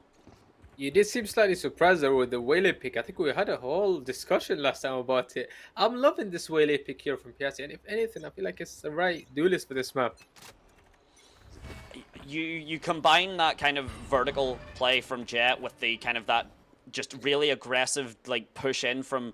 while it looks like a Jet dash, I'd honestly compare it more to a Raze satchel, just because of the amount of distance it covers and how awkward it is to shoot at times. And speaking of control, speaking of what we're trying to see here, the Minecraft Redeemers, there's 4 members set up for that shear, and Tenkai is happy to meet them there, but there's a lot of bullets flying. It's a trade, and the advantage does work out for the Redeemers, which is to be expected at that range with those guns. And meanwhile, Kitsune is trying to hold off this fight, but he's not going to be able to walk away from it for much longer. This plank comes off the Redeemers again, and you can tell it's their map pick. It seemed like you were down in the... Oh, okay. NS stands for nice shot in his name. that was nice shot, again. Zoomer. Is that what it is? Is that the generational difference? That was creative. I give you that. Yeah, I'm not even sure. I'm not even sure if NSC would fall under Zoomer. I don't know the generational differences. But anyway, what were you saying, Dynamo? Before I just came up with really silly abbreviations. It sounded like you were doubting the Waylay pick here. Don't disrespect Waylay, by the way. You know, I'm a Waylay enjoyer, okay? And Waylay is a very aggressive agent, especially when you combine it with people like Omen's Blind or probably a Breach, which is not on this map. But you know what I mean here. Yeah, Waylay does have her capacity, don't get me wrong, and I mean you can see the setup there, but it's risky. It's risky to make it work, because you do have that where if you don't get the positioning absolutely flawless, you will leave yourself very weak, and you've seen the rest of the Redeemers try and kind of back it up, but well, it was gonna fall until Kazi decided to take matters into his own hands, and suddenly it is the Vise, it is the Neon down here. They could, in theory, walk onto this side. Kazi gets the positioning, but Jamalino's just a bit too fast on the draw. And it's one member now in the form of Tenkai, stuck with an Outlaw to try and get any sort of positional advantage. But when you've got 50 seconds here, the Prowler's got it scanned. The Paranoia as well. I was going to say you can play patiently, but Minecraft speedrunners, if you've got speedrunners in the name, they don't want to let that timer tick down any more than they have to. No, I agree with you. Seeing it feels like whatever I say happens or almost happens. You know, I mentioned the combo of an Omen Blind and the Waylay dash. It's still they've done it around. However, it was a little too the Waylay was a little too fast, and that's one thing about Waylay. Why I do think she could be a good agent is her aggressive lay style, her aggressive entries. It reminds me of the old race satchels, which got nerfed because of the pace on it. So now we've got Waylay. It does feel the same, you know. It's got that little pace with it. But we are seeing here that the Viper wall goes up finally in middle, which can give him mid control easily. Yeah, speaking of pace, that is a big, big frag to guarantee so early. Kitsune just can't quite able to get the frags, and I really do love the setup here. This kind of teleport up onto this box, it is super risky if someone's holding up obviously that very kind of deep back mid towards that kind of upper box. Then yeah, you do struggle a bit, and you can find yourself getting picked pretty easily. But Venezi, very confident, very believing, and comfortable with his team that they will support him on it. So fantastic stuff there, and this mid control working out for the Redeemers. The split is leaning more towards the side of B. This mid control has been granted. And now the Viper wall goes up, the push comes through. Can Drummy try and hold off this push as long as he can? Woo! Good start. Oi, oi, oi. 30 seconds. Bit rough, but he gets it. Yeah, kills a kill, man. Again, we've seen that Viper wall come in used the way they looked up mid. However, it wasn't as successful as it seemed to be. But it gives a good example of why that Viper wall is very important. I mean, again, Viper Valorant has been in this game for Valorant has been out, sorry, for 5 years, and NSC is out of this round for the foreseeable future. Jamalino is able to pick out Kazi as well, so it's now all down to Tenkai, and quite amount of a healthy retake potential. The spike hasn't quite ticked down enough, so the defuse comes through pretty easily, and I want to just kind of, bring out that Valorant has been around for 5 years. Viper has consistently been nerfed. Like, every time there's a patch now, it's usually Viper gets hit in some way. She used to have 2 snake bites. Yeah, it was just, and she still finds her way, like, these double controller setups because that Viper wall is insane. So, she used to be really bad whenever the Viper wall hit her own team as well. That was the only buff that I think she's basically ever got, and literally, as you can see, 5 years later, she's still a mainstay in some compositions, and she's still super effective. I can get more into the Viper setups later, but this round is already restarted. Jamalino is already trying to get that first frag, and the bullets that are close, but not quite enough to get that opening frag, and Piazzi with a stinger trying to get this A-Link control, and the Redeemer special has been ordered yet again. I will happily take my order there. Yeah, happily. But it does seem like they are running towards the Vice setup, so I'm not sure how will they adapt to that. Again, they are walking slowly back away from the Vice setup, which I think is kind of the right choice for them. It's definitely, I mean, the Razor Vines are very scary for anyone that maybe, because Vise is still only really finding her footing, which is ironic enough because her utility is very much against finding your footing, but the Razor Vines, if you move in them, you take damage, and that scales up, and it can like become like a really strong Molotov pretty fast, like Brim Molly equivalent, and oh my days, Kitsune just disrespecting the haunt entirely, swings out in front of it. Jamalino is able to get that pickup, that frag towards the mid side, and follows him up, and Winter again just able to add it up. Oh my days, the positioning from the Minecraft speedrunners, absolutely flawless work, just dancing around that site, and the Redeemers, every angle they wanted to take was never the correct call. That's honestly clinical corrode play. I'm not gonna lie with you. In Minecraft speedrunners, they look like they're on a crazy form. A different. That's not the same Minecraft speedrunners I've been seeing. You know, Nah. They just seem like they want it so bad. They want it more than the Redeemers. new PBs, new patch notes, new strats have been found for the speedruns, and they are taking them in spades. Oh my days, you would really think that this is Minecraft speedrunners kind of map pick with the way they've set up. And how is he alive? How is Venezi still alive and able to get one? The shear goes up.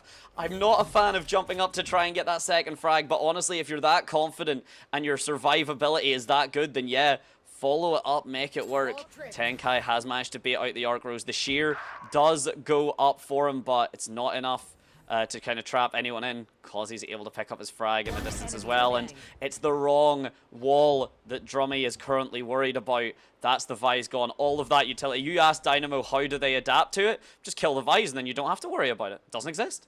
No, that is true. I think that's probably the best way to do it. As the step number one to do that, you gotta actually somehow go through the setup. Not every time. Seeing it this round, it seemed like they took advantage of that mid wall. I'll be honest with you, like the Viper.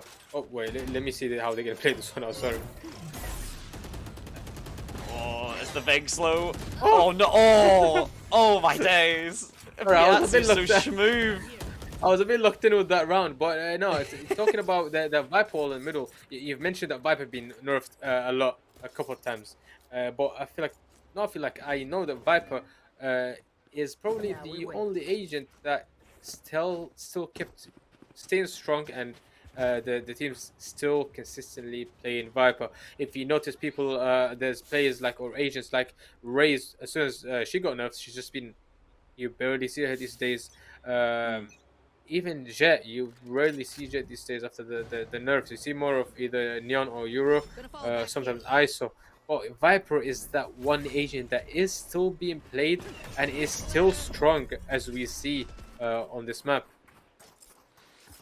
I mean, it's big. And again, as a Waylay enjoyer Dynamo, that's another big example of why she's so good, because that light speed into the refract, into that pullback, like you do get quite a bit of information. That's info.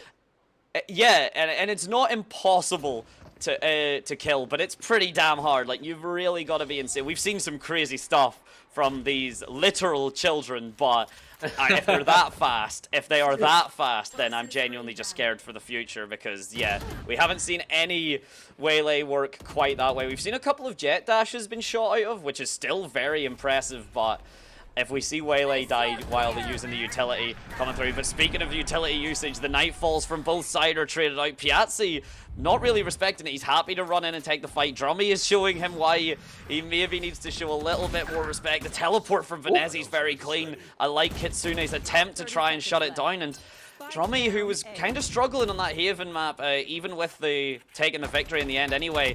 Very, very different player. The shots for Jamelinho, that's a bit heartbreaking, but Drummy's still there to match, and with only 30 HP and a beautiful jump peak, Drummy gets his fourth. That was very well played by them. It was a great start to the round from the Redeemers. It just seems like the momentum didn't keep on going, especially with the counter fade ultimate from sorry, not the counter fade ultimate. It was, sorry, I'm a bit lost here. It was the counter fade ultimate from Jamelinho. But yeah, it seemed like that kind of stopped the momentum and stopped them from actually pushing forward. But no, I still do think the Redeemers can pull something off here, especially with if they could, if they could take advantage of that Waylay, it can, do them a lot of things. Because with the Waylay, you can literally do the dumbest plays with one click of a button. You just go back and retract it all. I mean, that's the thing. Whenever you've got new agents on the block and agents that haven't quite been solved yet, yeah, as you said, you can do some really silly shenanigans, but the first shenanigan is Kitsune taking a beautiful frag, and the Redeemers, yeah, they don't really have the guns to kind of back themselves up at the moment. And I like that the Minecraft speedrunners, they're not taking these fights proactively because of it. Just let the Redeemers walk into your sights. I say that as Drummy, he gets a little bit kind of aggressive on it, but very good understanding, very excellent awareness to take that shot. And yeah, the Redeemers now, they have to do what we asked of them, what we asked of the Minecraft speedrunners, I believe, on Haven. It wasn't take a timeout, but that's a good choice. But it is get the value out of these ultimates. You've got 4. You really need this next round. They need not just this next round, the next 3 or 4 rounds. It's like any round now is a round they need. And with the Redeemers, that round, just this previous round, seemed a bit all over the map. They didn't seem to be coordinated, and it's rare that we see it from them. I think they need to take advantage of that mid wall. They not they've used it a couple of times, but it didn't seem to be enough. For example, this round here, they did push through the Viper wall, but they're not winning the gunfights, man. And with the Redeemers, I just feel like knowing them, they're insane. Especially when it's the gunfight. So if I had to make any change in this timeout, it's just the usual playstyle with the fakes, the lurks, and winning your gunfights. But it's the grand finals, man. They could be just a bit nervous. Nerves are a big deal here. Again, I can't really imagine that any player in this server right now has ever experienced the grand finals. If they have, then of course I'm wrong. Shut me up, and please point me to that grand finals, because I'm sure it's a great watch. But at the meantime, as you said, this is likely, stress and nerves could be getting to you, especially, again, Redeemers, they are, 1 map away from losing this, especially to a team that they'd already put down into the losers bracket. And the Odin, we talked about how, like, this map is made out of paper mache. A lot of kind of love was given to the Odin, and you can see exactly why. Not as dominant as we thought it would be, but still an excellent gun for these angles here. And the dual play setup here, Drummy's happy to kind of give this space up a little bit. He's wanting to rotate away, and the spray is, the run and gun is actually really good from Jamalino here. Does quite a bit of damage, and now, unfortunately for the Redeemers, they're going to walk into the sight of Drummy. He's only able to get 1 Piazzi as an excellent refrag as they go to this B site. That round was way too aggressive from the Redeemers. If anything, they showed so much presence mid, whether it was the footsteps or just shooting their guns. And usually we're not used to that from the Redeemers. They're just playing it very slow, and they don't give much info. But it's clearly working, so we'll take that. That's the thing, if it's not optimal but it works, then it's definitely enough. And you can see the attempted hide in the Viper's pit, but NSC does get scouted out. It's a 2 versus 2. The incredible slow, the hinder onto Winter. I didn't mean to actually make that rhyme, but anyway, it does come through. And Tenkai, though, has the position, has the angle, but he's a bit scared. He was a bit kind of nervous about taking that fight, despite Winter having no clue that he was positioned there. But doesn't matter, the frags come through, and that is a round that Redeemers needed. But they threw quite a lot at it has to be said. No, it's Tenkai with that round. I feel like he was just trying to play it more safe. He thought Winter saw him, probably. That's why he kind of just hit back to heaven, not noticing that he actually didn't see him. But now that they've got their round win, I hope this is the start of momentum for them, and they can push through and go back to their usual form. Maybe so, but maybe they just required a bit too much utility to kind of give them that space and give them that advantage.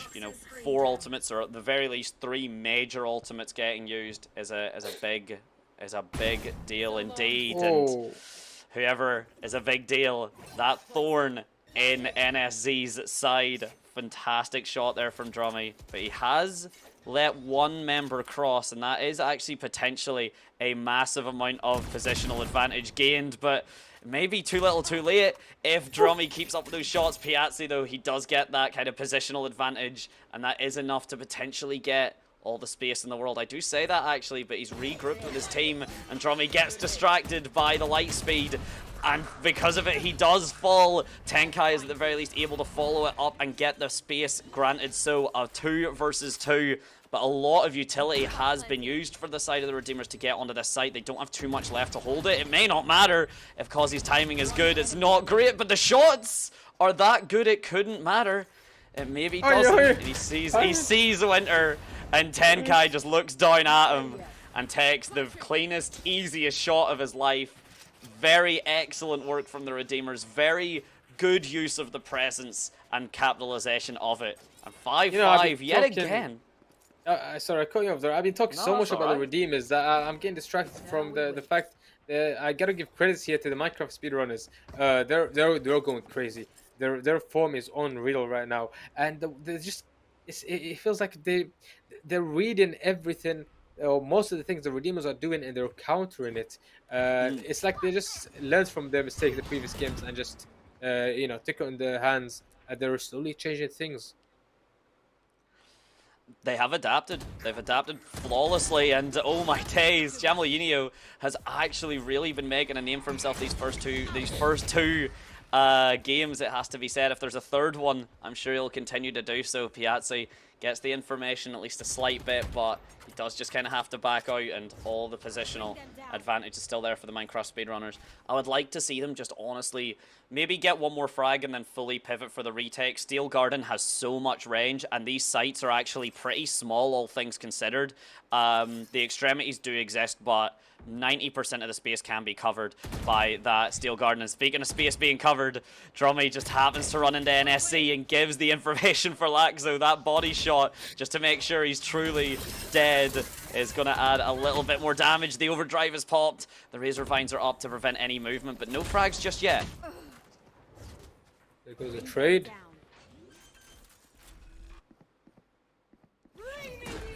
They do have a chance at winning here. Oh, never mind. I spoke a little too soon there, especially with the Vice Ultimate coming in handy. It is a very intense game, Madante. I don't think I can pick a side or like. See, I can't predict who would win this. I'll be honest with you. Last round in the half. It's a difficult choice. I mean, Redeemers, corrode on attack's really difficult, so let's just kind of get that on point first of all. The Redeemers getting 5 rounds on the attack is really big. They have opted into the double controller to do it, and they have opted into the Waylay to do it. Waylay is, let's face it, Waylay's not great on defense. She does have the kind of that ball stun. I forget what it's called. I think it's Saturate or something. Yeah, no, I think it's Saturate. I call it the slow. yeah, she's got that slow, but other than that, she doesn't really have much for a defense, comp. Like, light speed isn't great on defense. The refract isn't great on defense either. Even the convergent path, which is her ult, isn't fantastic on defense unless you're playing the retake. So you do very much capitalize on that Waylay, which, to be fair, has been done well. Piazzi's been doing a lot of work, but it may be that the round advantage needed to go a little bit more. And if you've got a man like Jamalino popping the Nightfall very early, honestly, it's not going to get too much. No, Jamalini has been going. I feel like he's been disrespecting the Redeemers a lot, taking mid fights every time. Oh, he's been taking the mid fights every round, and he's been winning a lot of them. He just took that previous loss personally, I think. You know what? I know people like to say nothing personal. Nothing personal, but Kitsune absolutely made that double kill personal. Excellent. I've been saying it a lot. I've been saying the word presence a lot more. It feels like it's just been like on the word of the day calendar, and now I've been saying it loads, but you got to bring it up a lot whenever you've got, frags like that. Big kind of moments where you manage to find 2 players, neither of which are looking at you. No utility is contesting you, and you make that advantage work out. So Minecraft speedrunners, a phenomenal start for them. 7-5 on that defense side, and now they have to do what the Redeemers honestly couldn't, and that's get a fair few more rounds for this attack side, and not only take this map, take the entire series and take the trophy. They are getting very close to it, and if the Redeemers don't lock in, they could just lose it all. But it's just about who wants it the most and who wants it that bad. And that kind of defensive setup there is showing me a little bit that Kitsune wants it. He has been, honestly, all love to him, been probably the biggest struggler for the Minecraft speedrunners, especially in that Haven map. He's found himself some work! But Kazi is the one to do all the work for this round. He'd already, I believe, it wasn't Kazi, but we've seen 2K from that angle through a smoke, and Kazi has wanted to completely one-up that. Beautiful 3K, all headshots, and yeah, Minecraft speedrunners, you lose the pistol round, but you just kind of have to move on and forget that ever happened. You can't do much against that. Yeah, you can't do much. I think that angle has to be cursed. I think I'm just gonna keep it like every time in my ranked game, just spam that through the smoke. Maybe I'll get 1 or 2 as well, because clearly everyone is getting this. Get theirs, indeed. Redeemers are able to take that pistol round, and the pistol rounds have been honestly, well, I say pretty back to back, but honestly, it's been mostly the Redeemers that are able to walk away with them. It's Minecraft speedrunners have been able to readapt with things like either the follow-up thrifties or just really aggressive kind of death ball strategies that the Redeemers only kind of set up 1 or 2 players for. And then, yeah, okay, you've only got classics, but if everyone's right-clicking a classic at you, that's like 18 bullets you've got to survive. And it's pretty difficult to do that, even if you are, you know, got the best movement in the game, which Waylay arguably does have, and when some of these players are aiming the way they are, it's even more difficult to do so. And now the setup for the Viper wall, it immediately falls. It is the positioning for this Viper to try and hold out. The snake bite goes down. NSC is trying his best to hold off the Minecraft speedrunners, but again, it's in their name. They want to get on the site as quick as possible, get the spike credits advantaged, and the fight, first one actually going the way of the Minecraft speedrunners, and the shots are not finding their way from NSC. He has to try and survive as Kazi bails him out finally, but Kitsune actually finds Piazza as well. It's a big deal here, and the spike will go down. They do have guns, and that's the scary part. However, they doesn't seem to have the health or the strength to win this fight. Oh my god. What a shot. Well, Tenkai is just retaking this one with a ghost. We've seen people win it, but will Tenkai win this one? It feels like history is repeating itself here, Medante. Because on Haven, we did see them lose their buy round during the second round. That fall off to the thrifty. Oh, I like the arc rose into the floor just to kind of distract, but again, the placement of the Minecraft speedrunners. Yeah, I genuinely think whatever they have been done, the VOD reviews must have been very dedicated and very deliberate in terms of what they wanted to learn, because these post-plant setups, these post-plant angles and crossfires have been played to perfection by them. They're not getting like double flashed by the same piece of utility. They're not getting cleared by the same angle. It's very clinical, it's very calm, and the Redeemers are fighting back admirably, but they maybe just haven't had this, quite the same ability to kind of update their play style. Almost if you're a weaker team, you've got more to develop, and Minecraft speedrunners have shown that off in spades. The push from NSC, though, able to find themselves one, but meanwhile, this mid fight going so much the way of the Minecraft speedrunners. No, I can't help but notice the Redeemers are doing the usual eco run strat, so they just walk out together, and it seems like they ended up getting 2 with it. Oh!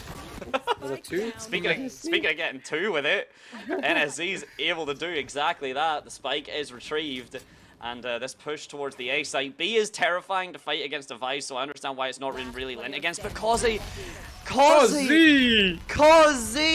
Kitsune just swings a bit too fast. He doesn't really understand that angle from his teammate isn't the angle he thinks it is, and because of it, it's only 8 HP, but that dream has become a reality. Beautiful work for Kazi, and the back and forth here, you know, you win the thrifty, and then the economy's going to struggle for the Redeemers. They don't really care. They win that counter argument, and now the economy for both sides is pretty equalized, but Laxo is actually having to try and make this judge work, and the Blade Storm from Kitsune is going to have to carve up a few players if they want to capitalize on this advantage. No, the Redeemers needed that previous round really badly, and I'm glad they won it because it could push the momentum. And oh my god, talking about momentum. Yeah, no, it's the round they needed the most, especially that was their eco round as well. And now, as we've said, they need to kind of press this, but that's an excellent first frag from Kitsune. They do managed to kind of get up through mid as well. I don't believe the gun has been retrieved because it was a very deep kill, but you managed to disable Kaze, who's currently been the star player for the Redeemers and had the Nightfall in hand. Like, so he meets in the smoke. Kitsune run and jumps, bunny hops NSZ. Usually the hunted animal has very much made the opponent his prey. There's no snake bite that can save that. And with 2 members left for the Redeemers, it's a full stack for the Minecraft speedrunners. This upper lower, Winter doesn't quite have the HP though to survive the fight, but Jamalino is more than happy to do the damage on the Piazzi, and the way this is angled, yeah, especially with that Tenkai, I'm hoping was gonna just try and play a little bit reserved to try and get an exit. Kitsune, that running, jumping, knifing machine, is able to cement pulled up in the servers. 9th round. He's been doing work. He's been doing work. It was a great 3k from him this round. It is a bit rough for the Redeemers, I'll be honest with you. But again, you could see them just suddenly get the form back. I feel like they're not playing very aggressive or as aggressive as they should. And I can't blame them. You've got the Jet and Neon dashing at you. It's a bit crazy. So I'm liking this Ludus picks here. I'm loving it too. And we can see now finally a swap over towards this B site. The Sheer gets baited out. But it's generally, you know, the fast lane to actually just keep him safe is really, really nice. It's not to push onto the site. That's what the paranoia is for. The Cloudburst into updraft dash is able to secure another, but Tenkai has yet again been able to find his mark, stay at his position. The spike gets tapped, but it's not held just yet. You can see that there's a bit more presence attempted to be gained, but you've got your spike. You've got your spike actually pushing towards those 2, and he's able to pick up both. That could have been a disaster. The Nightfall is fired away immediately. The theory is there, but as you can see, it was NSC all the way back on that flank, and the Nightfall unfortunately does go to waste, but there's still a fair few more rounds for Jamalino to get another one, and I'd mentioned before that it's better to use your ults and not get the most value than save them in your pocket and get none. I think he just got a little too gassed that round. Again, 3k, they just popped it instantly. It is a waste of ultimate, especially when it's a 1v3. But it feels like at this form, the Redeemers don't even need the ultimate anymore. They're just gonna go crazy and win every round. Yeah, really. I mean, the Redeemers, they are at least fighting back. You know, that's 2 excellent first frags. But the big thing is that you've got the Viper's Pit online, and Nightfall is, like, aside from maybe, like, Showstopper or something, probably, like, the best ultimate to counter it in the game, because, of course, it does give those Prowler lines. And that upper and lower positioning here from that mid, NSZ able to capitalize off of it as well. And Jamalino, his shots have been phenomenal, but that is a touch too far even for the man himself, and Redeemers are able to fight back, get around on the board, not actually burn any ultimates as well, force a timeout from the Minecraft speedrunners. But yet again, I'm loving how proactive they are on it. Dynamo, you were actually the one to bring it up. Yeah, no, I agree. I do think that the timeouts, especially this one, is more just a mental reset, because again, like I mentioned, I don't feel like the Minecraft speedrunners are making any big mistakes that kind of need to go over or discuss more or try to, you know, readjust things. They just need to keep the same momentum going, and if anything, it's probably just a mental reset again. That there also has times to be said where, and I've seen this happen before, where you call the timeout and it's not necessarily to, like, the mental reset's definitely a big factor of it. I'm not going to deny that is you know, one of them, but there's also the idea of just making your opponent stop playing for a bit to kind of cool them down is a big thing, and it's an underrated factor sometimes, that if you've got that momentum, you want to keep holding W. You want to keep taking these fights. You keep winning them. Why don't you? And then the enemy team just go, no. It does stop the momentum. No. Yeah, it stops the momentum a lot, and cut that out. It gives it, especially when you're 2 points down. It's currently 10-8. It could these little timeouts can give you some time to kind of think about the scores, or even just stop some momentum in general, and just think about how everything's going. Even probably hold tab and look at the scoreboard. Talk about the scoreboard. Venezia is currently going 3-14, which is a pie. Oh, we're already in the game. It could, you know, stop the momentum, and, you know, you would just stare at the scoreboard for a bit and, you know, lose that mental game. That's the thing. If you're the one that's having kind of the weaker performance as well, it's difficult to kind of pull yourself out of that, because everyone, obviously you want to kind of be top of that scoreboard, but at the very least you don't want to be bottom.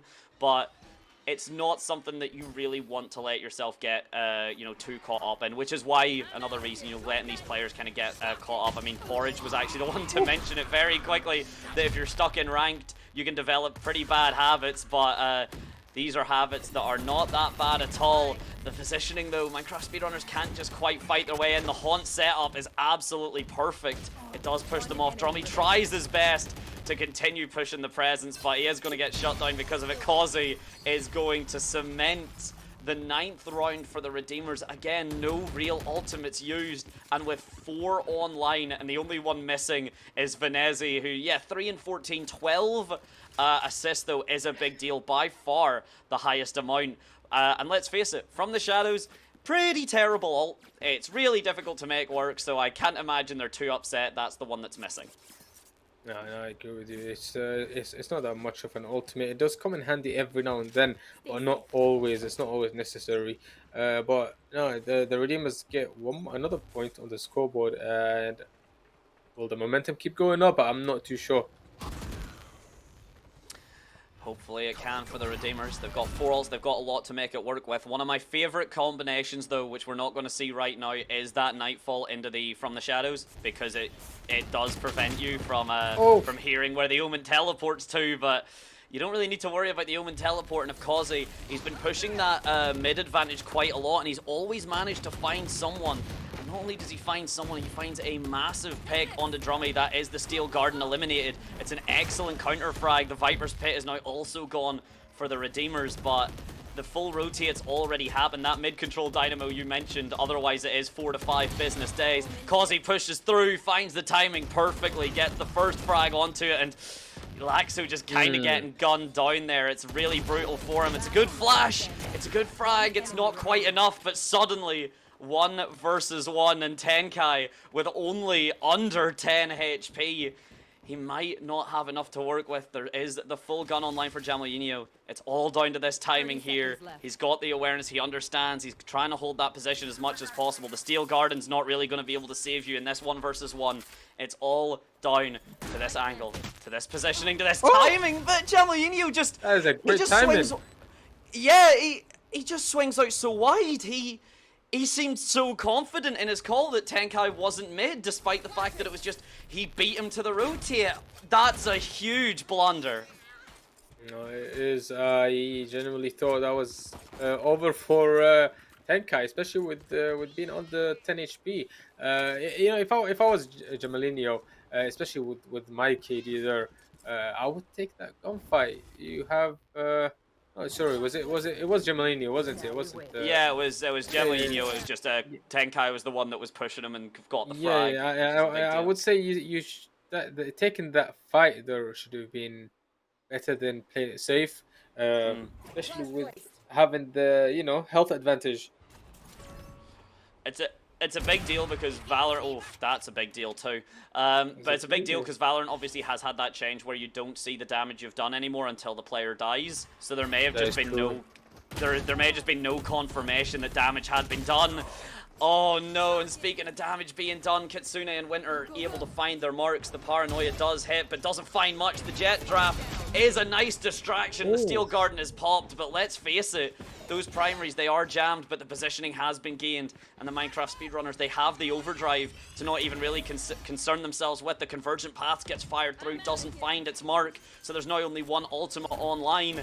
Sacrificing your ultimate to be the one that plants it, especially whenever you've not really been having the best luck if you are the man himself of Winter. But the overdrive, it finds one. Tenkai yet again, 6 HP. Surely he can't do it again. He needs just to play time zone and play mind games so he can catch that low timing. Oh, it's a little too late. Oh my god. He can't do it again. He can't. Really? He has to tap. He has to give his position away. Does he get this flick? Okay. Oh, he missed his timing. He really did.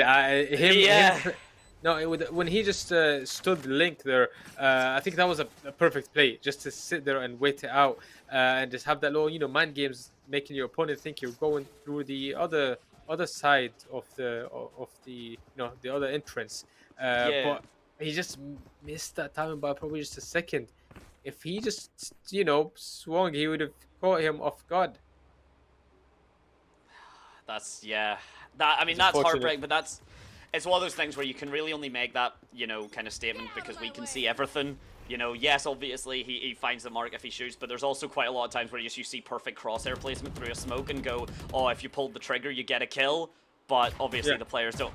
Well, I say the players don't know that. Piazzi's pretty damn close to getting it. He doesn't quite find anything just yet, and the utility now to try and get this mid push. Drummy's actually able to find Kazi. Piazzi fights back for one and gets himself out as well.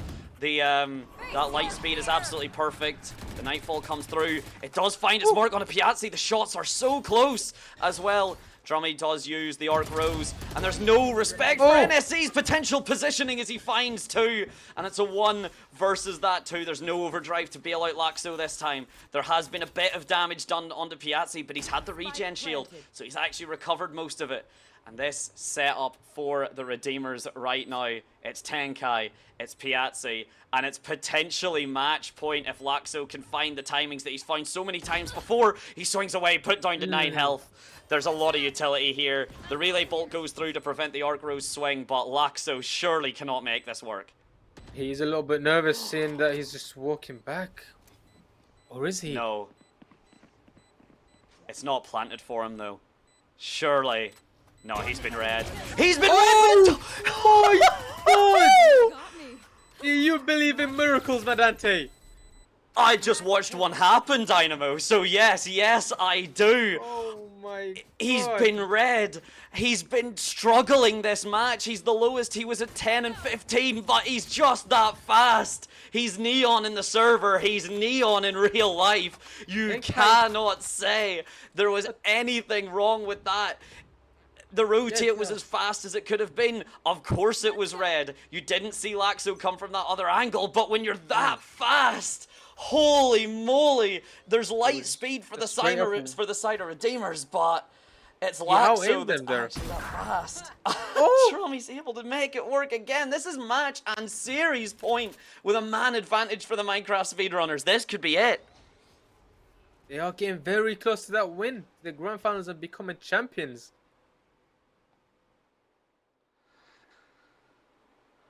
I'm waiting. Bated breath. Bated breath. Breathe here. as much as you can. Breathe. I mean, this game... They're picking on the right side here because the B-side seems so free. If they take that side, it will be very tough for the retake, especially with the Vice ultimate. Oh, it does seem like they're about to use it right now.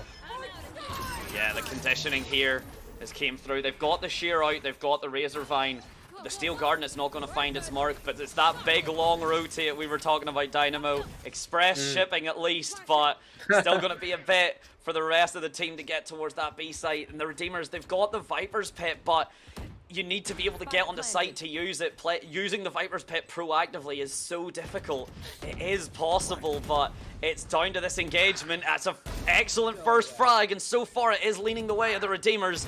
Jamalino is able to fight down one. NSC has given his position away. It's 3 versus 1, 2 versus 1 as Venezi suddenly has this fight, but the swing is good for Kitsune. He plays off of Laxo perfectly. It's a 2-0 for Minecraft speedrunners. The first time Redeemers drop a map, and they drop a second consecutive one. A heartbreak for them, but excellent work from the speedrunners. Madante, honestly, congratulations to Minecraft speedrunners. That was a different kind of form. I have not seen that before. And Redeemers gone undefeated this whole series, but what goes up must come down. Big work done. I want to shout out, I mean, Jamalino has been doing some solid work beforehand, but 21, 14, 10, 5 first bloods, basically every stat you can have, aside from plants, he's the highest in the entire server. The only person that's beat him out, he's got one less plant than Kazi, and he's also got one less kill than Kazi, but everything else, Jamelinho essentially forcing the Minecraft speedrunners towards that victory, and a 2-0 at that. What a game from him. No, he went crazy, and I expect a lot to see from him in these replays right now. That first set of right clicks from Winter is absolutely insane, and it could have just been what started. Kazi really wanted to try and make some shenanigans work, but it just wasn't enough. It just could not be. It couldn't be found. The Odin as well was also doing some damage, and it's nice to see that it's still a bit of a kind of off kind of kilter choice. You know, it's still a bit kind of niche. You don't pop out every time, but when it was brought out, it absolutely found its mark. And let's see that again. Kazi disrespecting any smokes possible. Yeah. Just really clean. Again, no, history repeats itself there. We've seen people get kills from there multiple times with the smokes, but no, just masterclass from the Minecraft speedrunners. It just seemed like the momentum didn't stop. They just kept going and going, and whenever it feels like it's stopping, just all they needed was just a quick cheeky little timeout, and everything goes back to normal. But yeah, congratulations to Minecraft speedrunners. I'm very excited to, we will have a little interview with them and see. Discuss a lot of things and see how it goes. Big replays coming up. Let's see them. And yeah, the big replays will be coming up in just a moment. And when we do, I mean, we'll get to see, obviously, the big stack, as you said, but we get that interview as well. There's going to be a lot to be said. I can't wait to really kind of scramble the brains there and see the excitement, I'm sure, anxiety from the coaches that were coming through, and I'm even seeing the general chat from the LP Academy. It's lighthearted, but there is some absolute, baiting going on and a little bit of kind of jabs back and forth. But again, it is all good spirited. So we are going to be getting the coach in and such, and then we'll be, just while we get the replays and such kind of covered off, we will be getting, of course, the Minecraft speedrunners coach in, but that'll be in just a moment. But Dynamo, before we get into the big, oh man, I can't wait. But I want to hear the masterclass and what's going on. All that yapping's coming through, but yeah, before we get into the big summary replay package of both those two maps, I mean, Dynamo, do you have any kind of closing thoughts? We'll be able to say more closing thoughts. We'll probably have like three or four. Like I don't see as if there has been any losers in this championship, because especially this one, the whole purpose of this championship or tournament is for everyone to put their names out there and show what they're capable of. And I feel like even though Redeemers dropped these two maps, their names and the mark they left is still there, and that is more than just a win for them. Going undefeated until the grand finals, it's obviously you do kind of get that little bit of a sting. That's, you lose the grand finals 2-0, but to say anything less than, a hell of a run up to it, to never lose a map in the upper bracket is phenomenal. It is really impressive, and I think, honestly, it kind of harkens back to my point just made a little bit earlier, where the Minecraft speedrunners did have quite a bit to kind of adapt and learn and, kind of implement, and they did. It's difficult to learn whenever you are doing the best. Whenever you are consistently winning 2-0, you're not finding gaps in your play because no one's exploiting them. You're not learning how to kind of improve these really minor things. The Minecraft speedrunners didn't have that. They knew what to kind of look at. The VOD reviews did show little gaps, and when you can make those levels of improvements, the Redeemers don't have really anything to look back on and go, what do we improve? Because they kept winning. And that, it sounds silly, but sometimes you want to lose. Sometimes you need that learning experience of losing, and I think the Minecraft speedrunners have showed exactly why that's so important. No, it is. They showed it right and clear. They lost that a couple of few days ago. They lost against the Redeemers, but they just came back with a whole different form. It's like they just went through that whole VOD review and got the whole whiteboard, everything, essays written down, found everything of. It's like genuinely they came back and just went crazy, and it's just like they just learn from their mistakes, and it's clear, it shows. that's the thing. If you want to say those VODs were the kind of studying, this was the exam or the dissertation, and they passed with flying colors. It's absolutely phenomenal. So, ladies and gentlemen, gentlemen, we will be cutting to that big replay package for the entire day. When we are back, we will have the coach from the side of Minecraft Speedrunners for our interview. So stick around, watch the highlights, and then we'll get our second interview of the day with the Minecraft Speedrunners, and then we'll be back for our, unfortunately, end of show. So we'll be back in just a mo. See you then.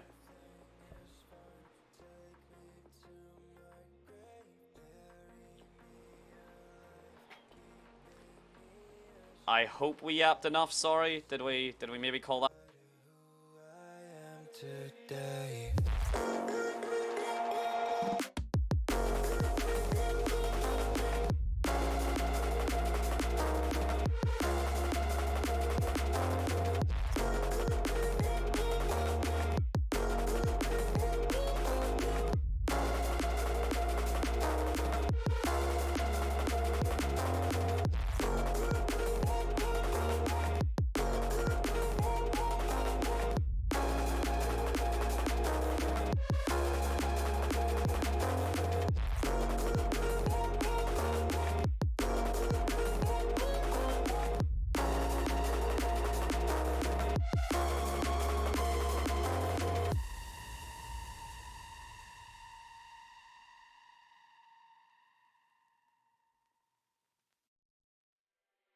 It's like a glitch I can't control. Someone's fucking with my dough. Kinda voodoo shit, you know. You won't find me tongue-tied. No witness on my side. Harmonies when I cry. This stuff makes me nauseous. Losing what they taught us. Gotta tread real cautious. But I go back to default. I go back to default. I go back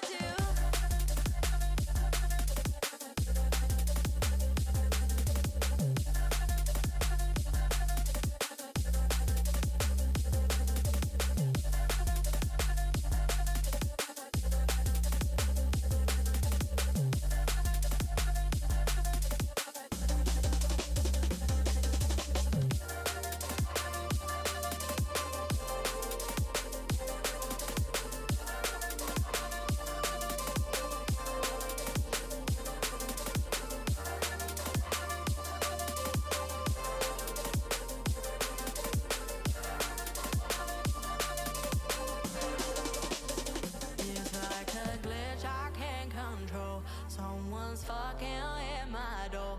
Kinda voodoo shit, you know. But you won't find me tongue-tied. No witness on my side. Harmonies when I cry. This stuff makes me nauseous. Losing what they taught us. Gotta tread real cautious. I go back to default. I go back to default. I go back to default. I go back to default. I go back to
Hello, hello, ladies and gentlemen. Welcome back, and welcome a very, very special guest. I think a little bit of a surprise. It's not Dynamo, but he is always a special guest. Well, he's always just, yeah, not Dynamo. But beneath us, I am Alone, the coach for the Minecraft Speedrunners. How are you, boss?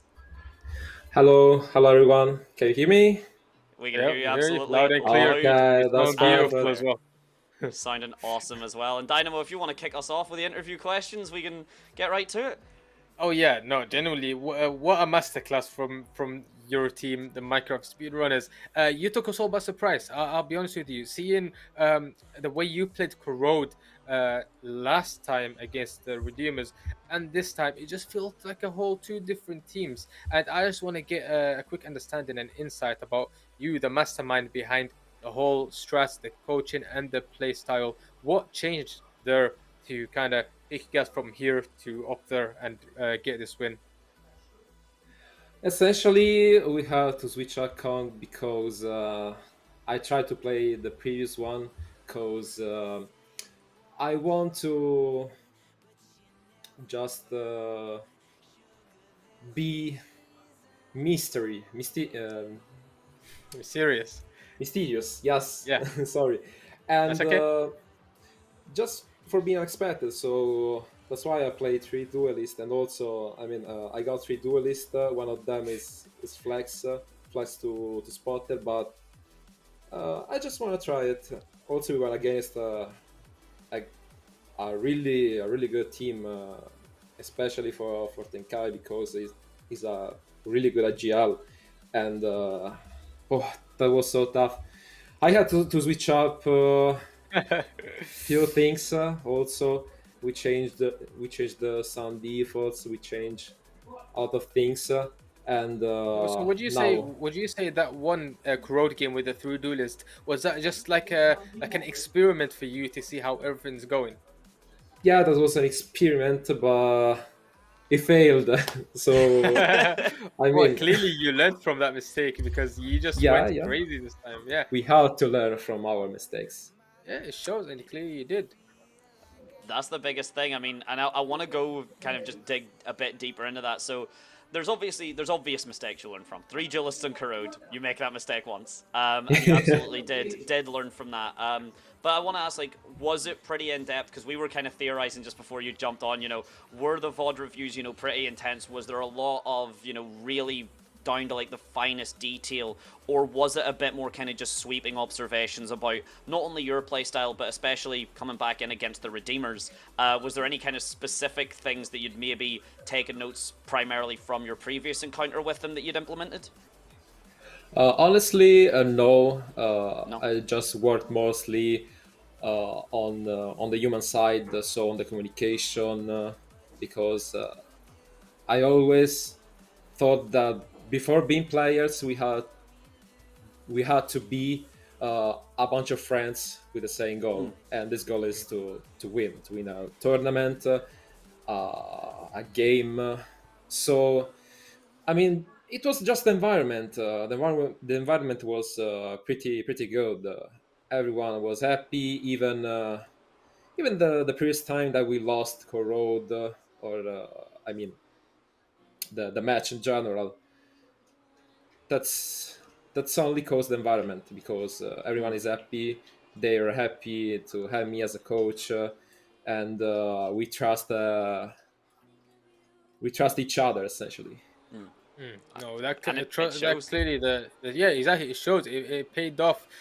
You know, having that trust and the environment and just being friends in general. Because I feel like when it comes to playing Valorant, the closer you are outside of the game is a big effect inside the game, communication wise, and you know, getting to know each other's emotions, tones, and ways of talking. But talking about emotions now, when you say when you're playing against redeemers or you were going to play against redeemers, it was like a fast train coming your way. They were undefeated in this whole series. Would you say there was a little bit of, you know, nerves wracking between the players? Anyone's getting nervous or anyone's a bit, you know, doubting, you know, since it's a, you know, it's redeemers that were coming your way and they were going like undefeated this whole series. I mean, not really. We weren't nervous. We were just chill. Uh, Just chill. we were laughing. A bunch of chill I mean, team. I like that. we were laughing. We were laughing. Also, in the time during the timeouts, we had a bunch of seconds, 10 seconds for laughing a little bit, and after I had to talk about the next round to play. And just this, we were just happy. That's good. No, I'm glad. Yeah. That's all you really need, and kind of, I guess, now you've managed to take this 2-0. Obviously, I always ask this question. I don't want you to give too much away, but what's next for the Minecraft speedrunners now? You know, obviously, kind of going in, you've really shown yourselves to be. I mean, off the back of what Cortez said earlier, you know, in that kind of, you know, good luck. He says, you know, you learn very quickly that you're not the best player in your friend group whenever you start playing at a wider range. But if anything, you guys have proved yourselves that currently best 5 players that the under-16 squad and that the Lost Puppies Academy have. So off the back of that, what's the next steps? I don't know, but I'd really love to stuck with them because they such an amazing group. I really enjoyed when I joined here for the first time. I couldn't expect this environment because like it's my first experience even outside Italy. So everyone is happy. I met a lot of new friends. I met an incredible bunch of people who are really hard work, like my guys, and also a lot of other players in here. So I'm very happy about this experience. Should be proud. Honestly, every single one of you should be massively proud. You just did such a good job, and it was really good to watch. No, Yeah, you do sound very proud of yourself and the team in general, and it was a pleasure watching you guys, you know, win it and take it all, and I think it's very well deserved. Thank you so much. I hope to keep going this way and also improving day by Excellent. day. Well, oh, sorry, were you saying anything there, boss, or was it just? No, I'm done. No, you're done. Well, honestly, I hope you're not done in the longer term. But No. just before we let you kind of jump off and enjoy the spoils that, of course, go to the victors. Any little shout outs, any last little kind of just statements you want to say just before we let you go? Not really. I'm happy. No. You're happy. For the moment, no. Honestly, honestly, that's the only 2 words we need to hear. Well, I'm Alone. Thank you so much for joining us. It's been an absolute pleasure. Thank you just again for those 2 matches. That's been a pleasure also for me. Thank you. We're really glad to hear it, and I can't wait. I'm sure we'll get to hopefully hear this voice more and potentially some more winners interviews. But ladies and gentlemen, we'll let I'm Alone jump off. And in case you need a reminder of who won, we've got a nice little graphic all put together for you. So we're going to cut to that, and then we'll be back with our last final statement. So a big thank you again to I'm Alone for joining us, and yeah, go and enjoy your well-deserved rest. Thank you.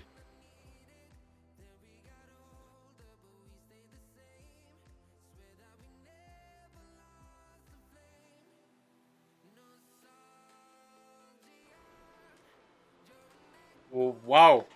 And just like that, we just got winners for the first ever Breakout Bash. What an event it was, Medante. A great one and a successful one, and hopefully we get to see even more and better events coming soon.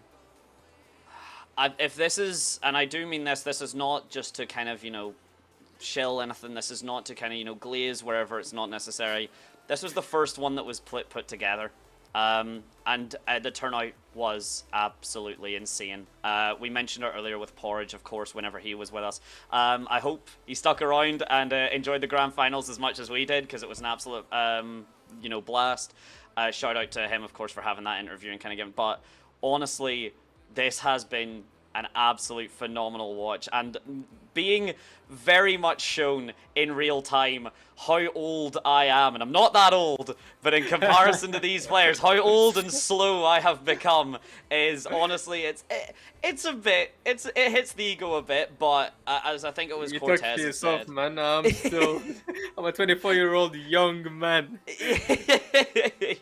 Well, brag about it. I mean, I'm only 25, but that's entire decades between me and these guys. But yeah, a phenomenal workout. Dynamo, you have been an absolute pleasure. Is there anyone you particularly want to shout out, or anything you want to say, and then we'll obviously give our final goodbyes. I think firstly I would just want to shout out the Go Lendoth, or a former Lost Puppies member. He actually got me this opportunity, and he kind of messaged me, said, hey, because we kind of work together and get some experience together. So shout out Lendoth, man. He's genuinely the GOAT, and without him I wouldn't have this opportunity. And of course shout out Porridge, the mastermind behind Lost Puppies, for giving me this opportunity as well. Other than that, it's been a pleasure working alongside you and being part of the first ever Breakout Bash, and more to come. More to come, hopefully, and I'm sure we'll be around. Yeah, shout outs. Lendoth has always just been there. Shout out to Porridge for the interview. Shout out Time Alone for his interview section as well. Shout out to everyone that has been in the back of the production, so you haven't seen them as much. Westy for giving us all the cues as best as any director can. Flawless direction from that man. Shout out to Jam, our observer, absolutely fantastic, and shout out to Kara/Dashi, our free cam observer as well. Both of them have done phenomenal work, and sometimes they don't get credit enough, but they're absolutely deserving of it now. A final thank you, I think, to Porridge as well, of course, as you said, the mastermind behind it. And ladies and gentlemen, until the next time, which I'm hoping will be so much sooner rather than later, and I'm sure that will be the case, that has been everything for the Breakout Bash. That has been everything for the Lost Puppies Academy for tonight. Of course, follow Dynamo, absolutely deserving, a phenomenal co-caster. Was so happy to be joining you. Give me, hang on, we're flipped. There we go. Yeah, let's do it. Boosh. Excellent stuff. Yeah, could not have asked for a better host, a better co-caster. Ladies and gentlemen, that has been everything. Thank you so much for joining us, and I'm sure we'll see you again not too soon. Bye now. Great. Go and play the part, play the victim. Throw a pity party with your demons. Blaming everybody and you're screaming. But I'm the one bleeding. You're the one that's selfish and critical, you could take the blame. Just like I could take a match and send it up in flames. Don't say I didn't warn you, this might hurt. That's just karma. Better take that. Call it payback. Don't say I didn't warn you. Stay mad, I know you wanna. This might hurt, but that's just karma. That's just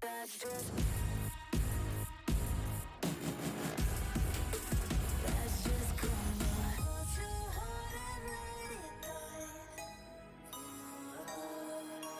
Better say your last goodbyes. Oh, you come back. I don't need you, I don't want that.